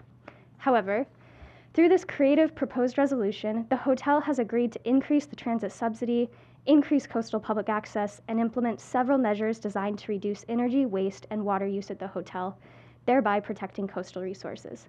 Next slide, please. Here you can see a regional map. The Sandbourne Hotel is in the city of Santa Monica and marked with a yellow star. For reference, we've highlighted LAX to the south and Malibu to the north. Next slide, please. This slide shows the location of the hotel, which is shown by the yellow star located immediately down coast and across the street from the iconic Santa Monica Pier, marked by the green star, which is next to a large and popular public beach. Next slide, please. At the time of the CDP in the 1990s, traffic and parking constraints in Santa Monica were a large concern, as it continues to be today, given the popularity of Santa Monica as a coastal destination. When the Commission issued the CDP for a demolition of a 91-unit motel into the construction of a new larger hotel, which is now the Sandbourne Hotel today, The Commission found that special conditions were required in order for the project to be consistent with Section 30252 of the Coastal Act, which requires any new development to maintain and enhance public access to the coast by providing means of serving that development with public transportation. Next slide, please. To comply with that section of the Coastal Act, the Commission imposed Special Condition 2, a summary of which is shown on the slide here, which required the hotel to reimburse 50% of the public transit passes for hotel employees for 30 years, create dedicated carpool and bike parking, and implement a publicity and incentive program to inform hotel employees and future owners of the hotel of the condition. This condition was required by the Commission in order to find the development of the hotel consistent with the public access policies of the Coastal Act. And without this condition, the project would not have been consistent with the Coastal Act. If implemented at the time the hotel opened in 1999, this condition would have provided a financial benefit directly to hotel employees, reduced traffic, increased the availability of parking, and decreased carbon emissions for the past few decades. Next slide, please. Now, I'll review the enforcement history. The picture on the slide depicts the hotel under former ownership when it was known as the Lamerigo Hotel. After learning that the hotel did not provide the transit reimbursement program, Commission enforcement staff sent the hotel's prior owners a notice of violation letter in 2018 notifying the former ownership of the violations. After the hotel failed to resolve the violation, in July 2021, the executive director issued a notice of intent to commence cease and desist order and administrative civil penalty proceedings to the prior owners. However, while Commission staff were in the middle of negotiations to resolve the outstanding violations, the hotel was sold to the current respondents without any notice to Commission staff. However, after receiving the notice, the new owners, the respondents, contacted Commission staff to resolve the hotel's outstanding liabilities. Next slide, please. This slide depicts the hotel under current ownership, now known as the Sandbourne Hotel. As you may all be aware, CDP conditions run with the land and therefore attach to any new owners of the property. As mentioned earlier, Special Condition 2B of the original permit requires that the hotel must provide a transit fare reimbursement program for a minimum of 30 years, which would have expired in 2029, 30 years after the hotel opened in 1999. However, from Commission staff's investigation, none of the hotel's prior owners ever provided such a program from when the hotel opened until at least sometime after Commission staff sent the notice of violation letter. And therefore, the prior ownership of the hotel did not provide the required financial reimbursement to their employees for the entire time that the hotel had been in operation to that point, which was about 2 decades. However, in contrast, after their receipt of the NOI, the current owners of the hotel worked quickly and collaboratively with Commission enforcement staff to reach the proposed resolution and have been reimbursing their employees for taking public transit throughout our negotiations. Next slide, please. The 2 main requirements that are necessary for the Commission to issue a cease and desist order are either that the development is unpermitted or is inconsistent with a previously issued permit. Here, the failure to comply with the CDP conditions, including the requirement to reimburse employees for their public transit costs, is an activity that is inconsistent with a previously issued permit, and therefore, the requirement for the issuance of the cease and desist order are met. Next slide, please. Coastal Act Section 30821 allows the Commission to impose an administrative penalty for violations of the public access provisions of the Coastal Act. Here, the hotel did not comply with the special condition that was required for the permit to be consistent with the public access policies of the Coastal Act. And if this condition had been implemented as required, it would have provided a financial benefit and incentive to take public transit, reduced vehicle miles traveled, and increased the availability of parking. Thus, there is a basis for an administrative penalty here, as is described in greater detail in the staff report beginning at page 12. Next slide, please. Section 30821 incorporates the 5 factors from Section 30820 as shown here on the slide and as the bases for determining the amount of civil liability to be imposed, which is covered extensively in the staff report beginning at page 17. While there were many delays in reaching this resolution due in part to the hotel changing ownership, the hotel here today worked quickly and collaboratively with Commission staff to reach the proposed agreement after they purchased the property, which required less staff time compared to many of our other cases. Additionally, the violations occurred during the previous hotel ownership, and the current owners worked diligently on this proposed resolution to address the entire violation. The expansive resolution here includes future commitments that benefit hotel employees, public access, and coastal resources. Aggregating these factors, Commission staff concluded that a low penalty is warranted. Staff recommends that the Commission adopt staff's recommendation for the imposition of an administrative penalty, as I will describe in detail in the next few slides. Next slide, please. This slide summarizes the main components of the proposed settlement agreement and the wide range of benefits this agreement will have for hotel employees, members of the public, and for protecting coastal resources. Through this proposed resolution, the hotel has agreed to resolve the violations and liabilities through the program shown here on the slide. This case involves a variety of environmental justice issues as well, which are a priority for the Commission and the Coastal Act. Public access in the coastal zone is an environmental justice issue, and this resolution would provide a dual benefit of increasing public access in the surrounding area by decreasing vehicle miles traveled, thereby increasing available public parking, in addition to providing a financial subsidy for the community of workers at the hotel who choose to take public transit, bike, walk, or carpool to work.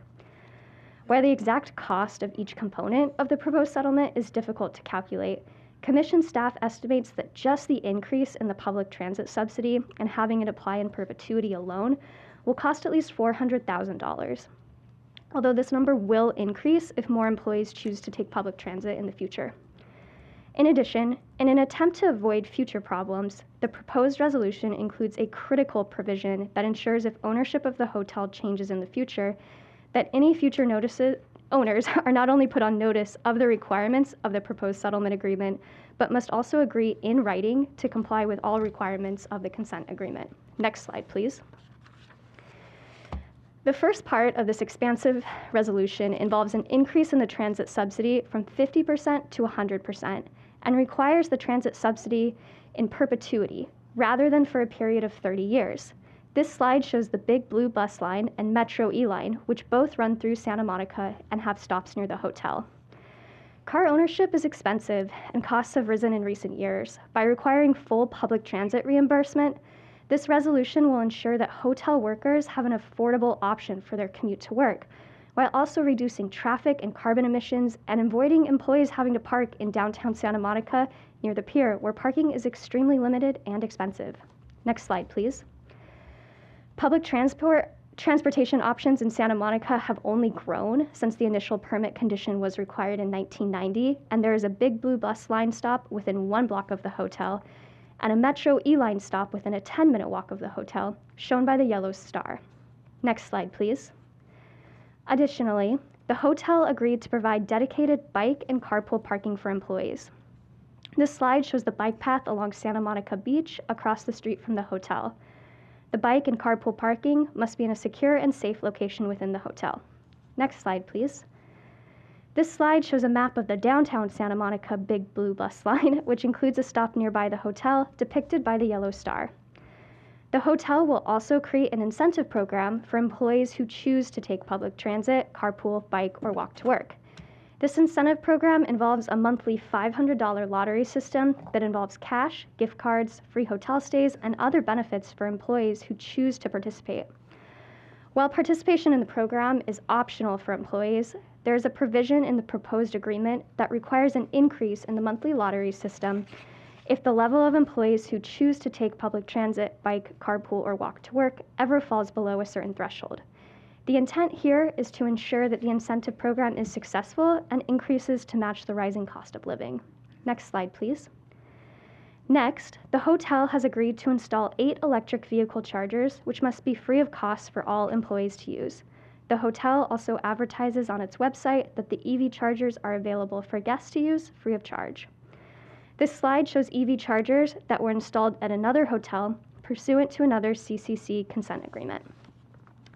The combined components of the public transit program creatively address the long-term violation of Special Condition 2, while helping to ensure that the goals of Section 30252 are met.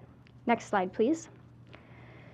Plastic waste is one of the main items picked up during the Coastal Commission's annual cleanup day, as you heard earlier, which is shown by the poster on the slide here.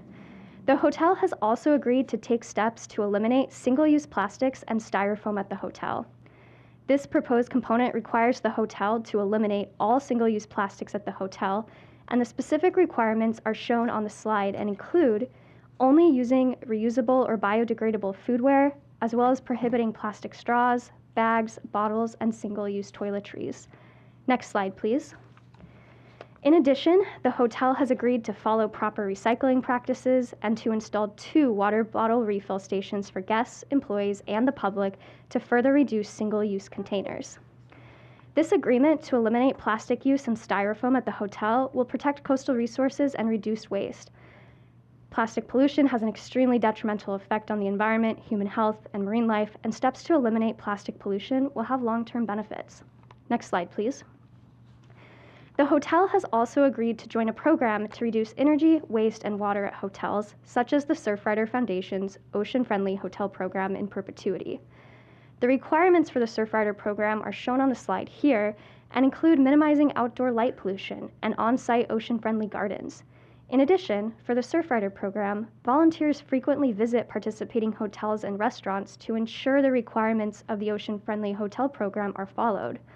Programs like this serve to reduce marine debris and help educate members of the public about which hotels protect coastal resources, so members of the public can travel more sustainably. Next slide, please. Next, the hotel will enhance public access through purchasing beach wheelchairs to Heal the Bay Aquarium, which is located at the Santa Monica Pier, very close to the hotel, as you recall from the earlier location slide. Heal the Bay has an existing beach wheelchair program, as shown on the slide here, which are free for members of the public to use, and the existing wheelchairs were purchased through a commission whaletail grant. The hotel agreed to purchase 4 new beach wheelchairs for Heal the Bay, which doubles the amount of existing beach wheelchairs at the aquarium. Further, the hotel has agreed to coordinate with Heal the Bay on the type and model of wheelchair to be purchased to ensure that these wheelchairs are the type and model that best meet Heal the Bay's needs. And these wheelchairs must be the all-terrain wheelchairs, which are designed to be used on the sand and the pier and are more durable. There's a high demand for these beach wheelchairs, and when discussing the existing program with Heal the Bay, Commission staff learned that on several school field trips to the aquarium and pier, some students were unable to join their classmates on the beach and pier due to not having enough beach wheelchairs. This unique and creative component of the agreement expands coastal access locally in Santa Monica, helping to maximize coastal access for all. Next slide, please. Next, the hotel will purchase replacement and maintenance parts for the new and existing beach wheelchairs. This may sound small, but it is critical to having beach wheelchairs for public use. Currently, 3 out of 4 of the beach wheelchairs at Heal the Bay Aquarium are not operational due to the lack of funding for replacement and maintenance parts, and this component of the proposed consent agreement would remedy that for the new and existing chairs by ensuring that the chairs are repaired and operational again. Next, the hotel will provide funding to expand the storage for the existing and new beach wheelchairs. As these wheelchairs take up a large amount of space at the aquarium and are frequently exposed to salt water due to the aquarium's location at the pier, this expanded storage will help ensure that these wheelchairs are protected and that Heal the Bay can expand their existing wheelchair program. Finally, the hotel will purchase outreach materials for Heal the Bay beach wheelchairs to let members of the public know about their availability, and these signs must be printed in English and Spanish. We're also very excited to work with our wonderful public education team to update our website and directory of available beach wheelchairs. Next slide, please. This slide shows the E-Line, which is the metro line located in Santa Monica, and the nearest stop is a 10-minute walk from the hotel. In closing, we want to thank respondents for their dedication in working with us to craft this creative resolution that increases and protects coastal access for all. This proposed agreement involves an expansive range of benefits that serves to meet the goals of the Coastal Act by maximizing public access for all members of the public, decreasing vehicle miles traveled, increasing parking, reducing carbon emissions, reducing plastic, waste, energy, and water use, and providing a direct financial benefit to employees, and ensuring that these benefits are continued in perpetuity, no matter who owns the hotel. Next slide, please. We recommend that the Commission approve the proposed consent cease and desist order and proposed consent administrative penalty set forth in the staff report. The motion can be found on pages 8 and 9 of the staff report, and this concludes my presentation, and we are available for questions. Thank you very much, Ms. Wayment. Okay, now I will turn it to the alleged violator, Mr. Doak. You may address the commission at this time. You have up to 25 minutes.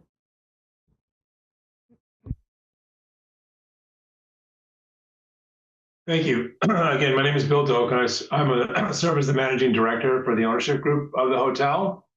And I just want to reiterate what staff already said, that from the time we received the notice, we worked cooperatively and constructively with the commission staff to reach a resolution.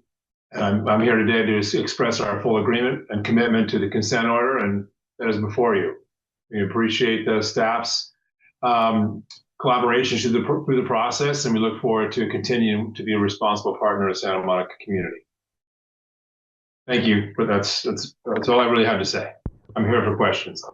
Wonderful. Thank you so much, Mr. Doak, and we will reserve your 24 minutes and 23 seconds in case anything comes up in public comment. I'm glad I don't need them. Okay. We are too. Thank you very much. Okay, we'll now move to public comment on this item. Chris? All right, we have 3 speakers, starting with Steve Ray, and then on Zoom, CJ O'Brien and Zoe Collins. A reminder that each of these speakers are allowed 3 minutes. 3.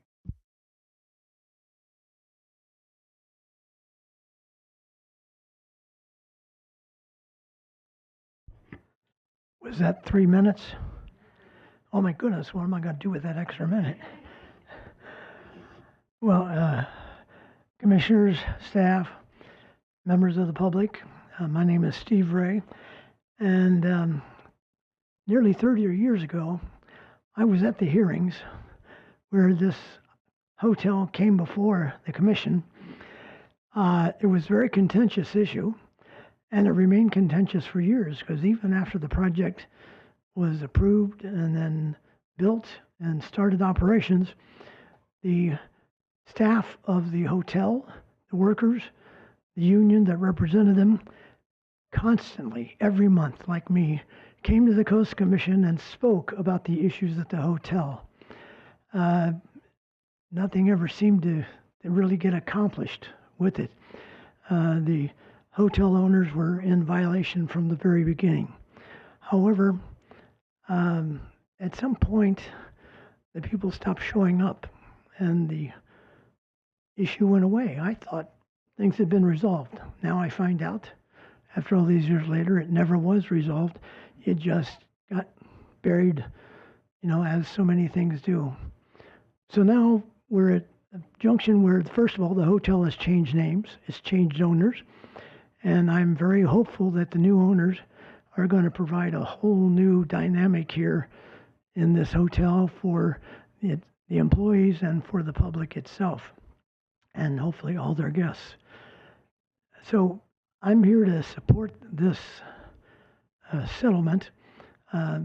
Sometimes I think, if all these years that went by, there should be some sort of monetary penalty, but I understand the staff's rationale regarding this. And I think what they've crafted is an agreement that is even better than the actual conditions that were placed on the hotel in the first place. I want to congratulate Lisa Hagee and Shelby Wayment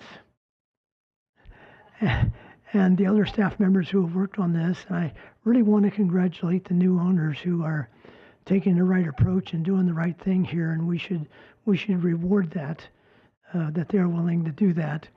And I, in particular, in the settlement, am heartened to see something that's very near and dear to my heart and my legs, and that is that they're doing a lot there to provide beach access for the handicapped through the wheelchair program, the beach wheelchair program.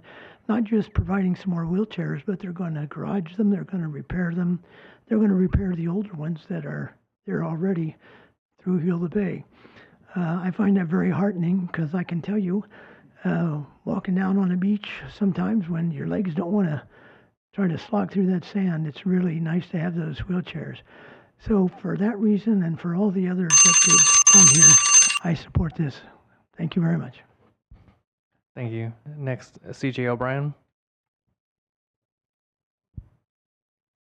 Hello, my name is CJ O'Brien Weddle, and I'm the Ocean Friendly Programs Manager at the Surfrider Foundation.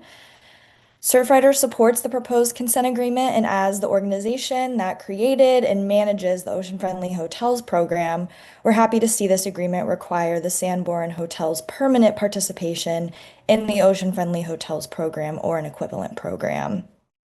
The Ocean Friendly Hotels program sets forth strong standards for waste reduction, water conservation, energy efficiency, and more, as you can see from the slide. Currently, our 38 participating hotels save about 1.6 million plastic water bottles and 2.5 million mini toiletry bottles from polluting our ocean, communities, and landfills every year. Making this commitment permanent ensures that these practices become embedded in the hotel's operations for years to come, regardless of future ownership changes, and demonstrates a prolonged commitment to ocean protection. Surfrider urges the Commission to approve this consent agreement as recommended by staff. We look forward to welcoming the Sandbourne Hotel into our Ocean Friendly Hotels program and supporting their ongoing commitment and journey to protecting our ocean. Thank you. Thank you. And then Zoe Collins. Good afternoon. My name is Zoe Collins, and I'm here on behalf of Heal the Bay to express strong support for items 9.1 and 9.2. I want to thank you for your leadership in ensuring that our coast is not only protected, but also accessible to everyone. The order before you today has tangible benefits by directing enforcement dollars towards inclusive measures like providing beach wheelchairs at our aquarium.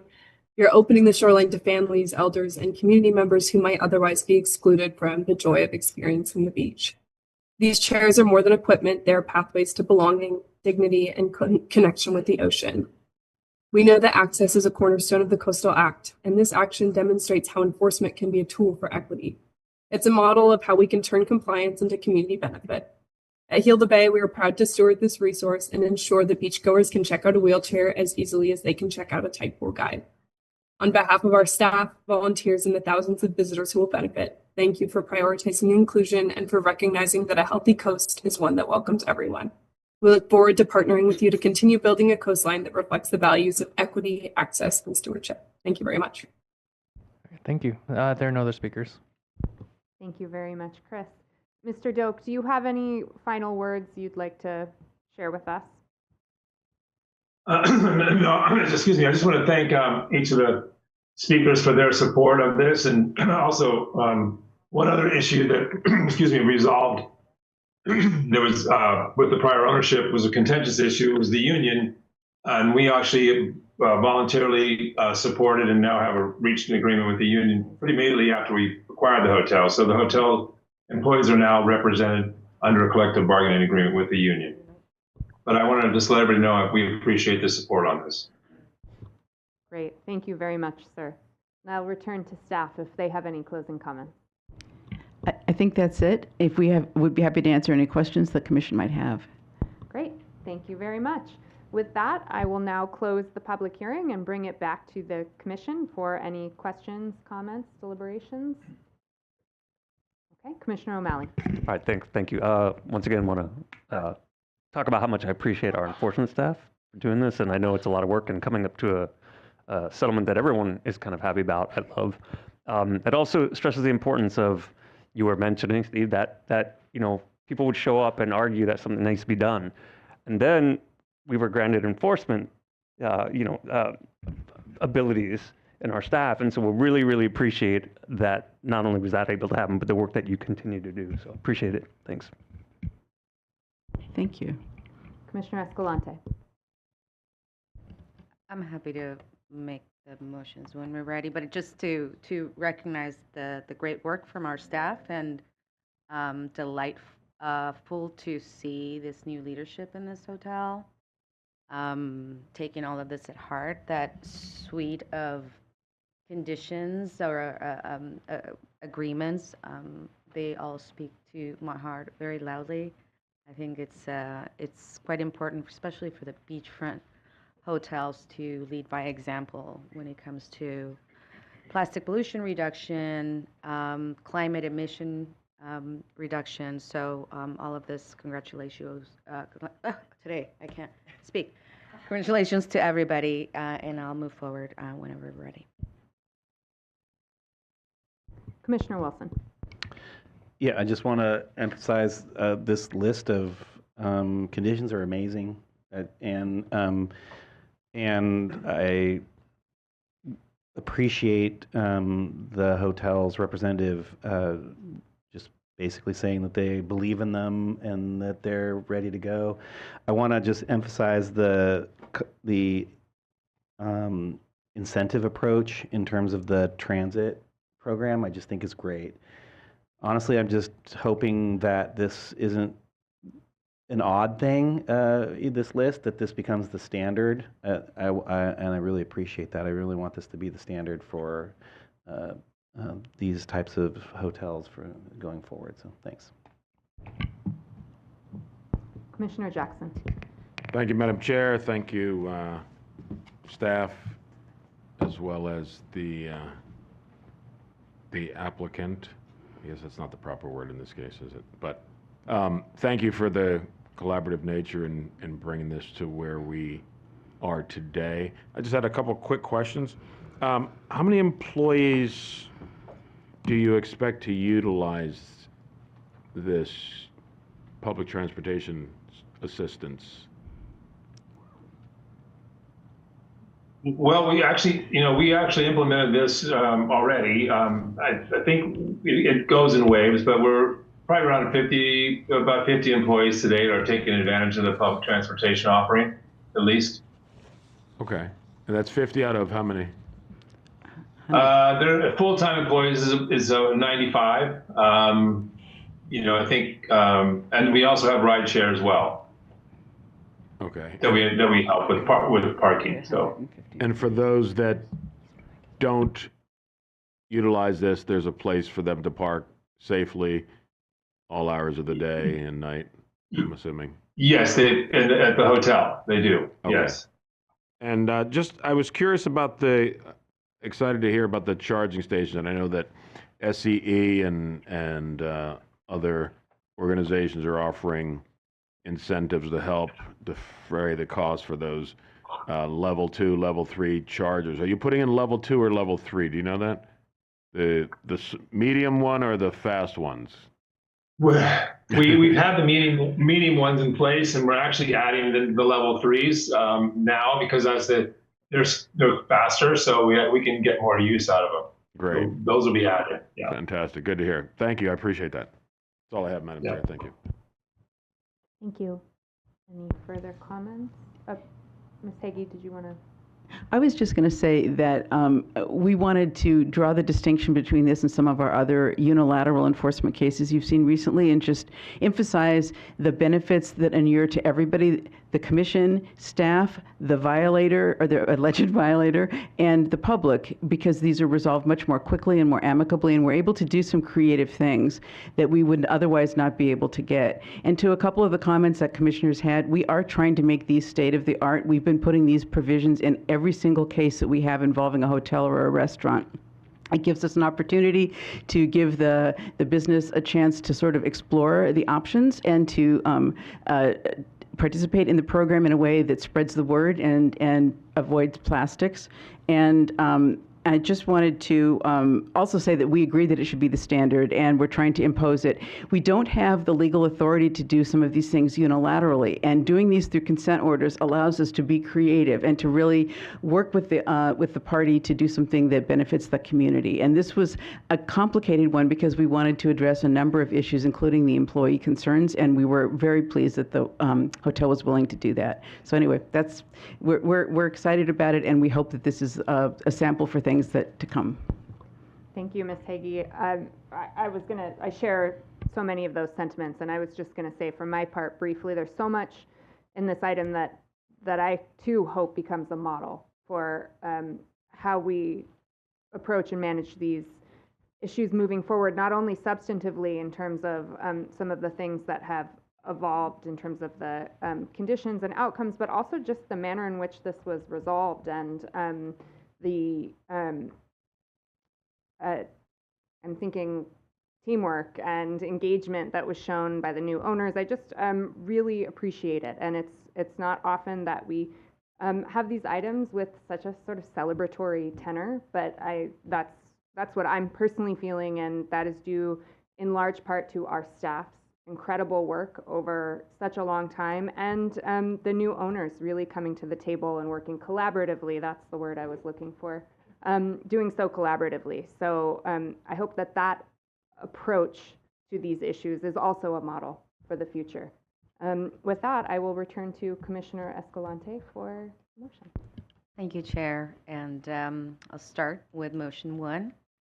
I move that the Commission issue consent cease and desist order number CCC-25-CD-04 to SCP 1740 Ocean Avenue, LLC, and SCP 1740 Ocean Avenue, OPCO, LLC, pursuant to the staff recommendation, and staff recommends a yes vote. Second. A motion by Commissioner Escalante, a second by Commissioner Wilson. They're asking for a yes vote. May we have a roll call, please, Ms. Miller? Commissioner Lopez. Yes. Lopez, yes. Commissioner Nadoff. Aye. Nadoff, yes. Commissioner Preciado. Yes. Preciado, yes. Commissioner Wilson. Yes. Wilson, yes. Commissioner O'Malley. Yes. O'Malley, yes. Commissioner Escalante. Yes. Escalante, yes. Commissioner Hart. Yes. Hart, yes. Commissioner Jackson. Aye. Jackson, yes. Commissioner Rodoni. Aye. Rodoni, yes. Chair Harmon. Yes. Harmon, yes. The vote is unanimous. Thank you. The motion carries. Commissioner Escalante. Thank you. And again, thanks for that elegant solution. Motion 2, I move that the Commission issue consent administrative penalty number CCC-25-AP-005 to SCP 1740 Ocean Avenue, LLC, and SCP 1740 Ocean Avenue, OPCO, LLC, pursuant to the staff recommendation. Staff recommends a yes. Second.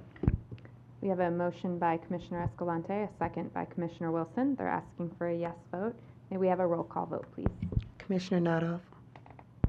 Aye. Nadoff, yes. Commissioner Preciado. Aye. Preciado, yes. Commissioner Wilson. Yes. Wilson, yes. Commissioner O'Malley. Yes. O'Malley, yes. Commissioner Escalante. Yes. Escalante, yes. Commissioner Hart.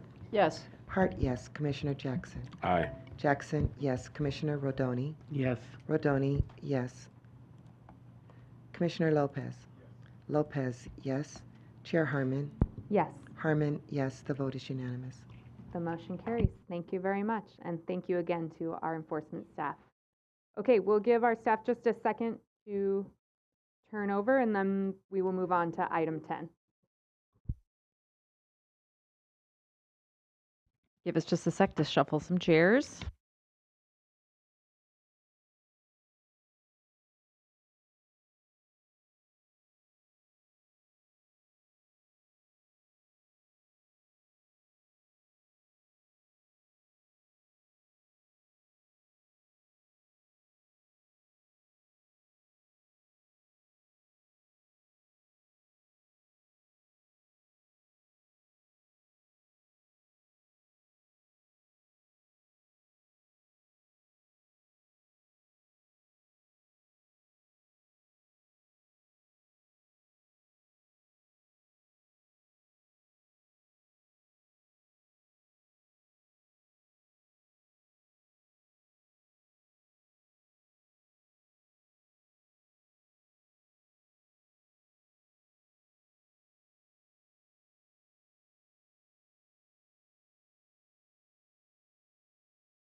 Mr. Schwing, whenever you're ready.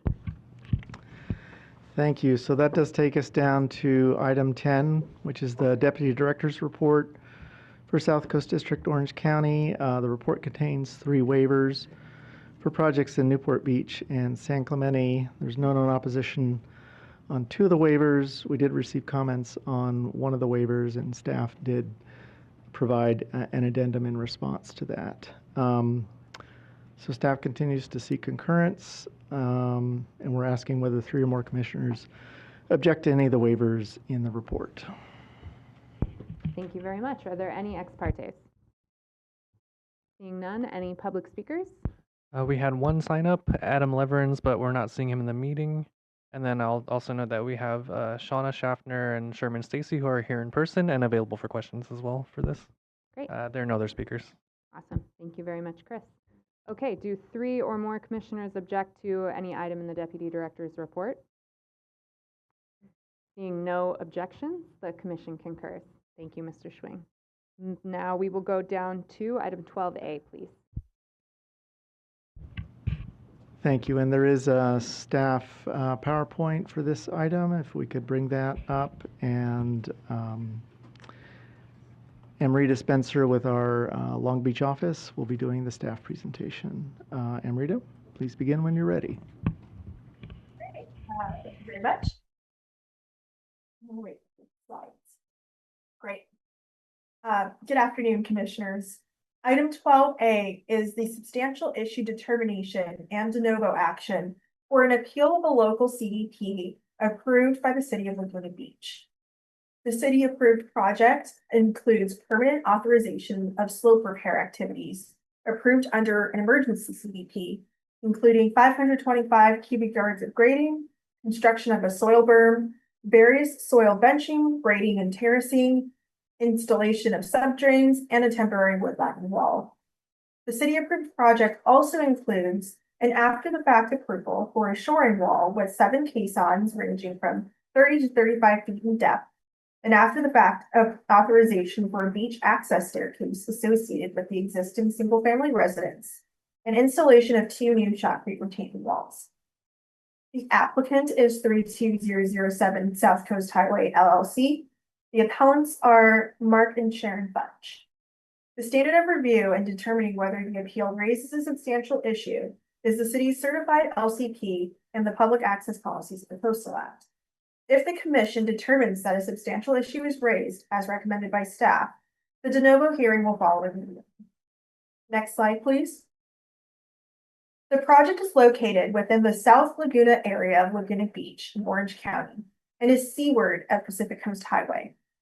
The project site is a flag-shaped, approximately 12,000 square foot coastal bluff top lot that is developed with a single-family residence partway down the slope, a detached two-car garage located at street level at PCH, and a funicular that runs between the garage and the residence down the slope. Next slide, please. This slide shows the proposed project. The caisson shoring wall is located along the northern property line and is outlined in dark blue. The wood lagging wall that was approved and constructed under the emergency permit is shown in orange.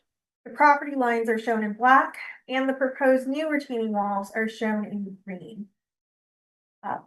Next slide, please. As previously mentioned, the proposed project also includes an after-the-fact approval of beach access staircase, shown here on this slide. The Orange County Planning Commission issued a conditional use permit, or CUP, for the construction of this staircase and associated decks in 1973.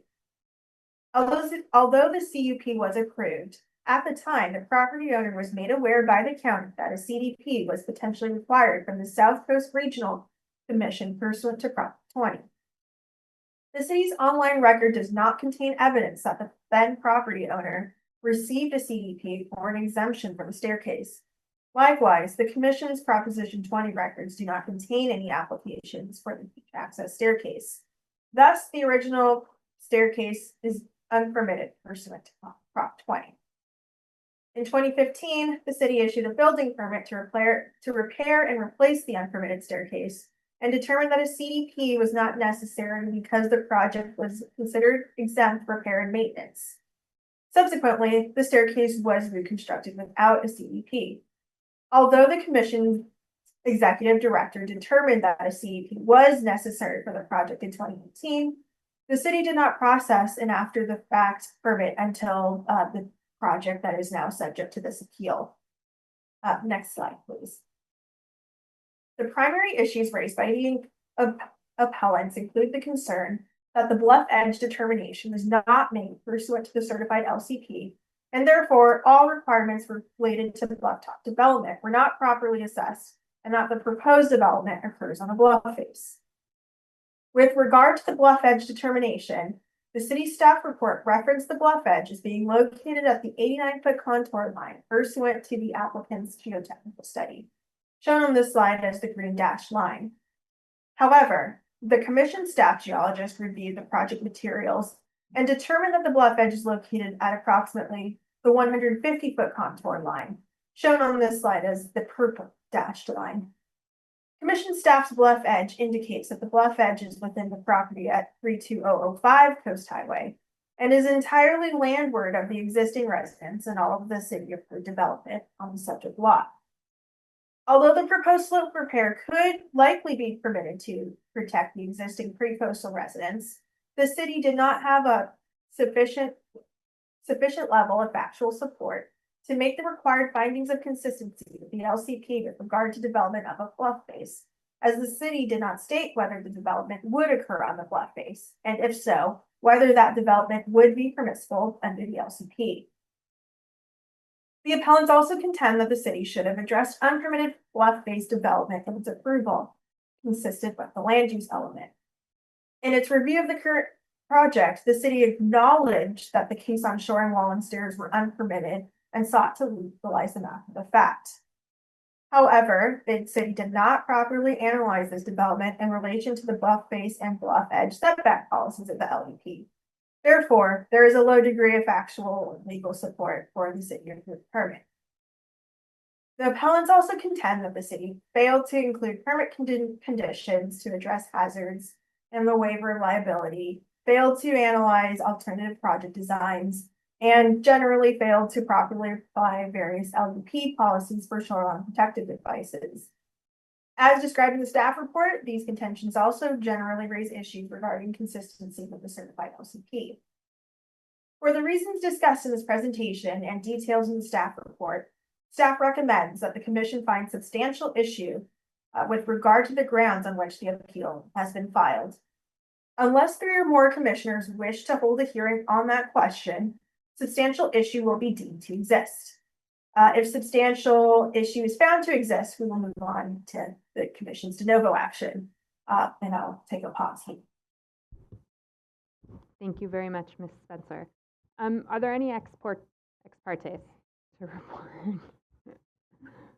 Okay, seeing none, I'll ask if 3 or more commissioners wish to have a hearing on substantial issue. Okay, seeing none, substantial issue has been found, and now we will move on to the de novo portion of the hearing. Ms. Spencer. Thank you, Chair. Can we move to the next slide? Madam Chair, may I raise just a point of order, hopefully to help you? These 2 applications are related. This is not a moment for testimony. I'd recommend you can please speak to our counsel, and we'll continue. I will. Thank you. Okay, great. In this case, the proposed bluff stabilization would protect the pre-coastal residents on the site that is entitled to protection pursuant to Action 7.3.13 of the Certified LEP, which limits the use of bluff protective devices to protect existing development in danger from erosion. Moreover, the bluff stabilization work has been determined to be the minimum amount of work necessary to protect the site from future erosion. With respect to the unpermitted caisson shoring wall, Commission staff concurs that the wall is necessary to prevent instability on both the project site and the neighboring site to the north. Although the proposed slope stabilization work is intended to protect the current pre-coastal residents, the residence could be redeveloped in the future. Once this residence is redeveloped, the new structure would not be entitled to bluff protection under the certified LCP. Therefore, Special Condition 2 requires the applicant to acknowledge that the authorization of the proposed bluff protective devices shall expire when the existing residence is redeveloped in a manner that constitutes new development, is no longer present or becomes uninhabitable, or no longer requires a bluff protective device. Next slide, please. Regarding the unpermitted beach access staircase, the staircase is private development constructed entirely on the bluff face that does not protect the existing residents from erosion or provide public access or public safety. Thus, the development is inconsistent with Land Use Element Policy 735, which limits bluff-based development to public improvements that provide public access, protect coastal resources, or provide for public safety. According to Land Use Element Policy 738, CDP applications must identify and remove unpermitted and or obsolete structures that encroach into oceanfront bluffs. As previously explained, the subject staircase in its original form and in its redevelopment in 2015 is an unpermitted structure. Moreover, the beach access stairs have been constructed completely on the bluff face, as evidenced through site photographs, such as on this slide, and through the bluff edge determination. Since there is an unpermitted structure on the site of the subject application, the application must identify the staircase for removal. In addition, the beach access stairs are also inconsistent with certified LCP policies pertaining to visual resources, as the stairs adversely impact public scenic views of the natural bluff landscape surrounding Thousand Steps Beach where the project is located. Therefore, Special Condition 1 requires revised plans that include the removal of the unpermitted beach access staircase and the city decks and vegetation of the area with native landscaping. Additional special conditions are required to ensure protection of archaeological and tribal cultural resources during ground disturbing activities and protection of water quality and public access during construction. Next slide, please. In conclusion, staff is recommending approval of the de novo permit with 10 special conditions. The motion and resolution can be found on page 20 of the staff report. This concludes the staff presentation, and staff is available for questions. Thank you. Okay, thank you very much. Okay, now we will go to the applicant, who I'm assuming is Mr. Kaufman. Thank you, and good afternoon, Madam Chair, Commissioners, and staff. Steve Kaufman for the applicant on both of these related appeals. I'm going to save time by making one presentation because you'll be happy to know we accept the staff recommendation for approval and all the conditions. There's just one issue, the bluff edge, and it applies to both. So we can, Chief Counsel has come up with a creative way to deal with that so that I can just make one I presentation. got a thumbs up from them, so that's great. May I ask Mr. Kaufman how much time you would like for your presentation? I would certainly appreciate 15 minutes. Thank you. Thank you. And I have a PowerPoint when you're ready. Let's go to the first slide.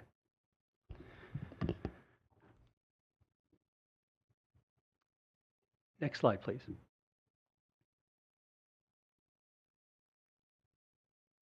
Okay. The problem is it's a recommendation on the appeals. It's a gratuitous finding in the staff report regarding the bluff edge location. And that's the focus of our presentation. The project site has two separate parcels. A lot at the top, 32005 Coast Highway, was developed with a house that was subsequently demolished after a failed key storm drain on Coast Highway rained down on this property, severely eroding the slope, which I'll show you shortly, undermining and destroying the house. At the bottom, 32007 Coast Highway, the larger parcel by area, has an existing house that sits on a natural bench. It's a substantial natural flat area just landward of the 89-foot elevation contour where the landform breaks and descends continuously to the beach below. A feature above the beach that continues with the homes both up coast and down coast of this existing home, which you can see all sit basically on the same trend line. Next slide, please. In 1971, before South Laguna was annexed to the city of Laguna Beach, the then property owner applied to Orange County for a garage and stairway to the lower house and explained, quote, "The topography of our lot involves 3 vertical drops of 12 feet, 56 feet, and 89 feet." And the application was approved in July 1972, and the County Planning Commission explained, quote, "The property slopes gently from Coast Highway to the edge of the bluff, and from there to a steep cliff to the mean high tide line. And the 89-foot contour as the bluff edge was recently confirmed by Geofirm, our coastal engineer, in its July 2025 geotechnical investigation of the bluff edge." Next slide. This is a 1972 aerial, the same year as the Planning Commission approval. This is the only visual evidence that shows the natural slope and bluff edge in 1972, years before the slope was very badly eroded by that failed storm drain. The gentle slope referred to by the Planning Commission, the natural bench on which the lower house was later built, and the 89-foot contour at the bluff edge. Next slide, please. The slope extending from Coast Highway to the beach is distinctly stratified. You can't see how distinct it is from that picture there, but the portion underlying the existing lower home consists of marine terrace deposits. And that's the only portion of these properties ever influenced by marine action. Everything landward and above the lower house consists of non-marine terrace deposits. And as you'll see, the slope landward of the house is anything but natural, having been completely altered over the years by gully drainage and very severe erosion and debris flow caused by the 2003 failed storm drain. The staff report explains that an emergency permit was approved for slope repair, but the slope work was just temporary. And the permit before you today is the permanent repair, which staff acknowledges is necessary to protect the existing residents, and we agree with that, of course.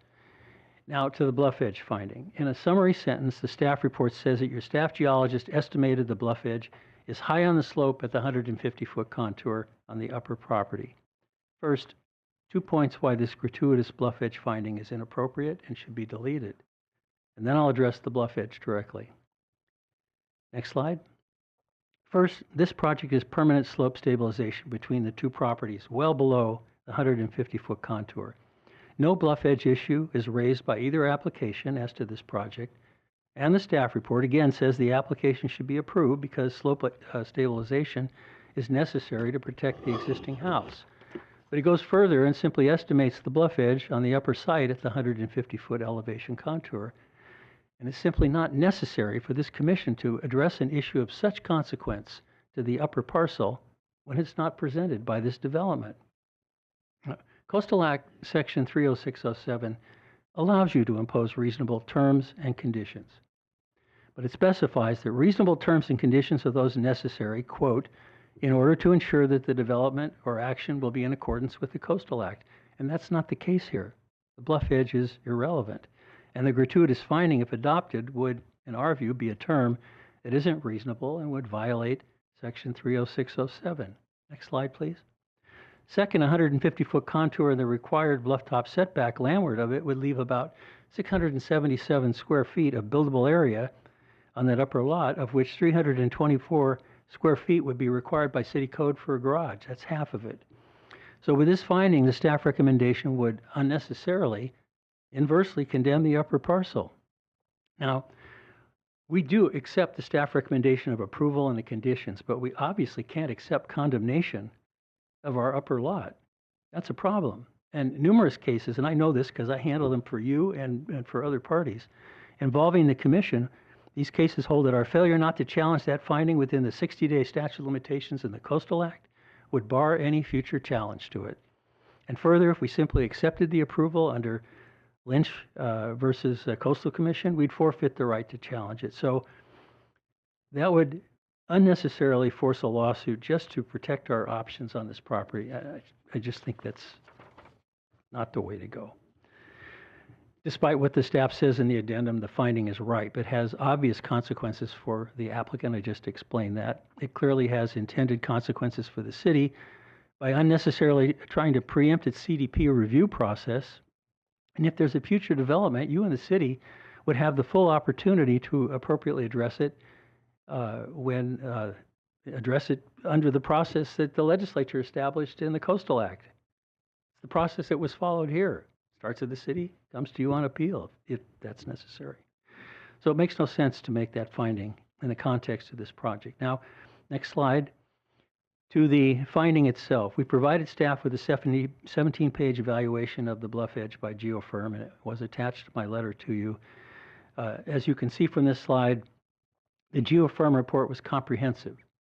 Concluded that the bluff edge is at the 89-foot contour. There's no bluff edge on the upper slope, as defined by the city's LCP, because the upper slope was not subject to marine erosion, and there was and is no rounding away with a downward gradient continuously to the base of the bluff at the beach or any step-like feature. Next slide. Geofirm looked at 23 aerials from 1938 to 2016, but the most revealing is this blow-up of the 1972 aerial of the slope on both properties, which again is the only evidence of the natural condition of the slope and bluff edge. Next slide. And here it is again. And you can see in 1972, the slope on both properties, the natural bench on which the lower house was later built, the marine terrace, non-marine terrace contact, the trend line of development up coast and down coast of the lower house, and the distinct bluff edge at the 89-foot contour. And as to the bluff face to the 89-foot contour, geofirm explained, this is the only area subject to the bluff-forming erosion process to have impacted the property in the last 83,000 to 105,000 years. It's a long time. And this photo shows exactly what the Planning Commission stated in 1972. The property slopes gently from Coast Highway to the edge of the bluff and from there to a steep cliff to the mean high tide line. Now, most of staff's arguments in the addendum assume development on the bluff face, but they're misplaced because the bluff edge is not at 150-foot contour. It's at the 89-foot contour elevation, and the bluff face is below that. So I want to explain to you why the bluff edge isn't the 150-foot contour. Next slide. First, this is almost a fully developed area. The staff report would view this bluff edge issue in isolation. But consider that a gratuitous bluff edge finding at the 150-foot contour would unfairly be prejudicial to all the homes in this developed area, none of which are here today. Next slide. Second, you saw the slope and bluff edge in 1972. We don't have a pristine natural slope here anymore. It suffered major damage when the storm drain collection point on Coast Highway directly in front of this property failed, spewing water over and down the middle of the property, severely altering the slope and undermining and destroying the upper home. These two photos show the extraordinary damage to the slope. Next slide. Two more photos from 2003, and on the left, if you can see it, there's a man standing on the slope. He's not a little man, he's a real man. Next slide. As to the, if you can see it, as to the staff's bluff edge estimate, Exhibit 5 to the staff report includes two graphics, a topo and a cross section. But commissioners, neither have the slightest relevance to the bluff edge. First, the topo in Exhibit 5. You've seen the slope in 1972 in the photo, the Planning Commission's characterization of it in 72, and the later slope damage from the failed storm drain in 2003. This exhibit is not, it's not the pre-existing natural slope or natural anything. This slope was prepared in 2018, and it reflects the temporary stabilization work after slope repair. And that's because the damaged slope was modified, as you can see, to be uniformed. Contour lines are uniform, trust me. So this exhibit, commissioners, is completely irrelevant to determining a natural bluff edge. It's doubly irrelevant because there's not even a step on this reformed slope at the 150-foot contour. The contour lines at 150 feet show it to be part of the newly and temporarily repaired slope. Next slide. This is another view of the same topo in staff's Exhibit 5, but it's a 2019 composite. This is a post-repair topo in Exhibit 5 overlaid on the fainter contour lines of the badly damaged slope before it was temporarily repaired. It's a before and after of the slope repair. The underlying contour lines show the badly damaged slope ended up with somewhat varied topography closer to Coast Highway before it was repaired. And on the down coast side, contour lines showing a drop-off. On the up coast side, contour lines in a different direction. And in the middle, somewhat wider but irregular contours created where the water gushed over the slope, generally creating a more gentle slope on the ground as it descended from Coast Highway. Now, the former house took access off Coast Highway. The flood of water from the failed storm drain altered the entire slope. The house wasn't set on a graded pad. It didn't have a conventional foundation. It was likely on shallow piers with exposed ground under the house, and the house and piers failed under the pressure of the water. Next slide. This is the 2017 cross-section in Staff's Exhibit 5, prepared from the post-damage and post-repair topos, not to show the original natural condition of the slope. It couldn't, and you've seen the photo. Like the topos, it's irrelevant, and it's an irrelevant one-dimensional slice where just off of Coast Highway, the topo lines and the post-damage and post-repair were somewhat wider as a result of the force of the water, but completely different and not uniform. And more importantly, it doesn't show the pre-existing natural slope. And as Geofirm explained, it doesn't reflect a natural rounded slope to the base of the bluff at the beach or a stepped seaward-facing slope at the 150-foot contour or otherwise. Next slide. Finally, in contrast to the one-dimensional cross-section, Geofirm provided a three-dimensional view of the entire slope with LiDAR figures. LiDAR being used to create 3D maps of the Earth's surface. I love these exhibits, so. The arrow points to the property. 32005 is outlined, and I invite your attention to where the color is red. This slide demonstrates it at a 30-degree slope. There's no step at 150 feet. But the red color shows a clear demarcation of the bluff edge seaward of the lower house at the 89-foot contour, continuing all along this bluff. Next slide. A 45-degree slope. No step at 150 feet, but again, the bluff edge is apparent at the 89-foot contour. So, Commissioners, there's literally no evidence before you to support a summary bluff edge finding at the 150-foot contour. Last slide, please.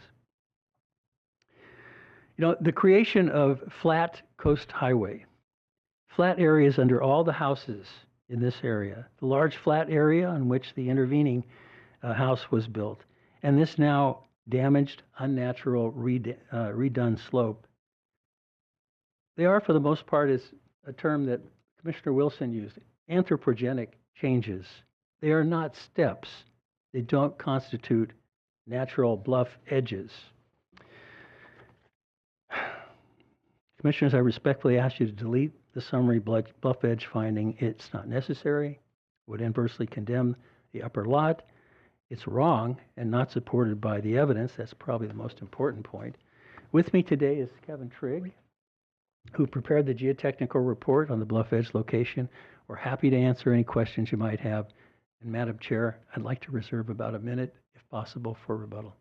Thank you very much. Thank you, Mr. Kaufman. Okay, Chris, I'll turn to you.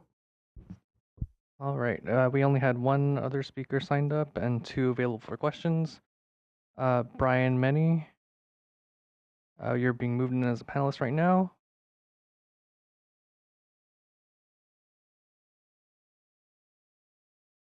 When you're able to, please go ahead.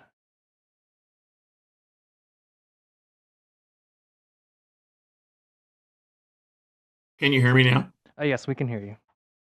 Hi, my name is Brian Mena. I'm a land planner, landscape architect. I live across the street from this and a couple of houses to the north. I got involved in this 8 years ago when the grading started on this, and they quickly applied for an emergency grading permit. The 32007 that you have, the address in front of you right now, basically bought the lot above it so they could grade it, so they could come down and clean up the slope.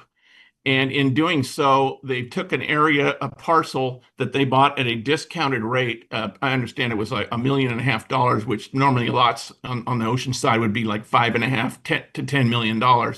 So this was a reduced price property that was distressed, that had a natural bluff on it, and it was 50 feet high from the 150 contour. What the applicant is not showing you is that the 150 contour goes through the staircase above and crossed over the top of the slope for the other parcel. So they're all talking about the property below, but this is a flag property that has grading and grades of 150 at the top of it, where the other staircase and the funicular goes. That's a 150 bluff that was cut and graded under emergency protection of the property below. So for them to claim that this is going to be graded, they're showing you a topography map that was altered in 2018 and not the existing topo. So the existing topo is not being addressed, and that's why you're seeing contours that are not being fairly represented to the public. The topo maps that are shown are not the historic existing topo when the house existed there. That house existed up to the 150 contour, which is correct, and I support that 150 for the parcel above, because that part was discounted. It was about half the property was buildable. All right, thank you. And then our other two people that we had are Kevin Trigg and Ken Berger. They're both listed as available for questions. We have no other speakers. Thank you very much, Chris. Okay, Mr. Kaufman, you have 1 minute. Mr. Meny was talking about 32005, not 32007. Coast Highway is about 165, 150 is down about 15 feet. The point I want to make to you is, and you know this, under the Coastal Act, when you certify an LCP, local governments then delegated the responsibility in the first instance to review and approve CDPs for proposed developments. That's how these appeals came to you. Staff asked you to effectively blindly preempt that process, which you don't know anything about at this point, and to pre-condemn the lot for reasons unrelated to the applications before you. When and if the city considers development on that lot, it must be permitted to exercise its lawfully delegated jurisdiction under the Act. Otherwise, you, frankly, in my opinion, you undermine the settled and good relationship that the legislature established in the Act between local government and the commission. And, you know, when it comes before the city, any interested party, including Mr. Meny or Mr. Fudge, can participate at that time. Nothing's foreclosed at this point. So please amend the main motion on these applications to delete the bluff edge finding. That's our request. Thanks very much. Appreciate it. Sir. Thank you. Okay, we will now close the public hearing and I'll return to our staff. Thank you. We're going to start, I'll turn it over to Amrita Spencer to start off the rebuttal. Thank you. Yes. I'll start by responding a little bit more generally to Mr. Kaufman's comments about not needing the bluff edge in the staff recommendations. Staff would respectfully disagree with Mr. Kaufman on that point. As I mentioned in the staff presentation and as is detailed in the addendum that was posted earlier this week, we had to evaluate the bluff edge as part of the appeals. In their appeals to the commission, Mr. and Mrs. Fudge did raise the issue of specifically of the bluff edge for these lots, and particularly with the proposed slope stabilization work occurring on the bluff face. And so in order to really evaluate those contentions and, you know, make the findings in the staff recommendation for both the substantial issue determination and the de novo actions, staff did have to consult with our technical services unit to determine where the bluff edge is. In a moment, I'll, turn the mic to our staff geologist to further detail how the bluff edge was determined. But just going back to some of the more general points, when evaluating, unpermitted development that occurs on a bluff top lot, we again have to evaluate the bluff edge to determine, consistency with LUE policy 735, which provides, a very limited scope of what can be approved on a bluff face, and in addition, 738, which, requires development applications to identify unpermitted development that encroach onto bluff faces. And so, I guess, practically speaking, staff would not have been able to arrive at the findings found in the staff recommendation without understanding where the bluff edge is on this particular slope. So that sort of ends my comments there, and I'd like to turn it over to our staff geologist to continue staff comments. Hi, I just going to get the microphone set up. Yeah, I wanted to comment on this. First off, it was said that this slope was not caused by marine erosion. This entire topography is actually a result of marine erosion. The slope was not formed by other processes, but by marine erosion against the bedrock, and then these terrace deposits that overlie the bedrock. So this is very common along the coast, is that we see steep bedrock slopes overlain by shallower terrace deposit slopes. Those terrace deposits are not, we've got very, very strong bedrock with weaker sediments on top of that, those terrace deposit sediments, and those tend to lay back to a shallower slope angle. And so the top of that is really the top of the bluff. But the bluff has this sort of step-like character in this instance. And basically, looking at this, we say, well, what does the LCP guide us to? The LCP specifically states that if there's a step-like character, that the upper riser is the top, considered the bluff edge, the top of the upper riser. And so we can't really agree that this lower, the top of this lower elevation, 89 feet, which is closer to the top of the bedrock, not exactly at the top of the bedrock, but it's closer, that is the bluff edge. That's where you're getting the more resistant San Onofre formation, forming a steeper slope at the base of the slope, and then you've got this less resistant terrace deposit sediments that are more slope forming. They're just prone to a lower slope angle, and thus. But we see the topography here very clearly in the topographic cross section takes us to where I put this blue arrow. It's the top of the bluff. And then I would just like to jump in here to address the comments that the applicant's representative made, that if the commission were to find that the bluff edge is at 150-foot contour, it would constitute inverse condemnation of the upper parcel. And I respectfully disagree. All the commission would be doing is establishing the bluff edge. What is done with that bluff edge when there's future proposed development is a separate question and can be evaluated as he said. The facts of a future decision that's not even before you are really when that issue would be determined. So at this point, I think just simply identifying the bluff edge would not cause a take of the upper property. Thank you very much. Okay, now I'll turn it to the commission. Commissioner Wilson.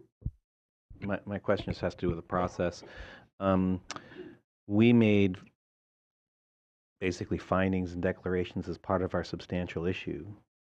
Isn't that true? And wasn't we've already agreed to the findings? Am I wrong about that in terms of doing the finding of substantial issue was based on that analysis? The finding of substantial issue was based on whether the city adequately evaluated the facts, and based on what we think the bluff edge is. That is one reason why we think the city, right? Why the appeal raised a substantial issue. Right. So I'm just saying it was part and parcel to that finding. Was it not? I would say yes, for the most part, but it's mostly about whether the city adequately evaluated it. So I do believe at this point the commission, that issue is still before the commission. Oh, okay. Thank you. Appreciate that. That was just a clarifying question. I read the report. I agree with the findings. I agree with the section 30604 B and C and the hazard policies that have been referenced. And so for me, I'm ready to concur with staff recommendations. Thank you. Any other comments? A motion? Commissioner Wilson? Let me roll through all these pages to get there.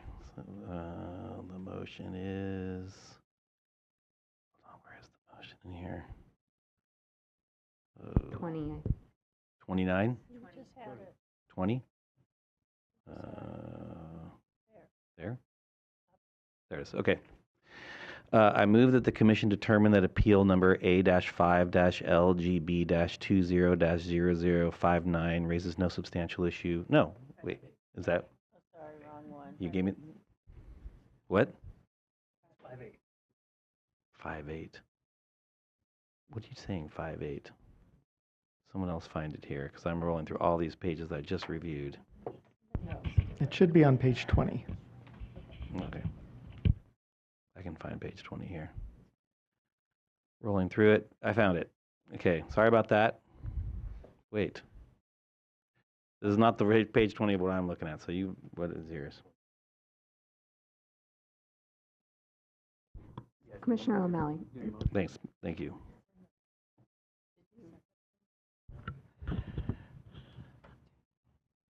I move that the commission approve coastal development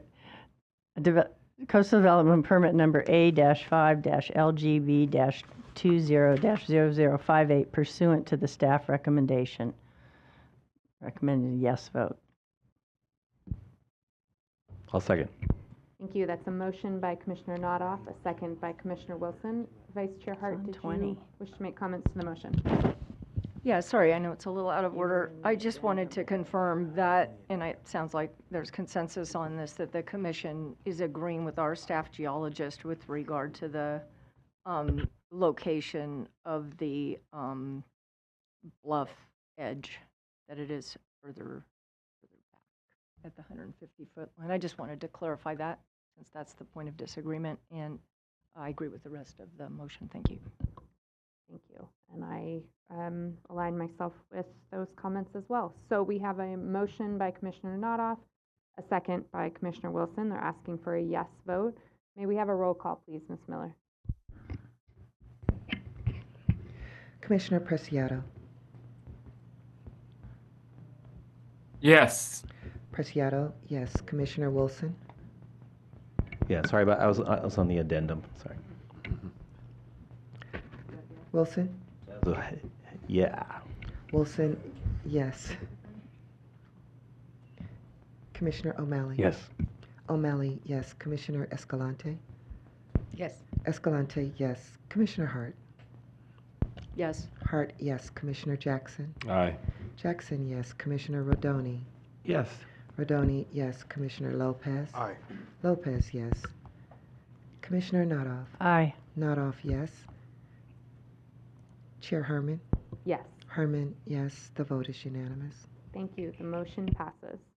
Okay, with that, we will move on to item 12B.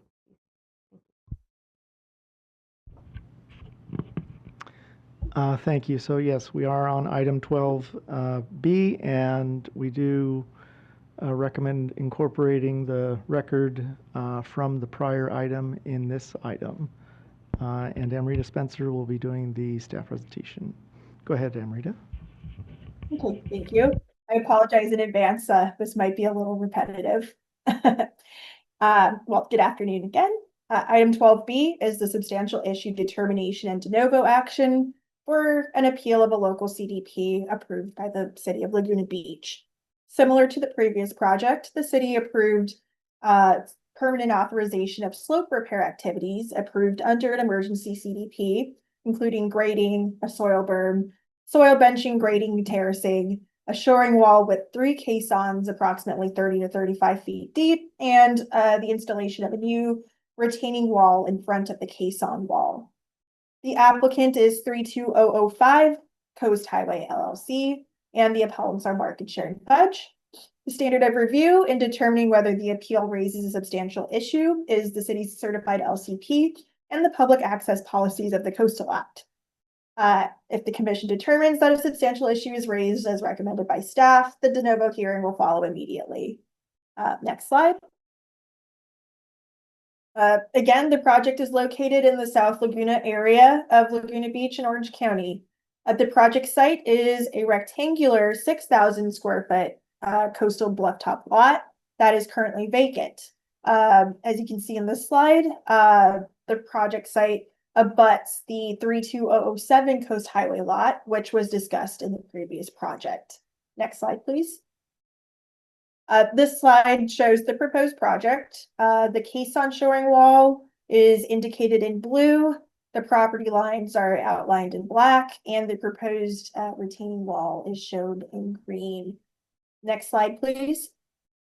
Similar to the previous project, the appellants raised concerns regarding the bluff edge determination that is inconsistent with the certified LCP, inadequate assessment of requirements related to bluff top development, and the presence of bluff face development. As mentioned in the last report or last presentation, the city staff report referenced the bluff edge as being located at the 89-foot contour line shown with the green dashed line.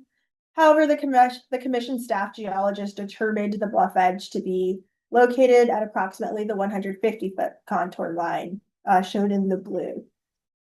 Similar to the previous appeal, the city had a low level of factual support to make the required findings of consistency with the LCP regarding development on a bluff face and whether the development would be permissible under the LCP.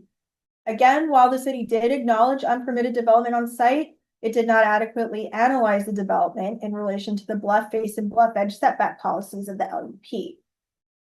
For the reasons discussed in this presentation and detailed in the staff report, staff recommends that the commission find substantial issue with regards to the grounds on which the appeal has been filed. Unless 3 or more commissioners wish to hold a hearing, a substantial issue will be deemed to exist. And if substantial issue is found to exist, we will move on to the commission's de novo action.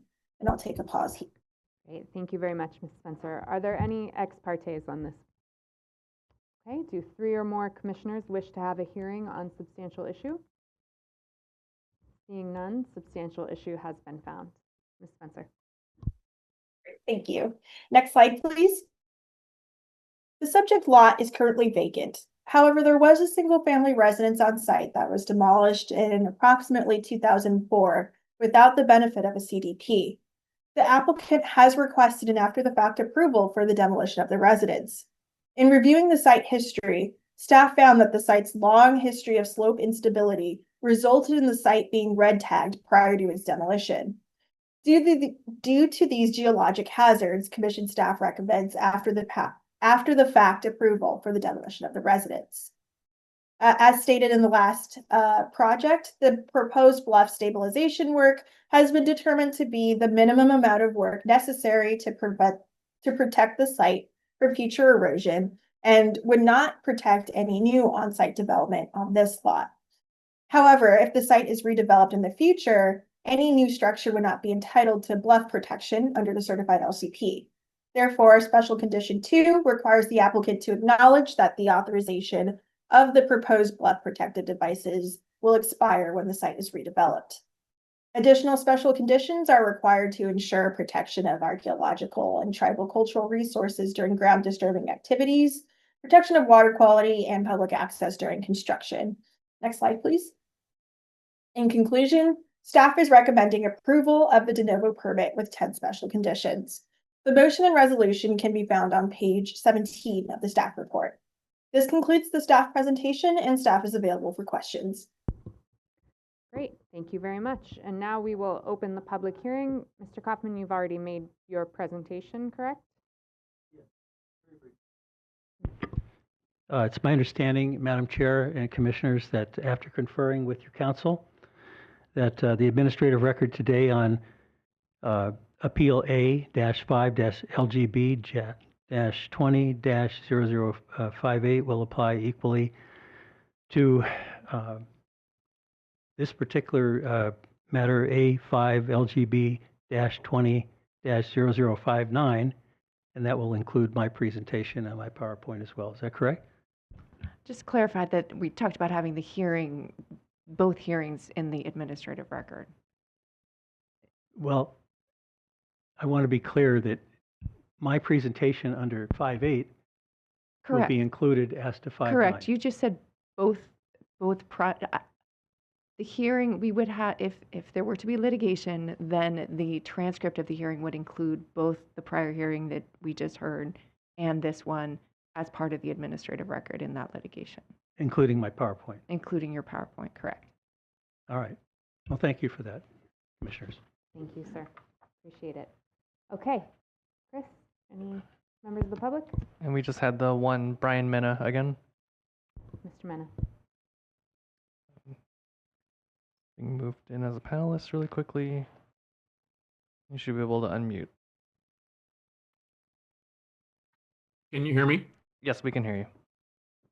Yes. Okay. So this, the comments on this parcel is that this parcel was bought with half the property as usual usable because it had a coastal bluff definition on it. It's 50 feet high and takes approximately half the parcel. So to say that you can come back in and grade out that property in an emergency basis for the benefit of the property below, and now you're able to build twice as much building on the property. The previous house had 1,800 square feet and was located 4 feet below the existing house that is next door, the 007 address that we just went over. That bluff face extends from that parcel all the way through this parcel. So the intent of all the various special conditions that you put on is that you maintain the existing bluff edge at the 150 contour. Well, the 150 contour has been blown away, but it says that it would be resulting to use that alignment of the previous 150 elevation as your control point to, per the various actions that you've listed, the various conditions. So I would ask that you put a special condition on there that you restrict anything that's built below the 150 contour to keep the integrity of the natural bluff face and to restore it with re-landscaping as is instructed on the recommendations. So, and you would please make sure that any future use to determine the buildability of this lot use the previous topo that was there in the 90s or the 70s, whenever it was, because in 2017 there was 500 yards of fill added to it and creates a higher zoning envelope to build a higher unit in front of our homes. So I would ask that you stipulate not using that topo that was shown on the exhibits 3 and 10. 20 seconds for Thank you. rebuttal. Thank you. Sure. Thank you. First, he lives across the street. He doesn't want to see a house there because it will block his private view. That's not a Coastal Act issue. Secondly, he just explained there was fill placed on it. The graphic that you saw from staff was a graphic after the work was done. So that's what you're relying on. Thank you. Thank you, sir. Okay, we will close the public hearing and I'll return to staff if they have any comments. No additional Seeing none? comments. Okay. Thank you. To the commission, comments or motion? Commissioner Wilson. I'll make the motion. I again agree with the findings of the staff on this. So here we go. I move that the commission approve coastal development permit number A-5-LGB-20-0059 pursuant to staff recommendation. I recommend a yes vote. Do we have a second? Second. Thank you. Motion by Commissioner Wilson, a second by Commissioner O'Malley. They're asking for a yes vote. May we have a roll call vote, please? Commissioner Wilson. Yes. Wilson, yes. Commissioner O'Malley. Yes. O'Malley, yes. Commissioner Escalante. Yes. Escalante, yes. Commissioner Hart. Yes. Hart, yes. Commissioner Jackson. Aye. Jackson, yes. Commissioner Rodoni. Yes. Rodoni, yes. Commissioner Lopez. Aye. Lopez, yes. Commissioner Notoff. Aye. Notoff, yes. Commissioner Preciado. Yes. Preciado, yes. Chair Herman. Yes. Herman, yes, the vote is unanimous. Thank you. The motion passes. Okay, with that, we will move to item 12C, please.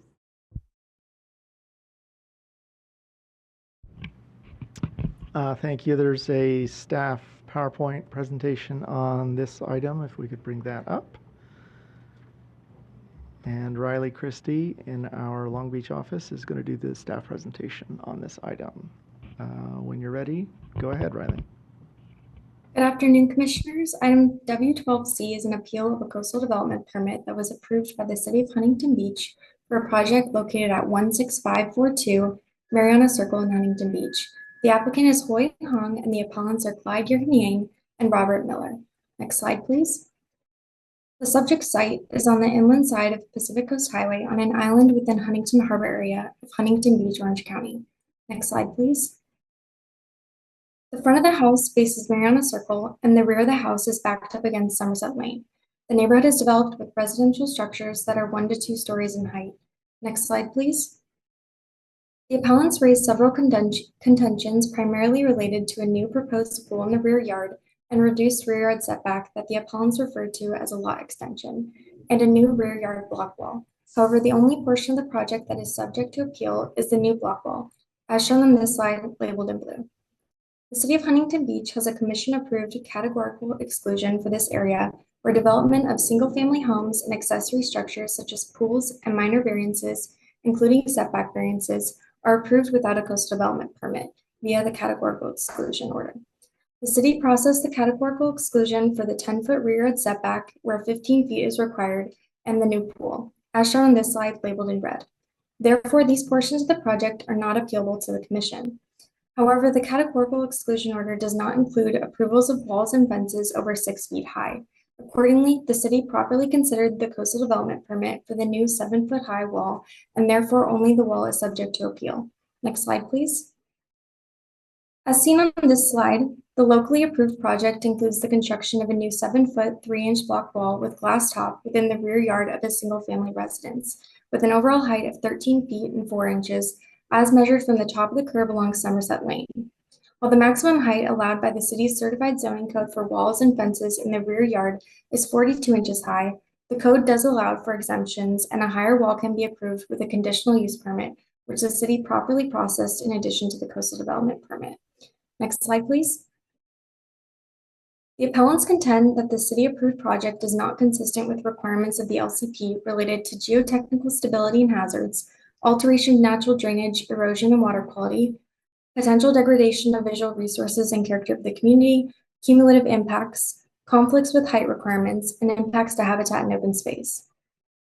With regard to geologic instability and hazards, the city record included a geotechnical investigation which determined the project site is not within an area subject to geologic hazards, including liquefaction or earthquake-induced landslides, and the report concludes that the project can be constructed safely. According to the LCP, the project is not within an area of slope instability, and the project site will not be susceptible to coastal flooding. Thus, these contentions do not raise a substantial issue. Regarding the contention that the project will alter natural drainage, erosion, and water quality, there are no natural drainage courses on site. The city's record included a hydrology study which indicates that the proposed grading and drainage will facilitate anticipated stormwater peak flows. Recommendations from the hydrology report and geotechnical report will prevent erosion and avoid impacts to water quality. Therefore, this contention does not raise a substantial issue. Next slide, please. The appellants contend that the proposed project will impact coastal views. However, the subject site is on the interior of the island where public coastal views are not afforded across the site. The contention raises concern about private views. However, Section 30251 of the Coastal Act in the LCP does not protect private coastal views. Next slide, please. Regarding the neighborhood character, the city conditioned the block wall to include landscaping that will visually soften the appearance of the proposed development and maintenance of the landscaped slope to ensure the landscape buffer is present from Somerset Lane. The city indicated in their staff report that the, quote, visual character of the neighborhood will not be negatively impacted because the proposed wall is consistent with other legally established walls for 3 lots in the vicinity, end quote. Therefore, this contention does not raise a substantial issue. There are no impacts to coastal resources as a result of the wall, and therefore there will be no cumulative impacts to coastal resources if additional properties construct walls in the rear yard in the neighborhood. The city found that the wall is consistent with other existing walls in the neighborhood, and therefore approval of the wall does not set a precedent. Thus, this contention does not raise a substantial issue. Lastly, the appellants also contend that the wall will impact habitat and open space easement areas. Staff verified with the city that there is no recorded open space or conservation easement over the private property in the rear yard setback area. The existing landscaping appears to be non-native, and there is no evidence of sensitive habitat areas. Therefore, this contention does not raise a substantial issue. The city's decision to approve the proposed wall does not present any inconsistencies with the certified LCP with respect to community character, public views, coastal access, or coastal hazards. The project does not raise any coastal issues of statewide or even regional concern. Next slide, please. Since the publication of the staff report, Commission staff received one comment letter from appellant Clyde Yerknier. The letter raised issues which were addressed in the staff report. Staff also received two public comment letters after the public comment period ended from appellant Robert Miller and Mayor of Huntington Beach, Pat Burns. Their comments are available in the file. Staff therefore recommends that the Commission find no substantial issue with regard to the contentions on which the appeal has been filed. The motion and resolution can be found on page 7 of the staff report. This concludes the staff presentation, and staff is available for questions. Great, thank you very much. Are there any ex partes to report? Okay, seeing none, we will open the public hearing. I'll turn to Chris. Yes, we have the appellant, Clyde Yerumian, on Zoom. We'll go 3 minutes per side, please. And Clyde, when you're able to, please unmute and begin.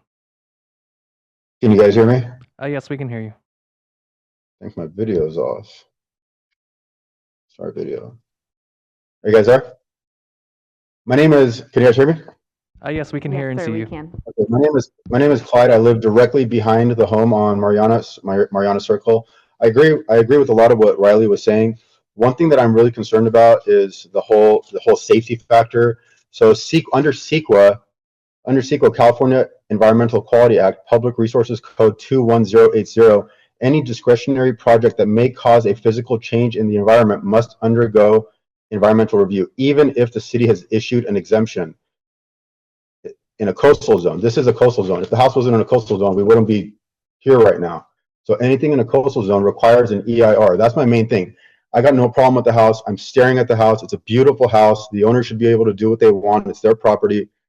I just want to make sure everything's safe. That's my biggest concern. So I say staff approves it. I'm okay with all that. I just want to make sure an EIR report is done, an environmental impact report, make sure it's all safe, because people are building crazy things out here, and I just want to make sure the island's safe.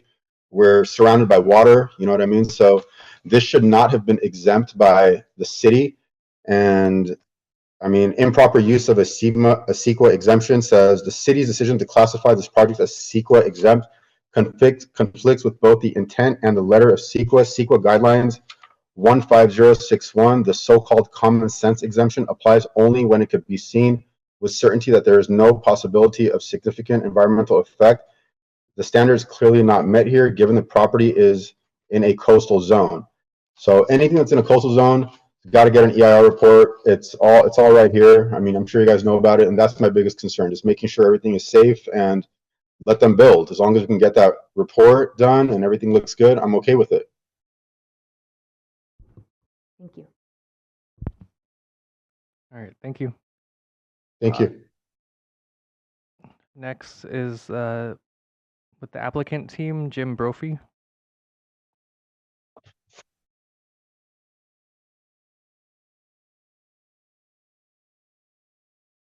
Jim Brophy, do you wish to speak? You should be able to unmute now. And then also available for questions was a City of Huntington Beach staff, Marco Cuevas. Other than that, we only had one other member of the public who wished to speak, and that is Pat Burns. Pat Burns, you're being moved in right now. It appears Jim Brophy and Marco Cuevas both don't wish to speak. No, I do. Jim Brophy. Okay, go ahead. Can you hear me? Yes. Sorry, I didn't hit the unmute button. Jim Brophy, on behalf of the homeowners, Hui Huang and Chao Fan. The decision to ask for the variance back in March of 10th of 2025 was not made in a vacuum.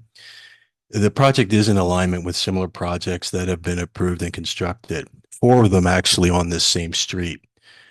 16491 Mariana Circle, 16502 Mariana Circle, 16521 Mariana Circle, and 16592 Mariana Circle. Also, throughout the neighborhood, the island, it's called Gilbert Island.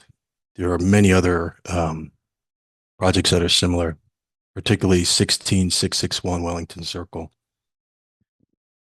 Basically, that's it from our perspective. It's in alignment with other projects that have been approved and constructed.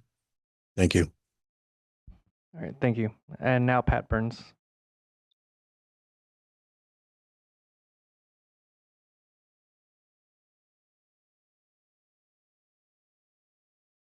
And Can you hear me? Yes, and Chair, may I ask, Chair, are we giving 2 minutes or 3 minutes for just general public speakers? We just have the one. 3 minutes. is 3 fine, minutes, thank okay. I'll be brief. Really, if you've seen those pictures where the wall is going to go, and I've received several complaints from people within that Somerset Lane, and it's a green belt with a curve. The general plan 65 or plus years ago provided that, and now they want to suddenly put a big wall there, and the neighbors are complaining that it's going to change the whole character of that street, and it might invite other walls. So out of respect for preserving the coastal area in that island and the condition these people bought their homes, I believe we ought to respect that. And I apologize because I was trying to flag this one and I would have appealed it at the city level, but it got past me. And otherwise I would have appealed it at the city level. But this one, it just changes the character. It's going to invite a bunch of other overbuilding. And I've received complaints from several people. And I just don't think you feel it. All right, thank you. We have no other speakers. Okay, thank you very much, Chris. All right, I will close the public hearing and ask whether our staff has any response they'd like to make. Mr. Schwing. Is there any way I can get that minute back? No. Sorry, sir, I've already closed the public hearing. Thank you. Mr. Okay, no problem. Thank you, Madam Chair. Just briefly, we did respond to all of those same concerns extensively in the staff report and in the addendum. I just would point out, with regard to the SCRRA determination, that isn't something that's before the commission at this point. The SCRRA determination is the city's to make. What is before us today is the local coastal development permit, which relates, in this case, to just this wall. I'm sorry, but I disagree with that. It is, you guys do have authority. You guys do have authority over the city. Okay. Thank you. So we don't have any role in overseeing the city's SCRRA determination here. So I'll just conclude with that if there's any further questions. Okay. I just wanted to also let everybody know that that was Riley's first presentation as a staff member of the Coastal Commission. So thank you, Riley. Great job. Yes, thank you and welcome. Okay, with that, I will return to the commission for comments, questions, or a motion to find no substantial issue, which can be found on page 7 of the staff report. I'm prepared to make a motion. And I'm just going to have a quick comment. Commissioner Wilson. Yeah, I will say that it is not unlikely that their concern about this construction will basically, you'll see, that's what you're going to see in the future along there, unless the community works with their city council to amend these provisions. I mean, for us, that's really not our place in this moment, but I would say that if you think that, and I would think that that's what's going to happen, you will see that people extending the usable space of their property out into this corridor. You will see pools and patios and all kinds of stuff, that's for sure. And if you don't want that, I recommend getting to City Council and to your Planning Commission as soon as possible to make those changes. Thank you. Thank you. Vice Chair Hart. Yeah, I want to agree with the comments that were just made that, you know, we're here to determine what the Coastal Act issues are and that this is a issue that needs to be addressed and resolved. And I had that same thought that if if this moves forward, what the consequences will be for that area. So I think it is really important for local residents to engage at the local level on this. But in any event, for this particular item, I move the commission determine that appeal number A-5-HNB-25-0045 raises no substantial issue with respect to the grounds on which the appeal has been filed under Section 30603 of the Coastal Act. And ask for a yes vote. And I second that. I also recommend that the neighbors advocate for a sidewalk there as well while they do that. So there you go. Thank you. There's been a motion by Vice Chair Hart, a second by Commissioner Wilson. They're asking for a yes vote. May we have a roll call, please, Ms. Miller? Commissioner O'Malley. Yes. O'Malley, yes. Commissioner Escalante. Yes. Escalante, yes. Commissioner Hart. Yes. Hart, yes. Commissioner Jackson. Aye. Jackson, yes. Commissioner Rodoni. Yes. Rodoni, yes. Commissioner Lopez. Yes. Lopez, yes. Commissioner Notoff. Aye. Notoff, yes. Commissioner Preciado. Yes. Preciado, yes. Commissioner Wilson. Yes. Wilson, yes. Chair Herman. Yes. Herman, yes. The vote is unanimous. Okay, thank you. No substantial issue has been found. I'm going to suggest we take a quick break. 9 minutes. Please be back at 4:30. Thank you.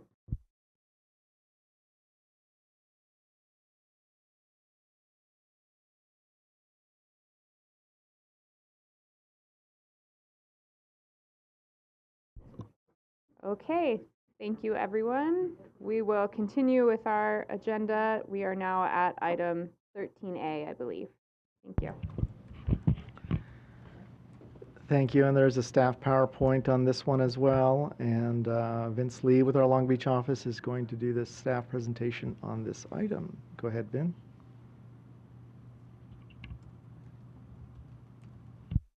All right. Good afternoon, Commissioners.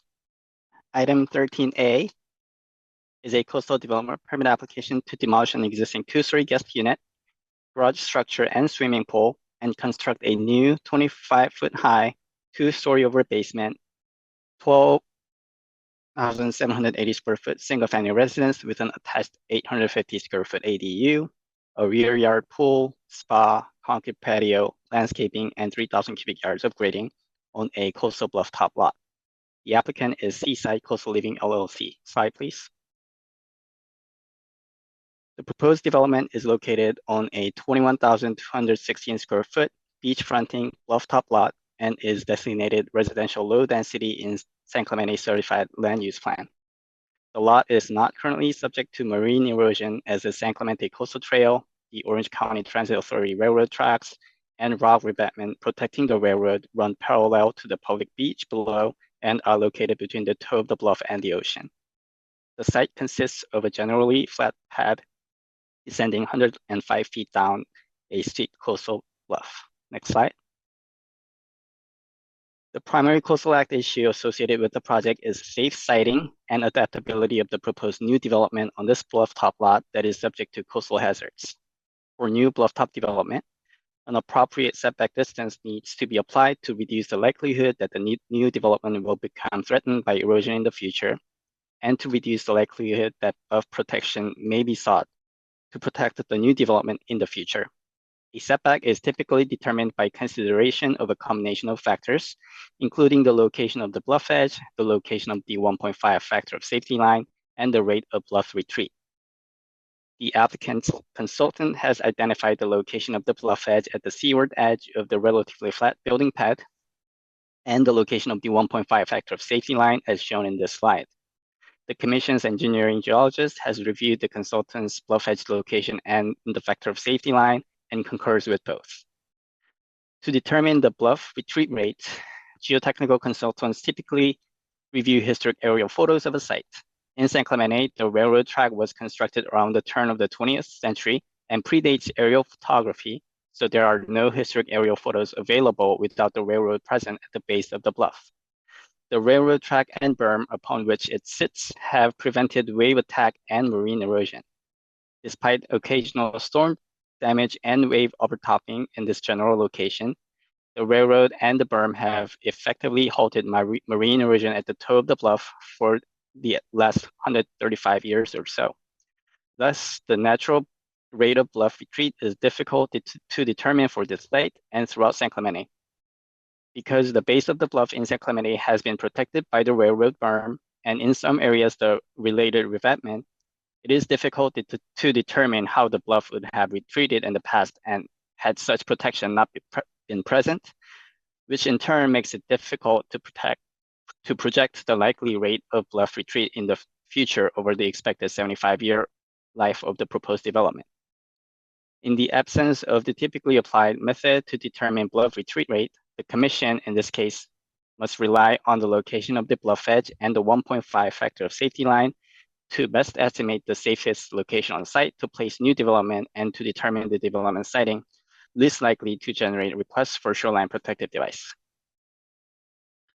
San Clemente LUP Policy Hazard 41 requires a minimum bluff edge setback of at least 25 feet and consistent with the distance recommended by a site-specific geotechnical study. As proposed, the residence would be set back 65 feet from the bluff edge, right at the 1.5 factor of safety line, without accounting for future bluff erosion. In response to uncertainties related to bluff retreat rate, staff is recommending that the bluff face and the site stability be monitored in order to track any changes to the location of the bluff edge and site stability. Staff is recommending Special Condition 2, which, based on the required monitoring, at the point development becomes threatened, it be removed rather than protected by shoreline or bluff protected devices as required by Section 30253 of the Coastal Act. Next slide. Due to the uncertainty on the bluff retreat rate, staff had significant concerns on the proposed basement, which includes the ADU, a gym, a bathroom, and storage space, as outlined in the staff report. And staff recommends Special Condition 1, which prohibits the construction of the basement. The applicant is not contesting the staff recommendation on the removal of this basement. Next slide. There is an existing non-conforming retaining wall in the western portion of the site along the top of the coastal bluff. Although non-conforming accessory development must be removed when a principal structure is removed, staff determined that the removal of the retaining wall is infeasible as outlined in the staff report.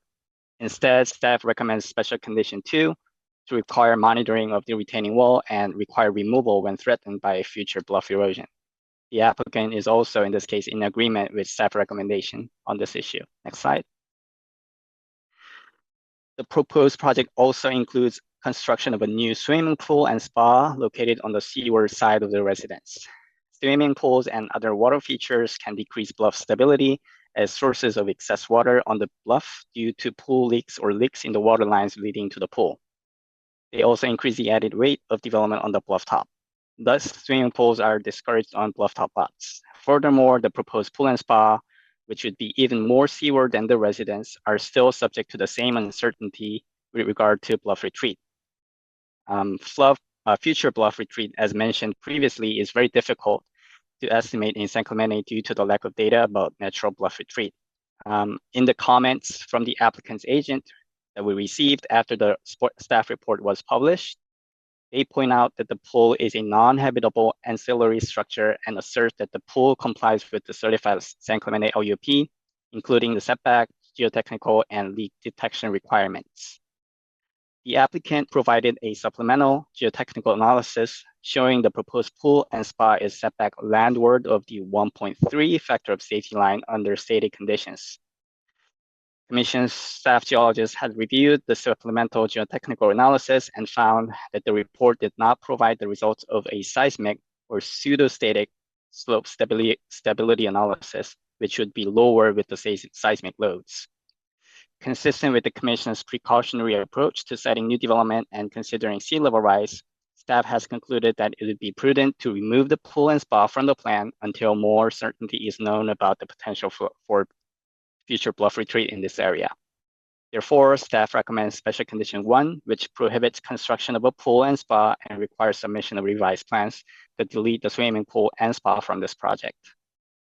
Staff also received a late comment from a resident in the area who opposes the overall project due to concerns about landslides impacting the site and surrounding area. Commission staff had shared similar concerns, which is why staff had pressed the applicant's consultant to complete slope stability analysis for the bluff slope, as well as the historic landslide located off the property to the south.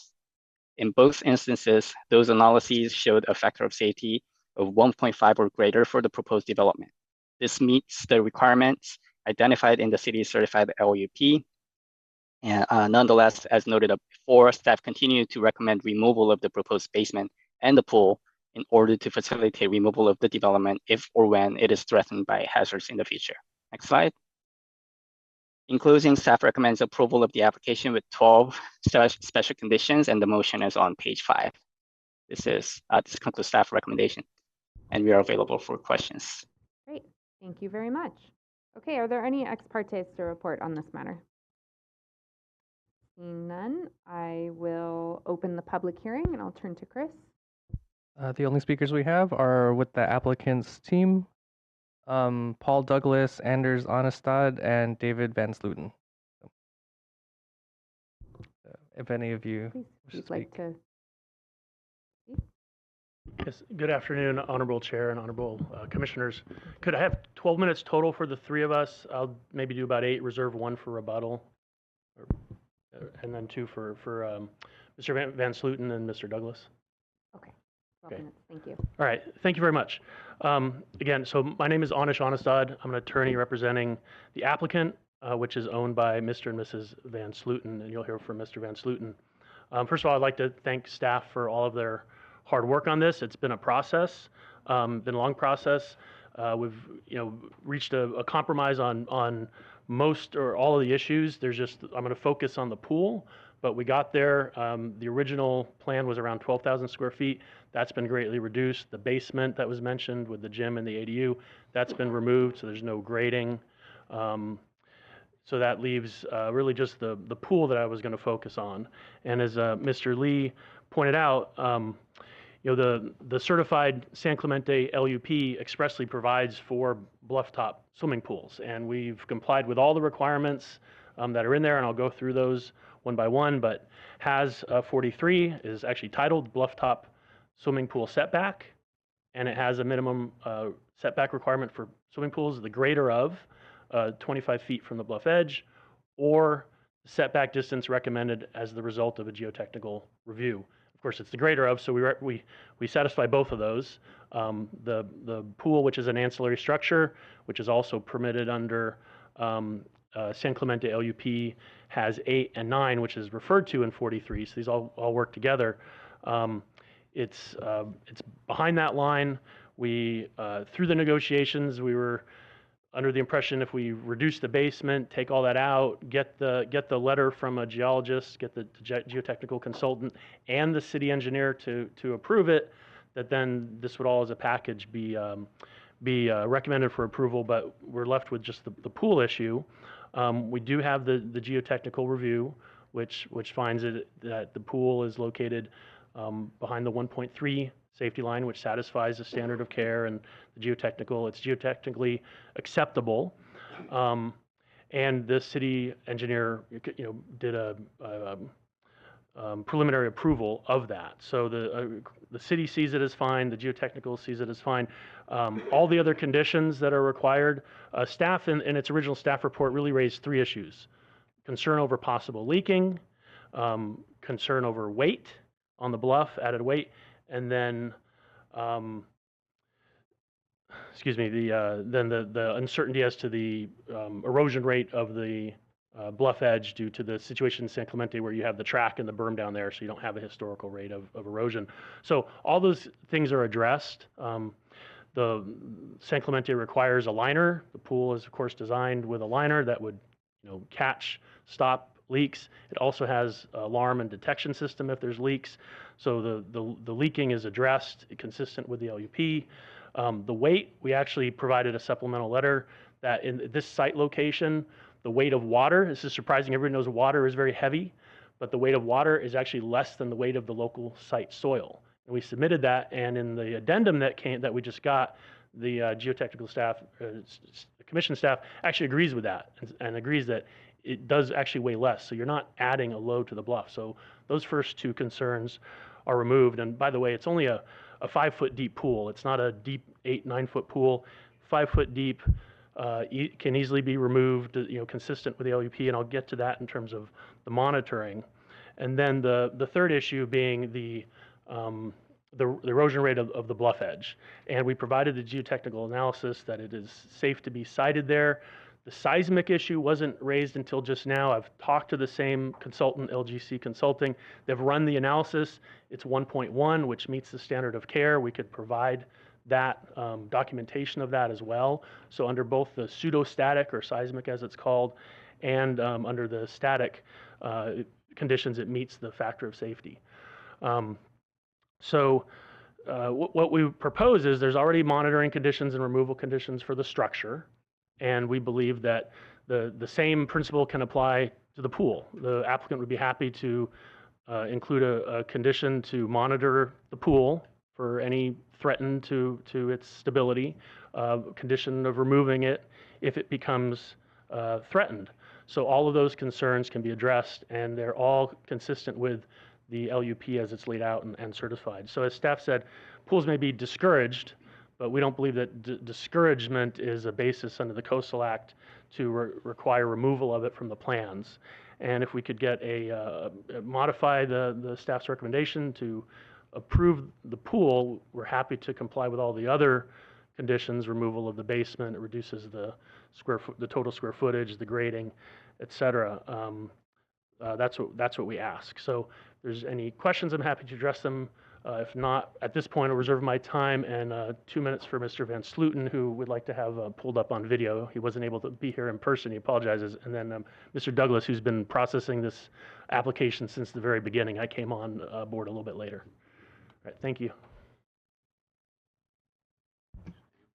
And then Dave Van Slooten's on Zoom. You should be able to unmute and begin. Yes, thank you very much. And thank you, Anders, and thank you, Vince. You have been very diligent in carrying out your responsibilities to the commission, and I appreciate all the commissioners and your interest in the public good. Just a little bit of history. Paul might touch on this, but we were prepared for a hearing in August, and we submitted a response to Vince's staff report, where many of these recommendations, proposals still exist. One related to the basement. We had designed an ADU into the basement. We were interested in providing affordable access by offering that up. But I guess just given the configuration of the design, that didn't meet your standards. So we removed that. We actually had submitted a modified drawing of the house, removing the basement, and in order for it to work, Vince probably knows, we actually had we submitted drawings from our architect that actually showed that there's a very, very small space between the two garages that's kind of subterranean that requires a 3-foot retaining wall for the house to work, for us to get from the garages into the house. The street is 7 feet below the building pad. But as far as just a little bit of background on us, my wife and I are the owners of this. We have a large family. We have no intention of developing this for sale or for profit in any way. This is to build a lifetime of memories and connection, to foster relationships with our large and growing family and our large extended families. We feel very fortunate to have found this property. We've fallen in love with the neighbors and the community as we've gone through this process. The pool and the spa are a very critical element to the utility that we see in this property. And from the very beginning, even before we decided to buy this property, we met with our geologist, and we met with Paul Douglas, who you'll hear from. And we spent a lot of time understanding the restrictions related to a property like this and development. And we've done everything we can from the very get-go to comply with the relevant standard and regulations, never wanting to push the envelope. And we feel that the experts, as Anders has referenced, believe that that the pool and the spa should be approvable as cited, and I just primarily wanted to provide context with why this is such an important element of the design and our proposal here for this property. And I appreciate your time. Thank you.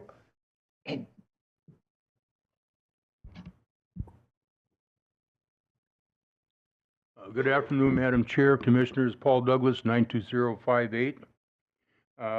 Not to take much time, but we have submitted revised plans reflecting the deletion of the basement, and staff advised me just recently they want the city of San Clemente to review them and approve them, which the city is reviewing as we speak. The owner has agreed to a hold harmless agreement where the state is being held harmless for any damage done to that property. It's involved in a deed restriction, as you're aware of, and included is a detailed monitoring program, which requires a periodic monitoring of any movement on the bluff for any reason whatsoever. And I think, honestly, with these agreements in place, I see no reason why the pool and spa can't be included in those agreements and should be approved. Thank you. Okay, you have 2.5 minutes remaining, but are there any? There are no more speakers. Okay, would you like to? Okay, no, thank you. I think that completes it. Appreciate it. Okay, Thank you very Commissioners. much. Thank you for the thorough presentation.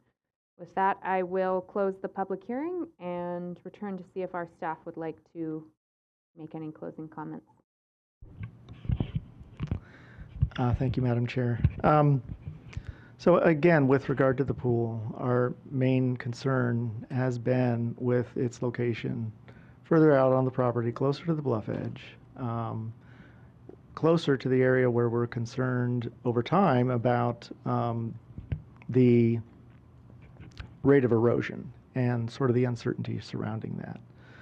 So the way our approach has been with this project is, with that unknown, we want to make sure that at the point structures are threatened, that they could easily remove the development.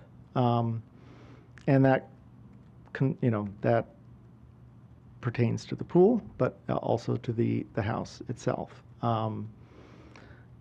So again, we were taking a precautionary approach here, looking to make sure removability was built into the project, and if additional information is available in the future about that rate of erosion that gives us more certainty, I think we're certainly open to the applicant coming back with a proposal related to a pool on the site.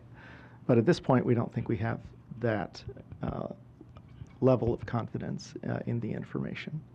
But we do have, again, our staff geologist here who can speak to the details of the stability issues as needed.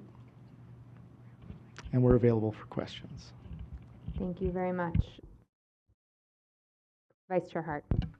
Okay, I have a few questions. First of all, let me just start with something easier, which is the rail line that I guess is apparently acting as some kind of some kind of protective device. Could you describe that with a little more clarity? And also, given all of the discussion surrounding the need to remove that or move it or bring it inland, or something will have to happen at some point, I assume. Could you just talk about that if it were to be removed, how that would impact the bluff face, or if you can?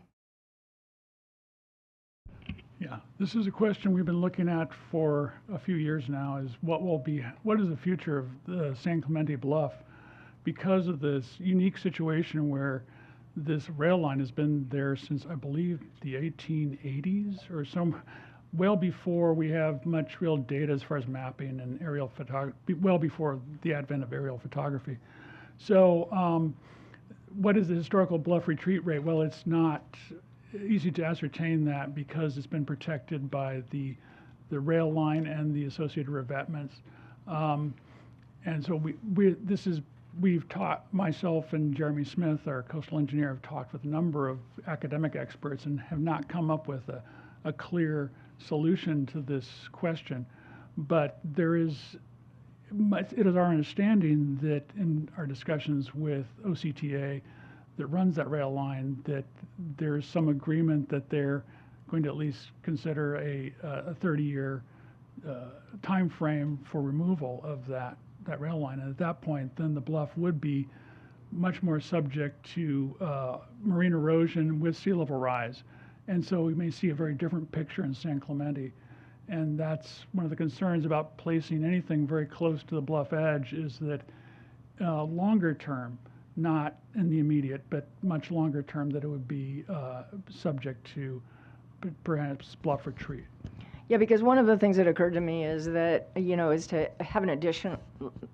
Let me just start by saying, this isn't one of those black and white situations, right? Even in the staff report, there's a little bit of equivocating on this pool. So one thing I think that's important is that at the time, I think the pool would need to be removed if the track and the adjacent, I think this is something we have to look at as we deal with these coastal developments above the track, where the track is used as a retaining device and then it's removed, presumably along with any kind of reinforcing rock face or whatever. Who knows what it's going to be like, but I feel like we need to include that possibility as potentially requiring removal of the pool, let's say in this case, if the tracks were removed. Can you just tell me your thoughts on that? I haven't really thought of it before, but in this particular case,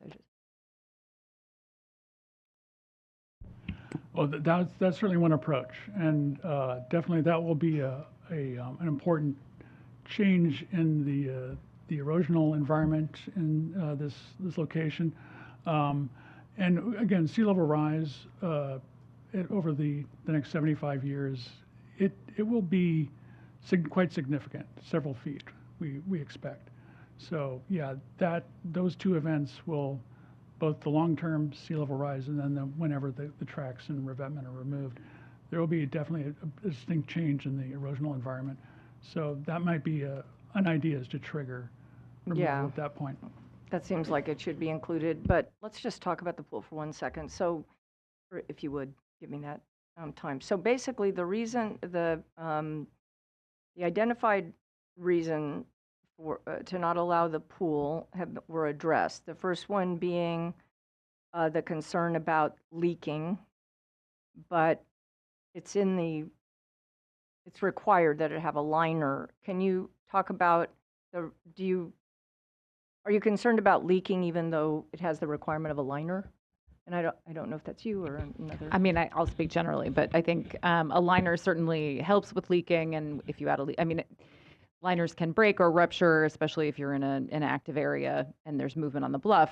There are detection systems, I believe, that can help with that, but I don't think it completely eliminates the possibility of leaks. So if you have a leak proofing, you have a liner and you have a detection system that would require draining of the pool, obviously away from the bluff.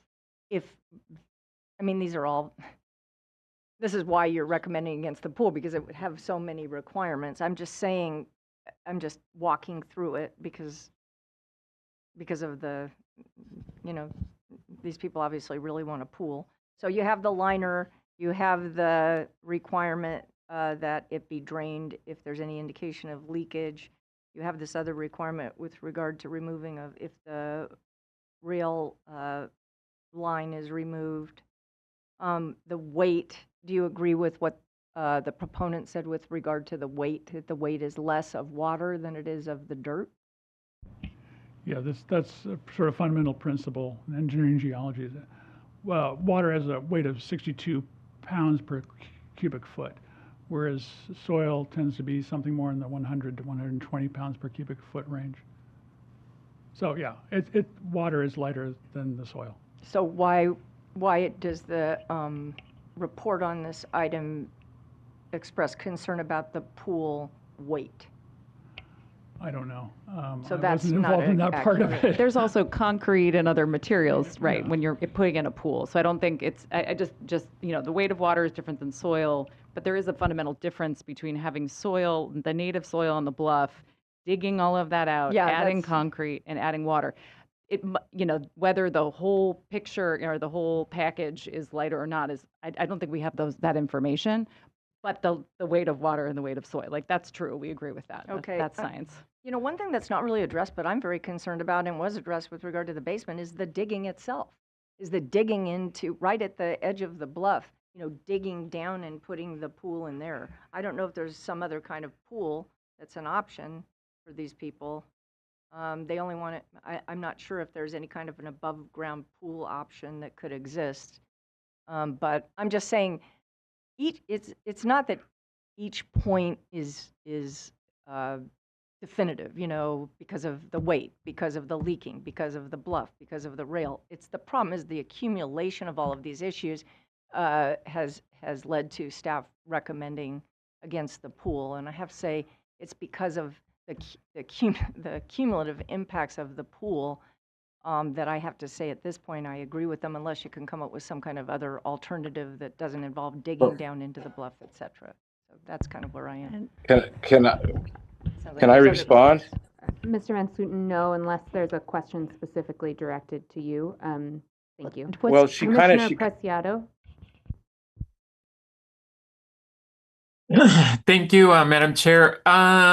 I think as I listened to all the conditions associated with approving the project in general, I thought that there was sufficient conditions that can be laid out to support the property as it's being envisioned. So I am not convinced that the pool is a deal breaker. It looks like the pool can work, and the condition needs to be if movement or change the monitoring system shows that there is an impact on the bluff, 30 years from now, potentially, that then you can deal with whether the pool asset needs to remain on the property or not. So I think I think the staff did its due diligence in where it sited the property. I think the staff did its due diligence on all of the conditions that are there. And I would support approving the pool if we could condition it on the monitoring. Mr. Lee indicated that the seismic information and other details weren't provided by the geologists that addressed the pool. But I would expect there's probably more pools if we take a map view of the area. And so it just seems like there is good effort. There's not going to be any digging for the ADU or the basement. And it looks like the pool could be appropriately sited and monitored and conditioned on removal if it impacts the bluffs over time, over decades. So maybe staff can explain to me what I'm missing, because I don't understand why the pool is such a liability to the integrity of the bluff if technology and the process to create the pool can be managed. I think basically what Commissioner Hart had said is sort of the approach we took, that the culmination of all these things made us feel that it was too uncertain, and so we didn't feel comfortable, including that pool in our staff recommendation. If the commission disagrees with the staff and that determination, you could add the pool back in, and if you choose to do that, we would help you in figuring out what type of conditions could be added. But again, I think from the staff perspective, when we looked at this, we weren't convinced that there was enough evidence to show that this would be safe into the long term and stable and all that, for all the reasons we laid out in the staff report. But certainly you could come to a different conclusion. I just want to make one more remark, Madam Chair. The home facility, the unit, has the condition of where it's placed, the 25-foot setback plus the 1.5 factor, and the discussion from Mr. Lee was that if the bluff or sea level rise or beach erosion or whatever impacted the area, that they would never be able to retain the facility or create barriers. I think if the same condition is applied to the pool unit, that they can't mitigate saving it in the future, I would be supportive of being inclusive in the pool. And the second issue that I hope the staff can speak to is how is it that San Clemente in its local authority has envisioned pools in these bluff areas. So I'm just trying to understand how San Clemente basically provided a pathway for the developer to consider a pool at that location. And then secondly, if we already have a condition associated with the whole facility not causing any unnatural barriers or anything, any mitigation, if the bluff is challenged in any way, then the property has to be vacated. I may not be speaking in the correct terminology, but I wonder if staff can comment on those two issues. Apologies, Commissioner Brasiero. I'm going to ask Vin. Maybe you could take a first stab. We have been furiously writing over here. I can jump in, Vin, if Thank you, want Shannon. me to. Okay. Yes. Sorry about that. So my windows are going crazy. So that's a good question, and I think this, I don't want to speak for the city of San Clemente. Their LUP does allow for pools on bluff top lots. And we just don't have sufficient data to be able to make a determination that a pool in this location would be safe. As we said, there are all these uncertainties. And as Mr. Schwing said earlier, we do think there's an opportunity for the applicant to provide us additional information where we could do a full analysis and make a better informed decision. We're just not able to do that with the information that we have right now. If I could, there's just one other thing I would note here, and that is the city of San Clemente, that while they do have a certified land use plan, it's not yet the standard of review here. The city still needs to get their implementation plan certified by the commission. And if you look in the condition, it talks about, certain procedures that, the policy that's been referenced, that's in the land use plan. It talks about procedures that will be identified, and those procedures haven't been identified yet because the city hasn't done the implementation plan. So I would just note that that policy isn't yet the standard of review, and really once we have all those pieces in place, we think we can address the issue better. Thank you very much. And I'd like now to turn to Mr. Van Slooten. I apologize, sir. I thought Vice Chair Hart's question was rhetorical, but it was not. So if we could please hear from you, and with my apologies for cutting you off, sir. Yeah, can you hear me? We can. Thank you. Okay, yeah. I think Anders was going to try to speak on my behalf, but somebody had commented about, the impact of the excavation of the 5-foot deep pool. I think Vince knows this property extremely well. What appears to be the former community pool sits right on the heart of this building pad. There's a pool right there now that's not operable. We've never had water in it while we've owned it, but it's probably 13 feet deep in the deep end. There was a high dive, I was told. And so we are obviously going to get rid of that. We were thinking we could leverage that existing hole with the basement, kind of minimize the amount of excavation because that hole already existed. But we're going to, with kind of what we've proposed, in place of the original design and getting rid of the vast majority of that basement, that will, become part of the building pad. But the new hole will, for the pool, will be much, much less intrusive. And obviously, we are very, very sensitive to the excavation. Probably most sensitive to that. We have homes that were right next to us. They're built pre-coastal acts that are perched right on the bluff edge. You know, we're 65 feet back at the point. They are right on the bluff edge. Thank you, And sir. this is a delicate build. Okay. So Thank you. So yeah. if we could return to Vice Chair Hart's question around an above ground pool option. Vice Chair, I don't know if you want to reiterate.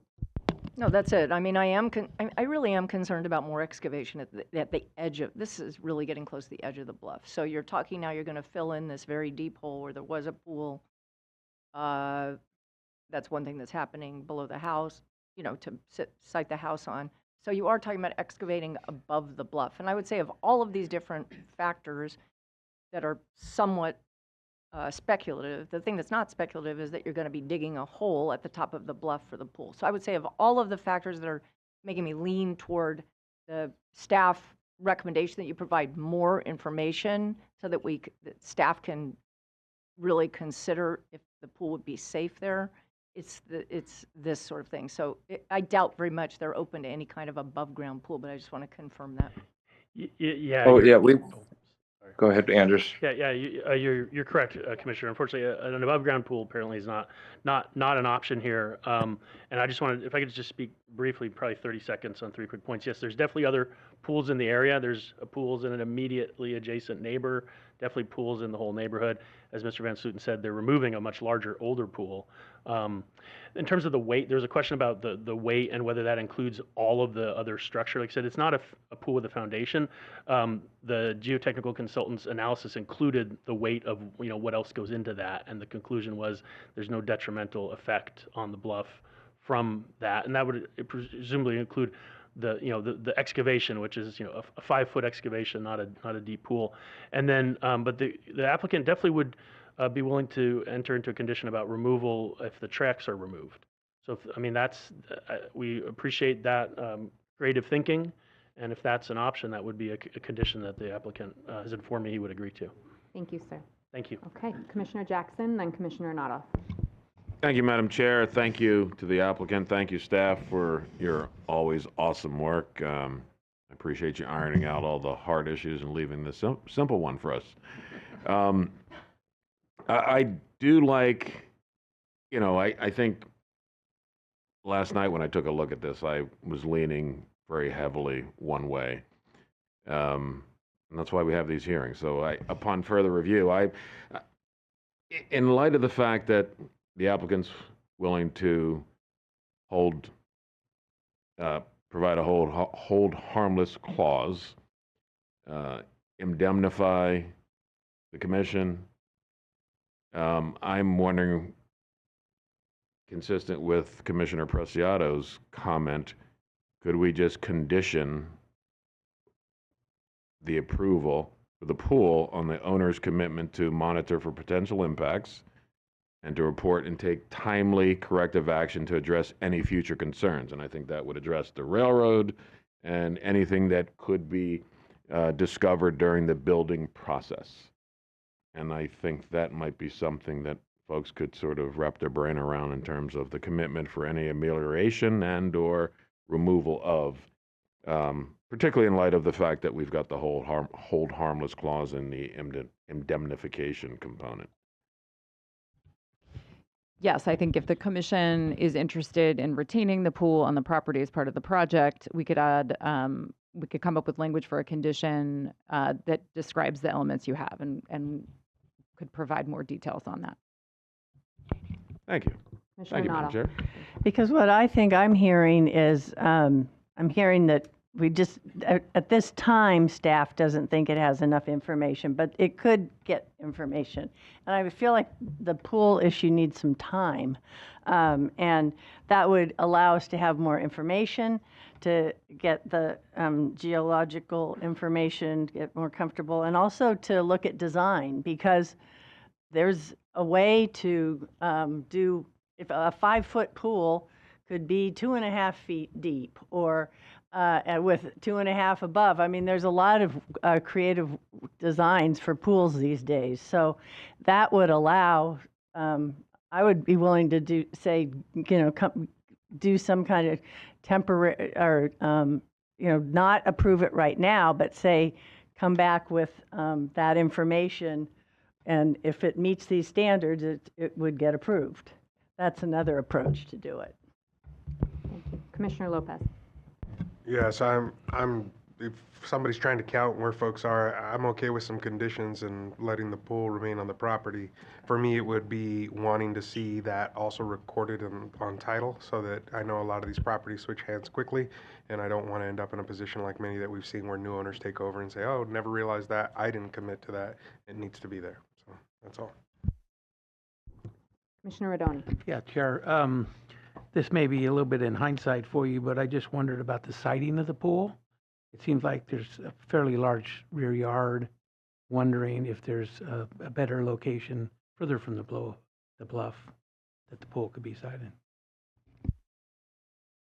Yeah, we definitely looked at that. Other places to locate it. If it was more on the northern side, but then it's a little hard to see from the plans. But it would basically be you'd fall into the pool when you exited the house. So we would have put it in a different place if that would have helped, but unfortunately that wasn't an option. But thank you for the question. Okay. Commissioner Wilson. I'm not going to ask anything about the pool. I know. So I'm just wondering, when you said you were going to remove the basement and the ADU, in the same floor as the ADU, is everything that whole floor removed? Is that what I'm understanding? Yeah, that's essentially correct. And if Mr. Douglas is more intimately familiar with the plan, so he can correct me if I'm wrong. Yeah, basically that entire floor, which would have taken advantage of the old pool hole, was the idea. Have an ADU and then have some storage space and I guess a gym in there.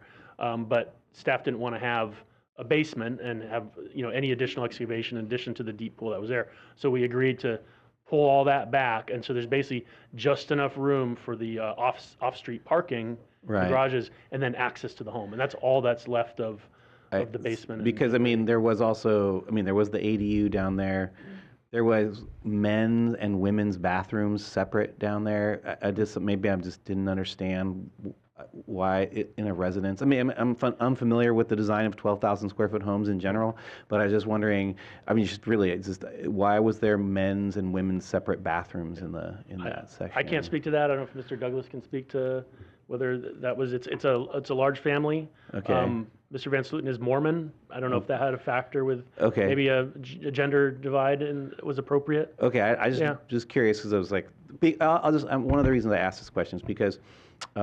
Especially us in local government, often people come in and they say this thing where it's like, it's just for our family, it'll forever be for our family, and then a year later, it's sold. And it's designed in a way that makes you scratch your head, and then you realize it's basically, oh, it's a giant party house now, and it's a short-term rental for this, that. I'm just saying, and you're like, so it makes us a little bit, have to ask the question about sort of like the residential vibe of it. And from my perspective, it's like it looks great from the idea that it's like it really has an apartment upstairs because you have kitchen upstairs, you have a kitchen on the second floor, and you also on the first floor you used to have a kitchen as well with the ADU. So in many ways it's set up almost as like two separate living spaces. And in some ways I'm like, why didn't this just get designed so that you could convert it into a primary unit and a secondary unit later for the benefit of the people living here? It seems like, why wasn't that? I don't know. I was more inclined to like design it so that it could be done that way, but whatever. It's the way you guys are doing it. So you understand why I was just wondering about the men's and women's bathroom and the stuff downstairs. It's a fair question, and the size. Like I said, it is a Mormon family. Lots of kids, lots of grandkids. This is a legacy home for the family where they're planning to have the family bonding. And there was, there was many years to come. 4 washers and 4 dryers in this design. So I was just saying, for a single family resident zoning, it's unusual, but I just. Yeah, not a commercial project. I think I've explained it the best I can. Okay. Very large family. Okay. Commissioner Wilson, thank you. Yeah. Okay. Any additional comments?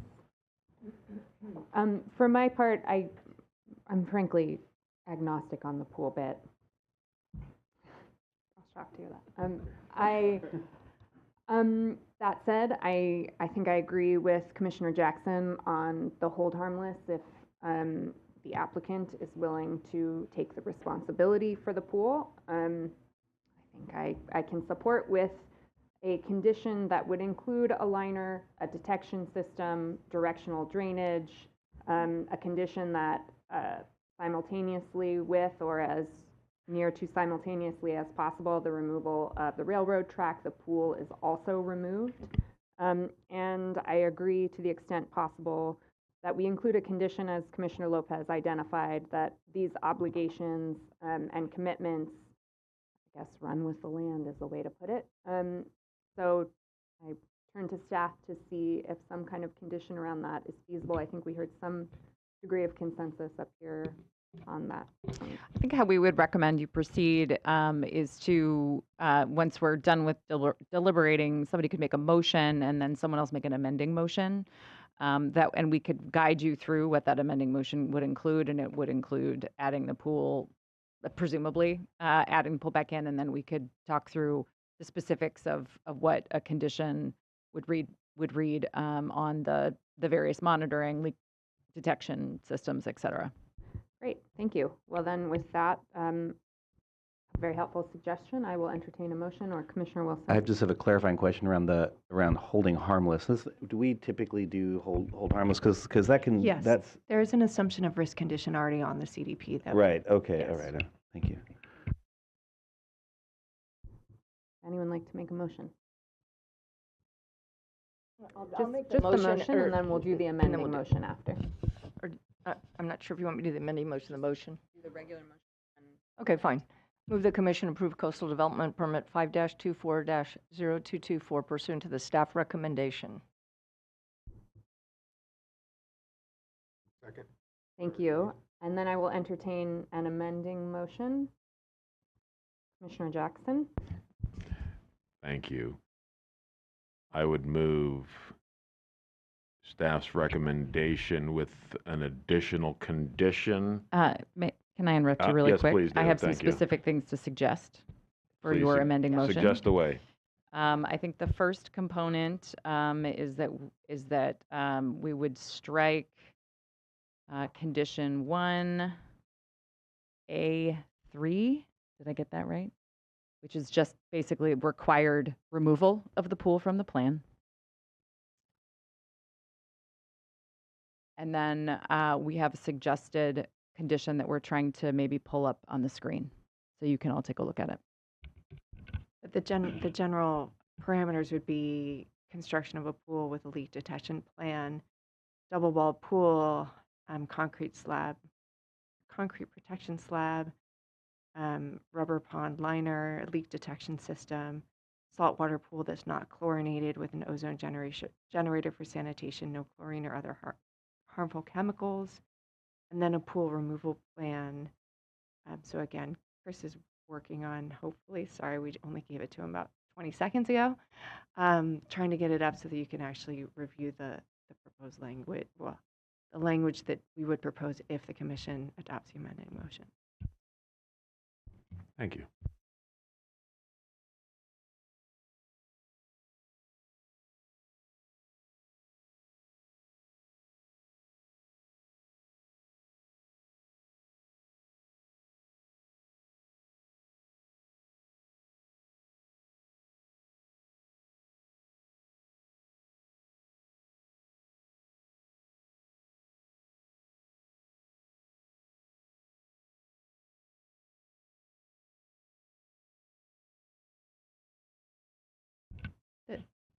The one thing not included in that condition was a specific removal trigger related to the railroad. I'm not sure. We actually did have Oh, forget it. It's further down the line.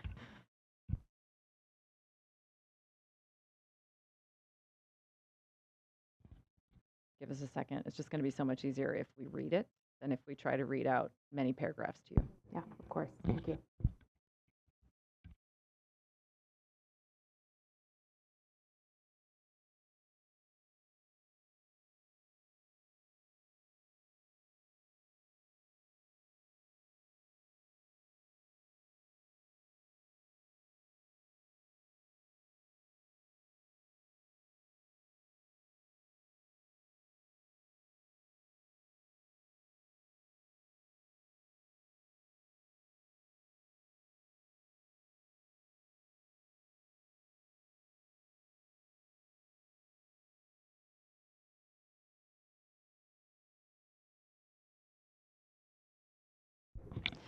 So here's the condition that we've drafted very quickly. So please take a look because it's not perfect, I'm sure. So we can edit it in real time if we need to.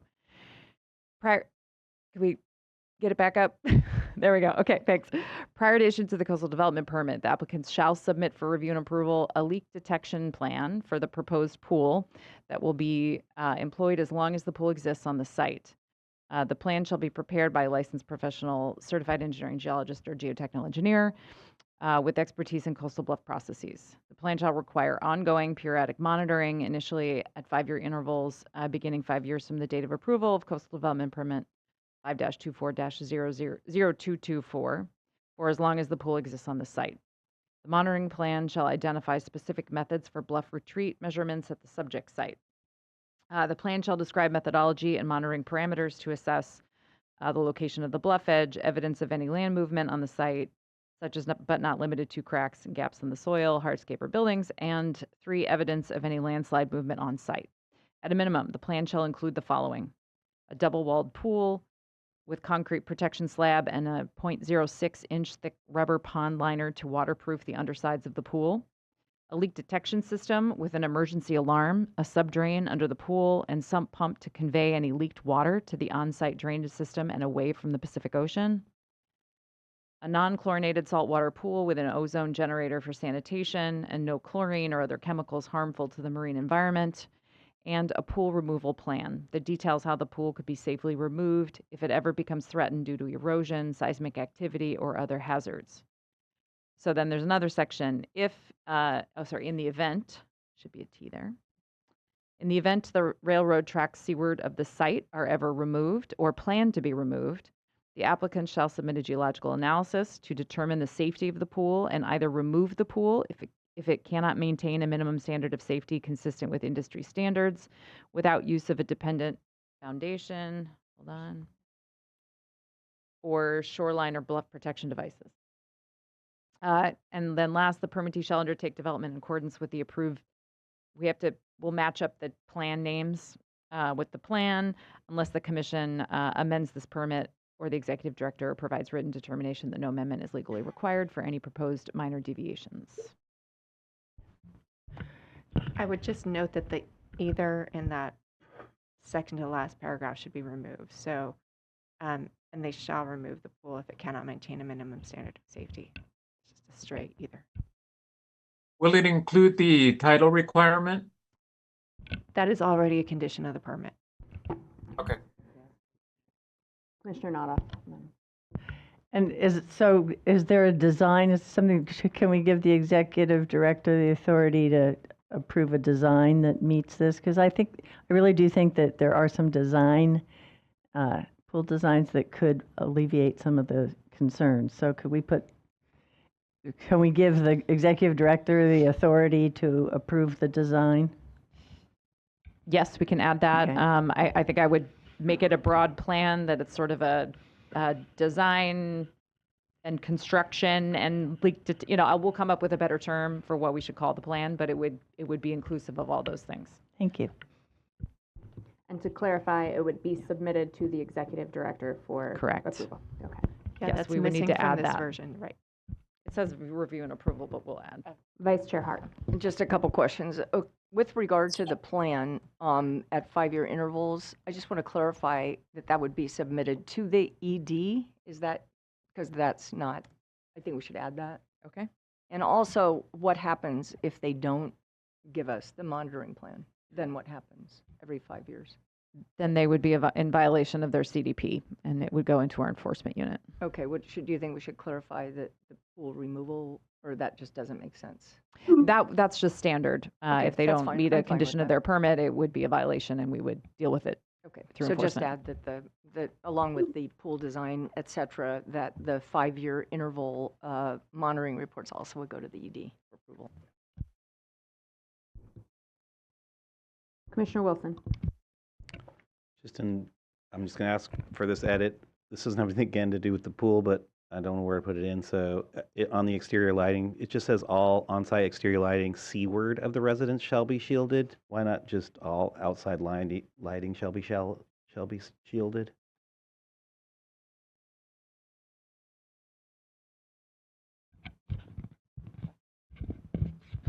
yeah, I think that change makes a lot of sense, so we can make that change to the Thank special you. condition.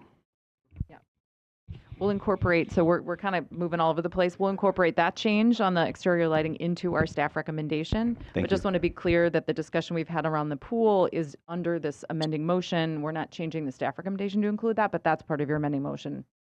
Just want to make that clarification. Okay, thank you.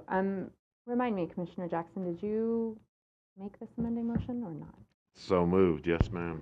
I'll second the And amendment. I appreciate the staff's ability to generate that very impressive motion within a matter of minutes. So bravo. Okay, we have a motion by Commissioner Jackson, a second by Commissioner Lopez. Commissioner Escalante to the motion. Yes, thank you. Just to explain my vote, I think San Clemente and their history of unstable bluffs makes me nervous, and I try to tend to be a little conservative, much like our geologist on these type of decisions. So I will be a no on the amending motion. Thank you. Okay, thank you. We have an amending motion on the floor. May I have a roll call, please, Ms. Miller? Commissioner Escalante. No. Escalante, no. Commissioner Hart. Yes. Hart, yes. Commissioner Jackson. Aye. Jackson, yes. Commissioner Rodoni. Yes. Rodoni, yes. Commissioner Lopez. Yes. Lopez, yes. Commissioner Nadoff. Aye. Nadoff, yes. Commissioner Preciado.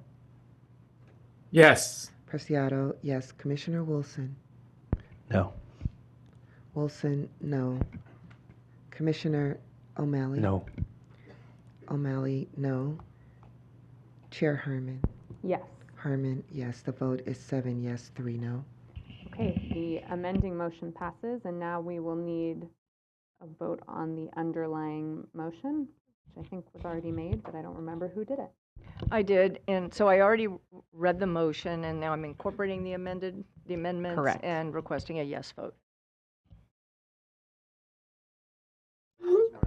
All right, so that is a motion by Vice Chair Hart and a second by Commissioner Lopez. May we have a roll call vote, please? Commissioner Hart. Yes. Hart, yes. Commissioner Jackson. Aye. Jackson, yes. Commissioner Rodoni. Aye. Rodoni, yes. Commissioner Lopez. Aye. Lopez, yes. Commissioner Nadoff. Aye. Nadoff, yes. Commissioner Preciado. Yes. Preciado, yes. Commissioner Wilson. Yes. Wilson, yes. Commissioner O'Malley. Yes. O'Malley, yes. Commissioner Escalante. Yeah. Escalante, yes. Chair Herman. Yes. Herman, yes. The vote is unanimous. Thank you. The permit is approved.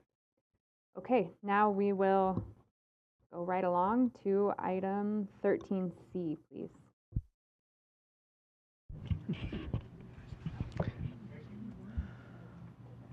All right, thank you. That does take us to item 13C, and Emily Greer in our Long Beach office is going to do staff presentation. We do have, oh, there it is.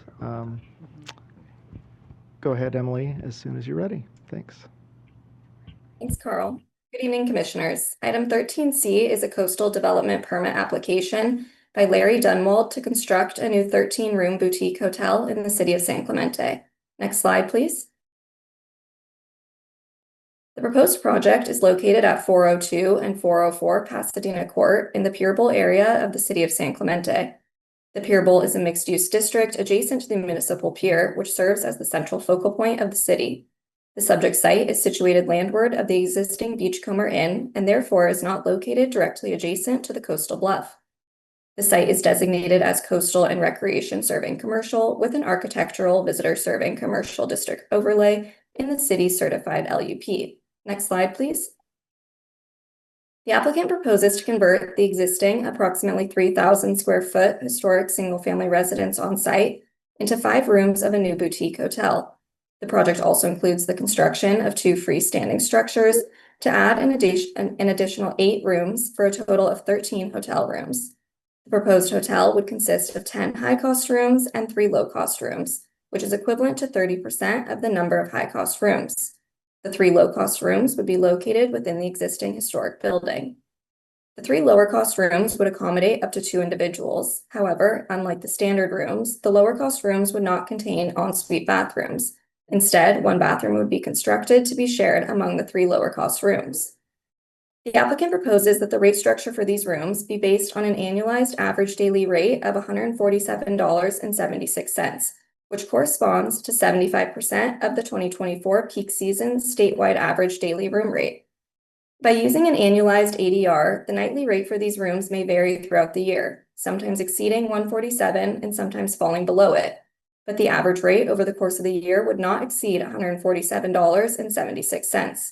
In this case, the applicant provided a feasibility analysis demonstrating that a rate cap on the lower cost rooms would make the project infeasible. Construction of a new approximately 7,600 square foot, 17 space subterranean parking garage is also proposed, as well as an approximately 800 square foot restaurant with outdoor seating, a pool, spa, and a public viewing area with a new public sidewalk. Next slide, please. The main coastal resource concerns with the proposed project are potential impacts to paleontological, archaeological, and tribal cultural resources, biological resources, water quality and marine resources, and the need to address low-cost overnight accommodations. All of these issues are addressed in the recommended conditions of approval. To highlight a few of these conditions, Special Condition 2A ensures that the rooms remain low cost over time by memorializing the applicant's proposed annualized ADR. Special Condition 2B requires a marketing and engagement plan that discusses how the applicant will actively promote and publicize the proposed affordable accommodations to ensure that communities that have been historically marginalized and face greater barriers to coastal access are made aware of the resources and utilize the lower cost rooms to the maximum extent feasible. Special Condition 2C includes annual reporting requirements to ensure that the applicant provides the required affordable rooms on site and is properly implementing the marketing and engagement plan. Next slide, please. Since publication of the staff report, staff received 3 comments from members of the public, 1 in support of the project and 2 opposing the project. The letters opposing the project raised concerns regarding the project's consistency with the Secretary of the Interior standards for historic resources and the stability of the site. An addendum was published responding to the comments received. Regarding the site stability, there's no evidence of prior slope instability or landsliding at the project site. The proposed project includes the replacement of the old cracked retaining walls on site and removal of excess soil loads. This work is expected to improve site conditions and address concerns related to the existing wall cracking. As for the Secretary of the Interior standards for historic resources, this is not the standard of review for the CDP application. As shown on the slide, the applicant proposes to preserve the historic residence in place. Additionally, the historic fountain would be temporarily removed during construction and then put back in place. The historic terrace stairs and runnel and the historic garden pergola would both be documented and reconstructed. These efforts are intended to retain the original landscape design, visual character, and spatial relationships of the property, resulting in minimal change to the historic resource. As such, Commission staff found that the project is consistent with the LUP's policies related to historic preservation and restoration. Additionally, while the Secretary of the Interior standards are not the Commission's standard of review, the City's approval of the project included an analysis under those standards. The City concluded that the proposed work is consistent with the Secretary's standards. Next slide, please. In closing, staff believes that the project is consistent with the Chapter 3 policies of the Coastal Act and with the certified LUP for the area, as proposed and conditioned. Thus, staff is recommending approval of the proposed project with 11 special conditions as outlined in the staff report. The applicant has stated that they're in agreement with all special conditions. The motion and resolution can be found on page 5 of the staff report. This concludes the staff presentation, and staff is available for questions. Great, thank you very much. Are there any ex partes on this matter? Seeing none, I'll go to Chris. Do you have anyone? We only had one person who wished to speak from the representative, Jim Holloway, the owner's planning representative, but we're unable to find him on Zoom. And then we had one speaker who wished to speak otherwise, Amanda Quintanilla. Okay. Oh, wait. Okay. I see the name owner now. They signed in under the name owner on Zoom. So I'm moving in as panelists. You should be able to speak. And then I believe Amanda Quintanilla is in as well. They are also signed in under a different name, but they're raising their hand. So we just have those 2 speakers. Okay. Go ahead.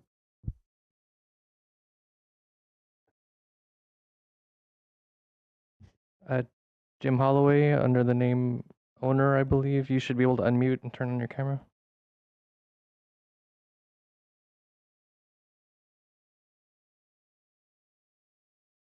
Now, can you hear me? Yes, we can hear you. Okay, thank you. Jim Holloway for the owner, and I need 0 minutes for presentation. I would like to take a moment to thank Emily specifically for her very responsive and clear communication. And we do have geologists, the owner, legal, and myself, city planning, available for questions, and we would like to respond to public comments if necessary and appropriate. Thank you. Thank you, sir. Thank you. And we just have the one public commenter. They're being moved in. Or you should be able to unmute now. Yes. I see that you're unmuted. Could you please state your name?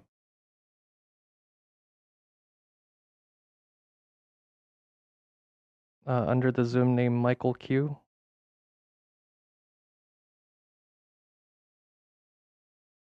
We're not hearing anything on our end. Hello. Okay, there you go. Okay, good evening. Yes, my name is Amanda Quintanilla. I'm a San Clemente resident for over 50 years, and I'm aware of landslide issues that have been issues here in San Clemente for decades. I'm respectfully requesting the Commission deny approval for this project at 402 Pasadena Court, historically known as Vista de las Olas. There are valid concerns regarding the geological instability of this area as evidence of by growing cracks in the surrounding wall along Avenida Victoria. Pictures of this were submitted as evidence. In response to the corrected addendum regarding site stability, I strongly oppose its statements. The instability of the retaining wall is not due to its age, but an increasing stability of the land in the area. The cracks have widened significantly over the last 2 months, and a new crack has appeared at the base of the wall further down the slope near the utility box. This is indicative of land slippage and growing geological instability at the site. The Commission's geologists noted the observed cracks in the retaining walls and indicated that they are not necessarily indicative of any active or deep-seated landslide. It's my understanding that deep-seated landslide is a type of mass wasting where the zone of failure extends deep below the ground surface. The report also states that the removal of excess soil loads in certain areas of the property. These measures are expected to improve site conditions and address concerns related to this existing wall cracking. It seems like there is substantial load that is impacting the wall. This is not excess soil, but rather soil that has shifted due to its instability. There has been no additional soil placed at this location. I'm concerned about the excavation of this property with the new additions and potential to damage of the existing historical property. It just seems that remediation will likely be necessary before proceeding and will likely show that the further construction will not be viable.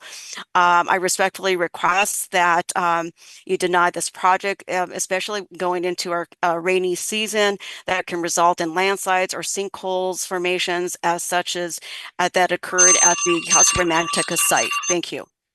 Thank you. We have no more speakers.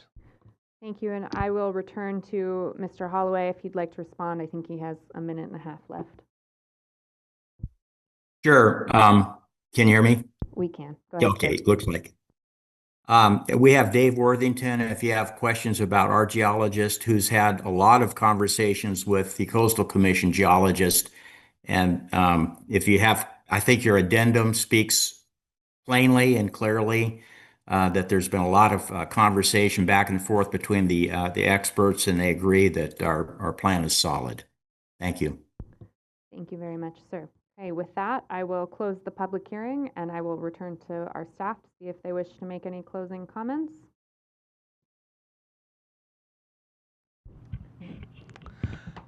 Thank you, Madam Chair. So we did respond to those concerns fully in our staff report and addendum. I do want to note, of course, we do have our own staff geologist here as well that can field questions about that issue if there are some more. Thank you. Great. Thank you very much, Mr. Schwing. I'll return to the commission for comments, questions, or a motion. I'll make a motion if that's all Thank you. Commissioner Wilson. Yep. And I just want to say I'm not absolutist about the, there will be one residential structure that will be removed. I just want to say that because of the low cost accommodation here, but also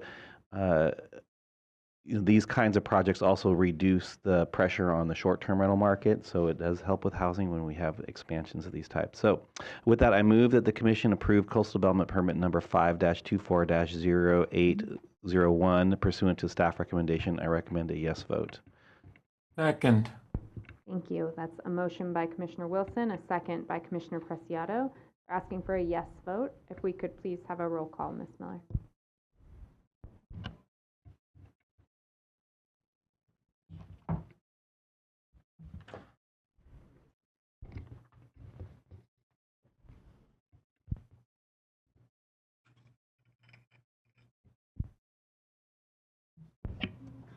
Commissioner Hart. Yes.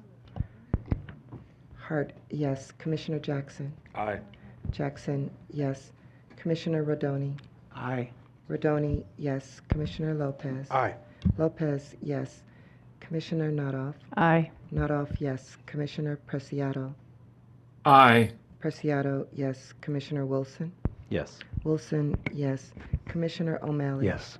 O'Malley, yes. Commissioner Escalante. Yes. Escalante, yes. Chair Harmon. Yes. Harmon, yes. The vote is unanimous. Thank you. The permit is approved. Yes. Now we're going to move to item 14, please. Deputy Director's report. Thank you. So in item 14, we're reporting 7 waivers for projects in Solana Beach, National City in San Diego, including a marine debris removal project at the entrance to San Diego Bay. We're also reporting on an emergency permit waiver that was filed by the City of Oceanside to breach the outlet at Loma Alta Creek in Oceanside with approval of item 16B, which was on consent earlier today. These actions will be covered under a regular CDP going forward. Not aware of any opposition, so we're asking whether 3 or more commissioners object to the waivers in the report. Great. Thank you very much. Are there any ex partes? No? Any speakers on this, Chris? No, there are no speakers. Great. Thank you. Do 3 or more commissioners object to any item in the Deputy Director's report? Seeing no objections, the Commission concurs, Mr. Schwing. With that, we will go to our final item of the evening, 16A. Thank you. Thank you. And we do have a staff PowerPoint on this item. And Lindsay Kane in our San Diego office will be doing the staff presentation on this matter. Go ahead, Lindsay. Thank you, Carl. There's the presentation. Well, good evening, Chair and Commissioners. Item 16A is a CDP application from LHO Mission Bay Hotel for renovations to the existing Paradise Point Resort in response to the consent cease and desist orders issued in September 2023, as I'll explain in the presentation. The applicant is in agreement with the recommendation and special conditions. Last night, Commission staff received a letter from the City of San Diego requesting denial of the application due to potential parking impacts. The city's letter is posted as correspondence. Next slide, please. The project is located in Mission Bay in the City of San Diego. The resort leases 52 acres of vacation island from the city. The leasehold fronts approximately 4,200 feet of public beach and bay waters. Next slide, please. Paradise Point began operations in 1962 as Vacation Village and has since grown to a 462-room hotel with meeting space, restaurants, retail stores, and various guest operations like pools and fitness centers. Several instances of unpermitted development have occurred over the years that have obstructed coastal access and caused water quality concerns. The applicant originally submitted a CDP application in 2022 to address the unpermitted development and implement resort improvements.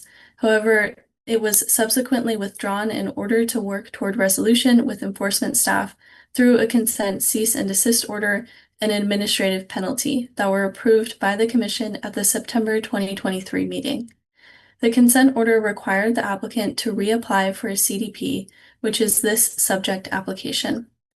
The applicant has incorporated all of the required items from the consent order in the proposed project and already installed public access signs through the consent order, including the one on the slide that clearly states there is free public parking and public access to the beaches surrounding the resort. Next slide, please.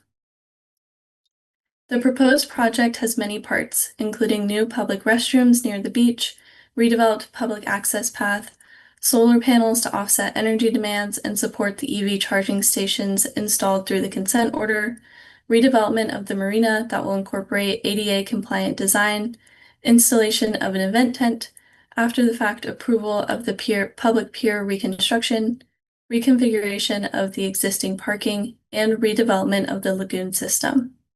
While the city has a certified LCP, Mission Bay is in an area of deferred certification, where the Commission retains permit authority and the standard of review is Chapter 3 of the Coastal Act.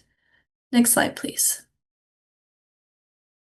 Currently, the resort uses a pump station to pump water from Mission Bay into artificial lagoons throughout the resort. As required by the consent order, the applicant is requesting removal of the pump station in order to transfer the lagoons, shown here in blue, to freshwater closed-loop systems, meaning no water from the bay will be used in the lagoons. Some of the existing lagoons will be removed, and others will be converted to landscaping, as shown here circled in green. Additionally, several special conditions are included to maintain water quality and implement marina BMPs during and after the proposed reconstruction of the marina. This includes conditions to protect existing eelgrass, a pre-construction CALRPA survey, a construction pollution prevention plan, and a post-development runoff plan. Next slide, please. The applicant is proposing to install several ground-mounted solar panels above the existing parking lots. Staff has worked with the applicant to ensure that blue water views of the bay are maintained and impacts to views are minimized. Next slide, please. Given historical exclusion at the resort, the consent cease and desist order designated areas of public parking as shown here in yellow.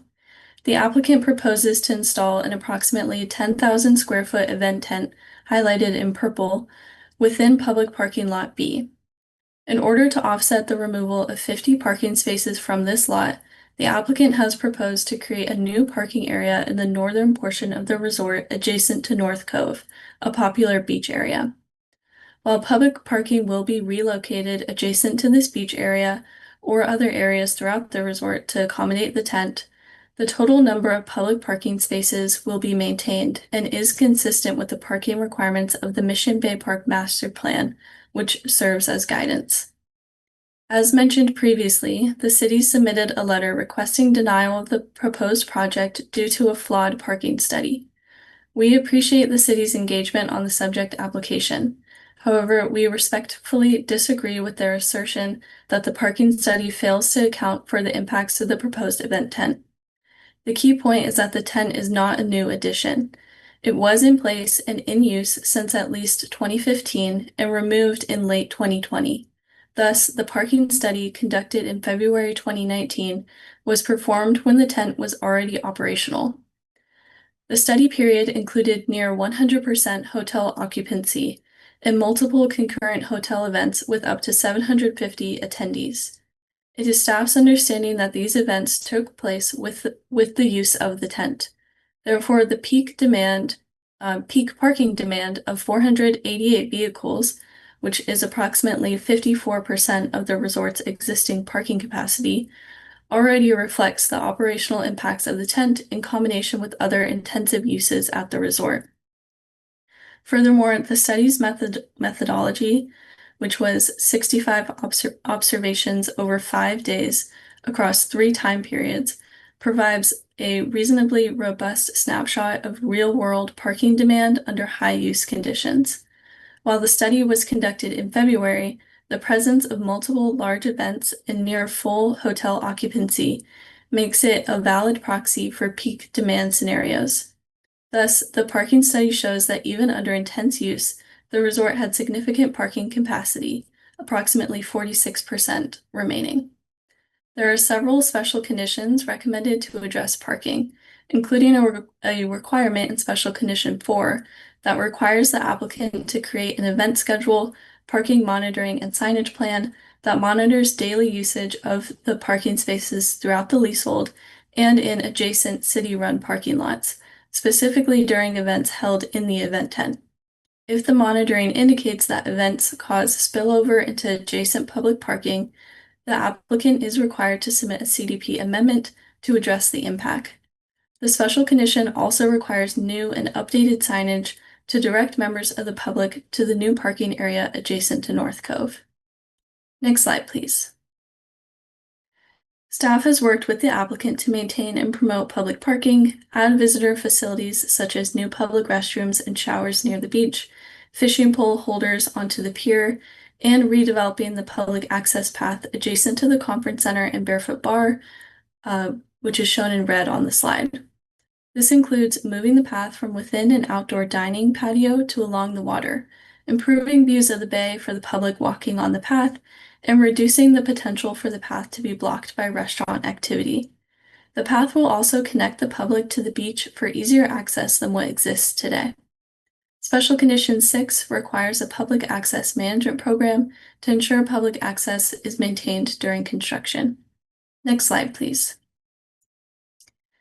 The sea level rise projections for a 100-year storm and with 4.9 feet of sea level rise are shown here. The light blue indicates areas of potential sustained inundation that may occur during an extreme storm. While the majority of the resort will not be impacted, some areas, including the southern parking lot and the new public access path, are predicted to be impacted.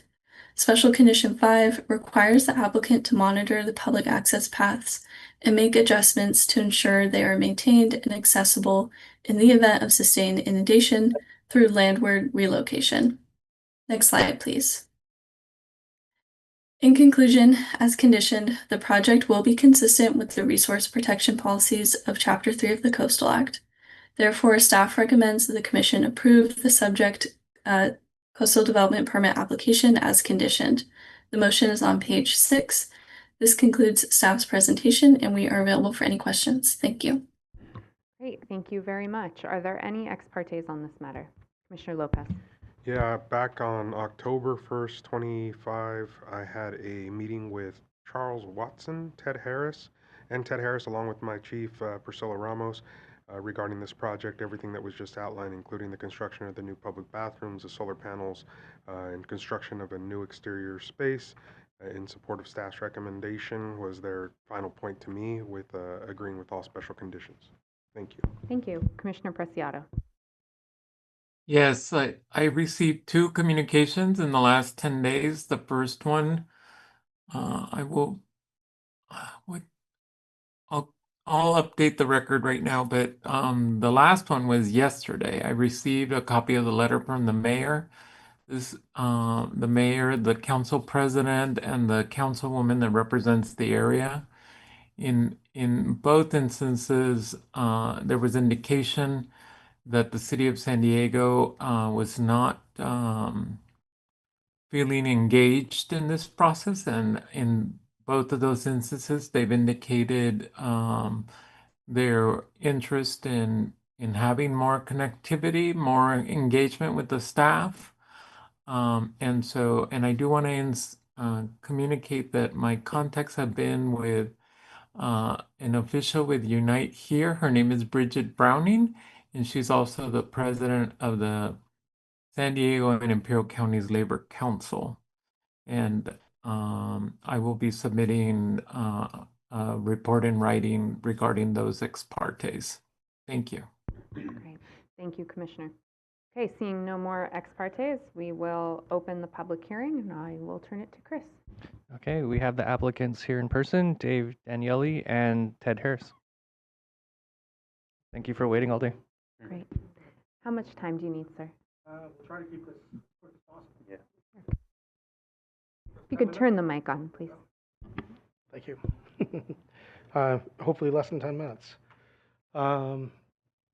Honorable Commissioners, really great to be back in front of you. Last time I was here was for the approval of the consent agreement. I want to thank Lindsay and all of her hard work and collaboration with us, and certainly we agree and support the staff report and all of its recommendations. I also want to thank enforcement staff and Rob, who presented the success story to you at a previous meeting regarding all the things that we did and have implemented as part of the consent order that didn't require the approval here in the CDP, and just want to run through what we have approval for today. A little bit of, next slide, please. A little bit of background is this resort is a pretty historic resort. It's been there since the 1960s. And what we're trying to do here is really work with Coastal Commission to open up public access and make the site more attractive to visitation. Our real issue here isn't, as the city states, an issue with parking. Our issue is we've got to get people to come here and come to the coast and enjoy it. And hopefully through these public serving enhancements, we'll be able to do that. Next slide, please. Oh, I'm sorry. Yep, that side. So here's the improvements that were already provided under the consent agreement. I believe everyone, I don't want to bore you by reading them all the bullets, but I'll keep it moving. But there is a lot of work that we have done already working with coastal staff, and we're really proud of a lot of the enhancements that have already been accomplished. Next slide, please. These are the additional visiting serving improvements. I think one of the big items here is that adding a public bathroom to the west side of the island. There's great beach on that side of the island that typically only gets utilized by resort guests because there hasn't been access there before. Part of our plan in this CDP not only creates a public bathroom over there, but it also creates a unloading zone with relocating some of the public parking to that side of the island as well. Also, the public access path that will traverse over the outside deck of the conference center and down in front of Barefoot through the right outside where the lagoons had been and up to the marina and access down to Tidal Beach, I think will be a huge improvement because people will then be able to park not only in the lot in the conference center, but in the public park and be able to walk along the coastline and be able to get all the way down to where there's actually beach down on Tidal Beach. And there's a lot of public serving improvements here. The other being the North Cove parking. Right now, you can park in the park, and if you have a family, you can come to North Cove, but you're slogging all of the stuff, and we see the public doing that all the time. By relocating parking to that side of the island and creating the public loading zone over by North Cove, it will make that cove far more accessible to the public. Next slide, please. Some of the things that aren't part of the consent order are a lot of interior remodeling. This is an older aged property, and we have seen visitation decline over the years. We are a public company, and so we produce reports that are public record that show how occupancy has declined here, and a lot of the things that we're doing here are to try to make the resort more attractive and have the site more attractive, not just to overnight visitors, but to the day visitors that would come in the public. We would love to see families, in San Diego County coming up for the day and parking for free, accessing the beach, bringing picnics. Hopefully we'll get to the point where we got live music around the bay and we're really creating some activation and giving people a reason to come. Next slide, please. I jumped the gun a little bit talking about the public restrooms, but we have a slide here that provides a lot more of the specifics and it being open to the public and providing greater access for that west side of the island. Next slide. This was a later addition, and hopefully we'll be able to get this in time to take advantage of the tax credits to make this economically feasible. But this is the on-site renewable power. We've done a lot of extensive work on this. The additional usage or potential additional usage for the EV charging stations that we already installed has what prompted us to really look into this and see if there was a way to add this to the site to make renewable power possible here, and so that we could make sure that we weren't adding additional strain onto the local grid. Next slide, please. And then addressing the lagoons this was an issue that, the lagoons have been there since the 1960s, but they're obviously, there were significant concerns with them, and I think that we've worked really well with coastal staff to address those concerns and find a solution that will continue to make the site attractive to visitors, but also make sure that we're addressing all of the environmental concerns that were related to them. Next slide, please. Marina reconstruction. We were on the agenda last month, and this became a concern that was brought up by both Unite Here and the mayor's office. So we did a lot of clarification and went into a lot of detail to make sure that we addressed those concerns. So, actually the square footage area of the dock gets reduced by, I think it was 100 square feet. All the pilings remain and are in use. And, this is one of those items that I don't know when the last time this marina dock was addressed, but it is falling into disrepair. And so in order to maintain the access, and this is where people come and they can get boat rentals, they can get paddleboard rentals, they can, this really allows for a lot of the water sports. It also allows people that are arriving by boat to come and park the boat for free and access the amenities that are on the island. So this was something that we did have in the consent order and something that we agreed to as part of the consent order, and we've been able to work with coastal staff as well as the city to ensure that it's a minimal disruption, and all the pilings remain in place. It's just replacement of the actual dock system. Next slide, please. The coastal path. And so this is what I was speaking to earlier. This highlights the how changing the lagoons, and then where Barefoot is, which has been a legendary site for decades, really becomes more attractive to visitation. It also creates coastal pathways where people can come in to the resort from the adjacent parking lots in the park. They can walk along the shoreline now. They can access the marina more easily. They can access the beach more easily. I think we're really excited about this enhancement to public access. We think this is going to be transformative and really invite a lot more of the public to come to the property. Next item, please. And then, just really want to, again, thank Lindsay and her team. I strongly support the staff's recommendations. We're in full support of the items that are in the CDP, especially the items that were agreed to in the consent agreement. Like I said earlier, I mean, I've been working on this a long time, and when I first came to this project, I mean, this has gotten a little personal for me because, when I first came to the site, I looked around and I was like, wow, this was great once, and now people don't come here anymore. And I really think that the partnership with Powell, we're coming in as new owners in 2018, and the partnership with the Coastal Commission, I think we have an opportunity to really create something special that will be a fantastic amenity for the local area and really bring people back to this island that has really been forgotten about.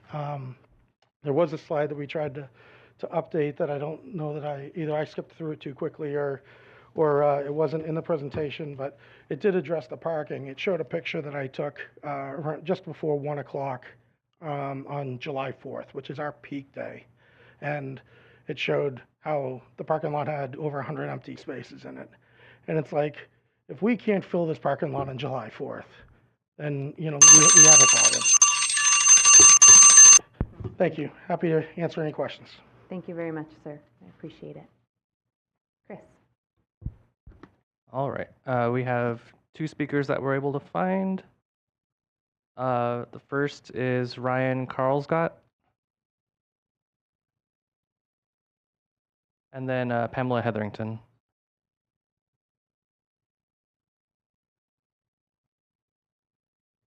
So Ryan, when you're able to, please unmute and begin.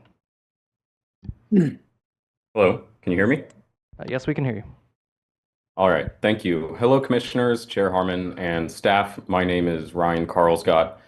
I'm a lifelong San Diegan. I've been enjoying Mission Bay all of my life since I was a little kid, and now I take my little kids there to enjoy the beaches, wildlife, playgrounds, and open space. I'm also a member of the Mission Bay Park Committee, an advisory committee in the city of San Diego. Today I'm speaking on my own behalf. Mission Bay has long faced threats from poor planning and the de facto privatization of our public lands. The applicant before you is a prime example of this, taking up half of one of the islands in our bay, and on the whole giving the impression to the general public that you're only welcome around there if you're a paying hotel guest. The applicant's related Coastal Act violations are noted in the agenda item, of course. This resort is now asking to expand their non-public areas like the conference center and event space. And not only does this exacerbate the impression that their large resort footprint is not open to the general public, but the parking impacts of this expansion have not been adequately studied. They could very well impact parking in adjacent areas of the park and limit public access beyond its own footprint. The February 2019 study may have been a time with fully occupied hotel, but the general public uses this area less in February, much less than they do during the peak summer months. As the applicant noted, July 4th is their peak, and so they did not do a parking study during a peak time. It's not adequate. This CDP application is premature and lacks the necessary parking and public access studies. And that's exactly why our mayor and other city leaders said as much in their letter to you. I urge you to deny the CDP as proposed. Thank you. Thank you. Next is Pamela Hetherington, and then we did find one more speaker, actually, Bernadette Bajkowicz. Pamela Hetherington. Thank you. Pam Hetherington, Environmental Center of San Diego. Thank you, Chair and Commissioners. I'm speaking today in support of most elements of this proposal, except for the installation of the new event tent. Overall, we appreciate that this project includes actions that improve public access, remove outdated infrastructure, and move the site closer to compliance with the Coastal Act. The construction of a new coastal access path and the removal of the pump station are particularly welcome improvements that enhance the public's connection to Mission Bay. However, the addition of a new tent is inconsistent with the purpose and intent of the coastal access protections. Large event structures tend to privatize space that should remain open and available to the general public. We recognize that the Commission's Enforcement Division has already taken steps to address past violations through consent orders and penalties, and we appreciate that accountability. Going forward, it's crucial that redevelopment here does not repeat the same pattern of encroachment or after-the-fact approvals. Approving the access improvements, environmental cleanup, and solar installation demonstrates progress and alignment with California coastal protection goals. But the event tent remains a step backwards, an unnecessary intrusion on public land that compromises both views and equitable access. We ask that the Commission support the project components that restore, improve, and protect the coast and deny the installation of the new event tent. And I wanted to comment too that the city is speaking about charging for parking in Mission Bay. So I think that we need to take that into consideration. And we also need to consider the fact that the city who holds these leaseholds and doles them out to the hotels and such are not good stewards themselves, because Campland and Paradise Point blocked public access Thank you. for over Thank you. 25 years. Thank you. Thank you. And then Bernadette Butkevich.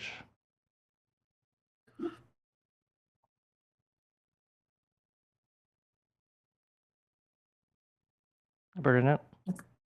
Good evening, Commissioners, Chair Harmon, and staff. My name is Bernadette Buckley. I'm calling today in opposition to Paradise Point project as currently proposed. As a lifelong resident of San Diego and Mission Bay Park goer, I'm also a member of the Mission Bay Park Committee. And I'm concerned that we are getting ready to approve giving up even more valuable public access in an otherwise largely privatized peninsula in our precious local state tidelands. The Paradise Point Resort was built on a beautiful island-like peninsula back in 1962, and about 14 years before the Coastal Act was passed into law. And I believe that had this resort been built post-Coastal Act, that it probably would have looked a bit different. The issue before you today is that the resort is now asking to expand their conference center and meeting space capacity without fully analyzing the impact of the island's already limited public access. To this, the City of San Diego, as many have mentioned, has raised specific concerns around the proposed project's parking impacts, including the flawed parking study.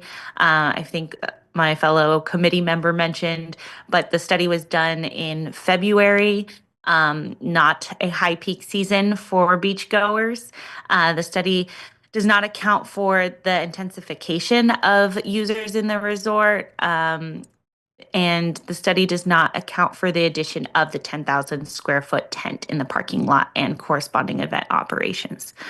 If this CDP is approved, it would be approved without the appropriate study required to understand the actual impact on public access to this already largely privatized peninsula. And for this reason, I'm asking that this is premature, and therefore, I respectfully ask that you stand with the City of San Diego and deny the CDP as proposed. Thank you. No more speakers. Okay, thank you very much, Chris. Okay, I will close the public hearing and return to our staff to see if they have any response that they'd like to make. I would just note that I think all the issues that were raised during public comment were addressed both in the staff report, the addendum, and then in the staff presentation that was made by Lindsay Kane earlier. We're happy to go into any more detail if any of the commissioners would like, but we feel confident that we've addressed all the concerns. And frankly, just as a reminder, this is an enforcement action. The commission required this work to be done. It's been a long time coming. We're excited to be at the place of being able to move it forward so that we can get this really important public access, all the important public access amenities, the bathroom, all the things you saw in the presentations today. This is going to be really good for public access for San Diegans, and we're excited to be able to recommend approval. Thank you very much. Okay, I will return to the commission for comments, questions, or a motion. We'll start with Commissioner O'Malley and then Commissioner Preciado. Thank you. I am prepared to make the motion when it's time, and I have very, very quick comments. Thank you to the staff for this. I'm a frequent visitor to this area, and I appreciate the opening up. The one thing I will say, I think the signage has incredibly been much, much better than it used to. There's still one sign, maybe you could look into this. The gate to the marina still has a small sign that says private marina. So I think that also has to go, but the larger sides are showing that as public. That said, I'm prepared to the motion, and I appreciate all the work that you've done on this. Thank you. I'll come back to you. Commissioner Preciado. Thank you. I just wanted to update the record. I have the other date. So in my ex parte, I indicated that I received the 2 communications about the City of San Diego's opposition to moving forward on the project. And the first one was on October 27th for the agendized item, and then again on 11/4, which is when I received a copy of the letter from the mayor of San Diego, the council representative from the area, and the council president. I have a couple comments that I'll make. I think Lindsay, in her discussion, was able to clarify for me where the disconnect is with the City of San Diego. And for whatever reason, I just don't understand why the City of San Diego doesn't know that the California Coastal Commission is the the sole responsible body for these kinds of planning and CDP approvals. And that because of that, because this property is specifically retained by the Coastal Commission, that there really may not be a need or any substantive engagement that needs to occur with the city. I'm surprised by that. I'm hoping that they get some clarity. I wonder what other properties are also not in their purview, even though it's within their city boundaries. So that's the first thing. The second thing is I will explain my opposition to moving forward with the CDP is associated with this correspondence from the city. I'm very concerned that people at this level, as a local elected official, I don't sign on to letters and make comments if I don't believe that I need to be involved. So I will be opposing the approval of the CDP in my voting.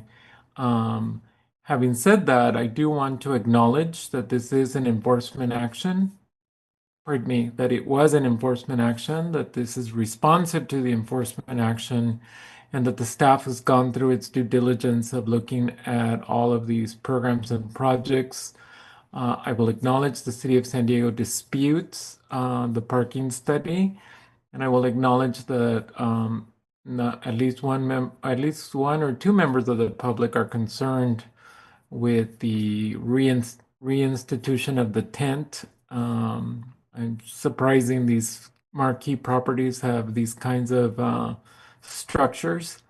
But again, my opposition comes from my acknowledgement that the local elected officials in this area either did not have enough information or did not have enough understanding of their role in this process to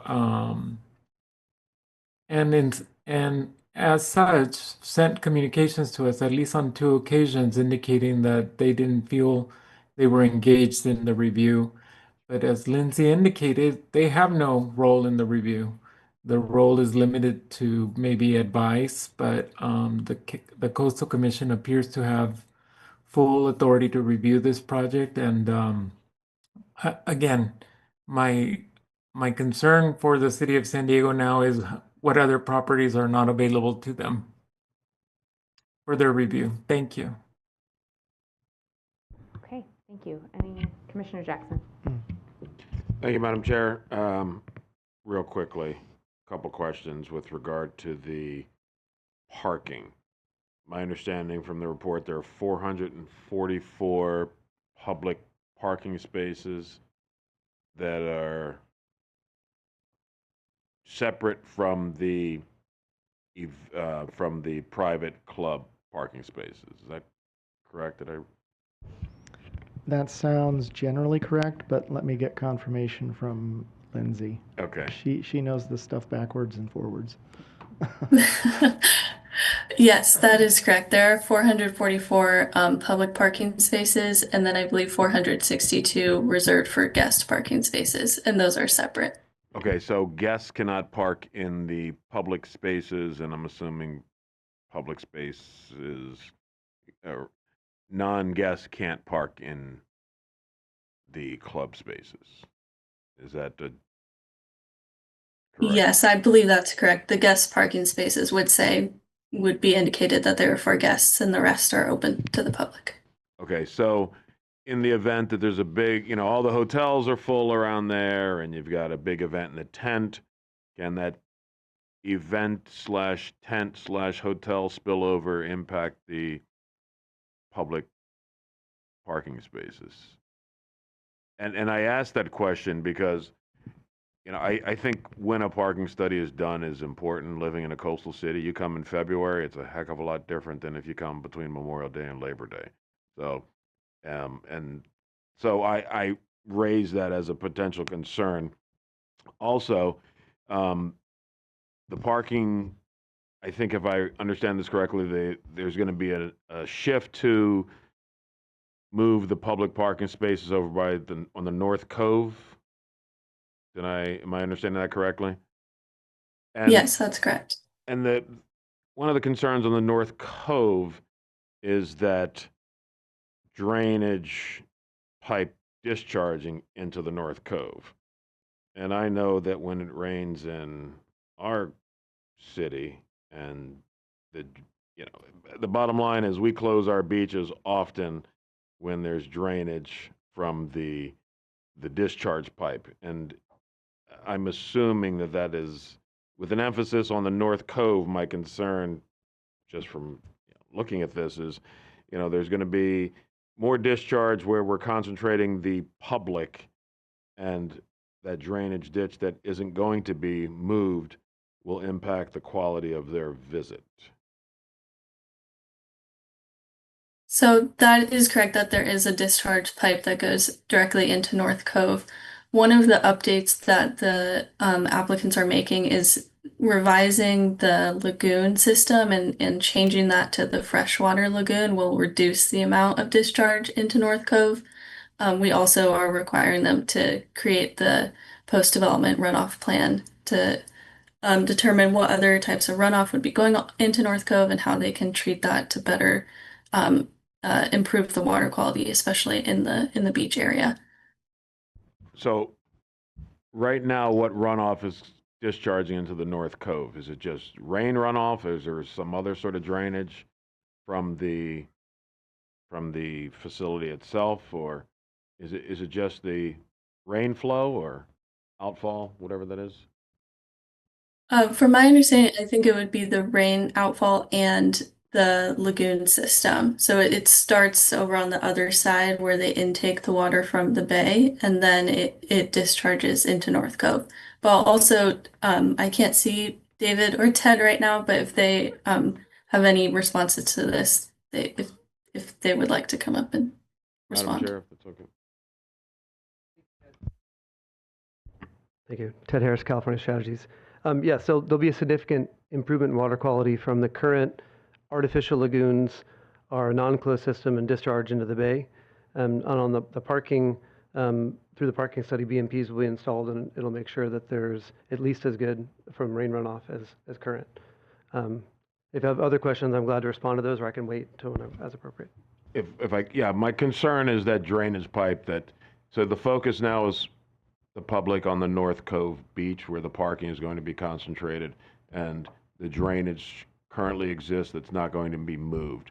So is the quality of their visit going to be impacted by the non-movement of that drainage pipe, particularly after it rains? I know it's certainly going to be is that beach going to be closed, or what's going to happen? Because it shouldn't be closed. I mean, so it's a 52-acre site, and right now folks are, it's so large to get there. It's really intended to make it much better accessibility to have the parking there. But as far as vehicles being there with a modern parking lot, it would be at least as good, if not better, by putting in BMPs and through the stormwater and water quality plan to address any pollutants coming out of that. So it should be a net increase, both from the artificial as well as from the parking. So you're saying that the drainage will be addressed through this project, and that it will not impact the quality of the water that would impact the quality of the public's visitation and right to use that area?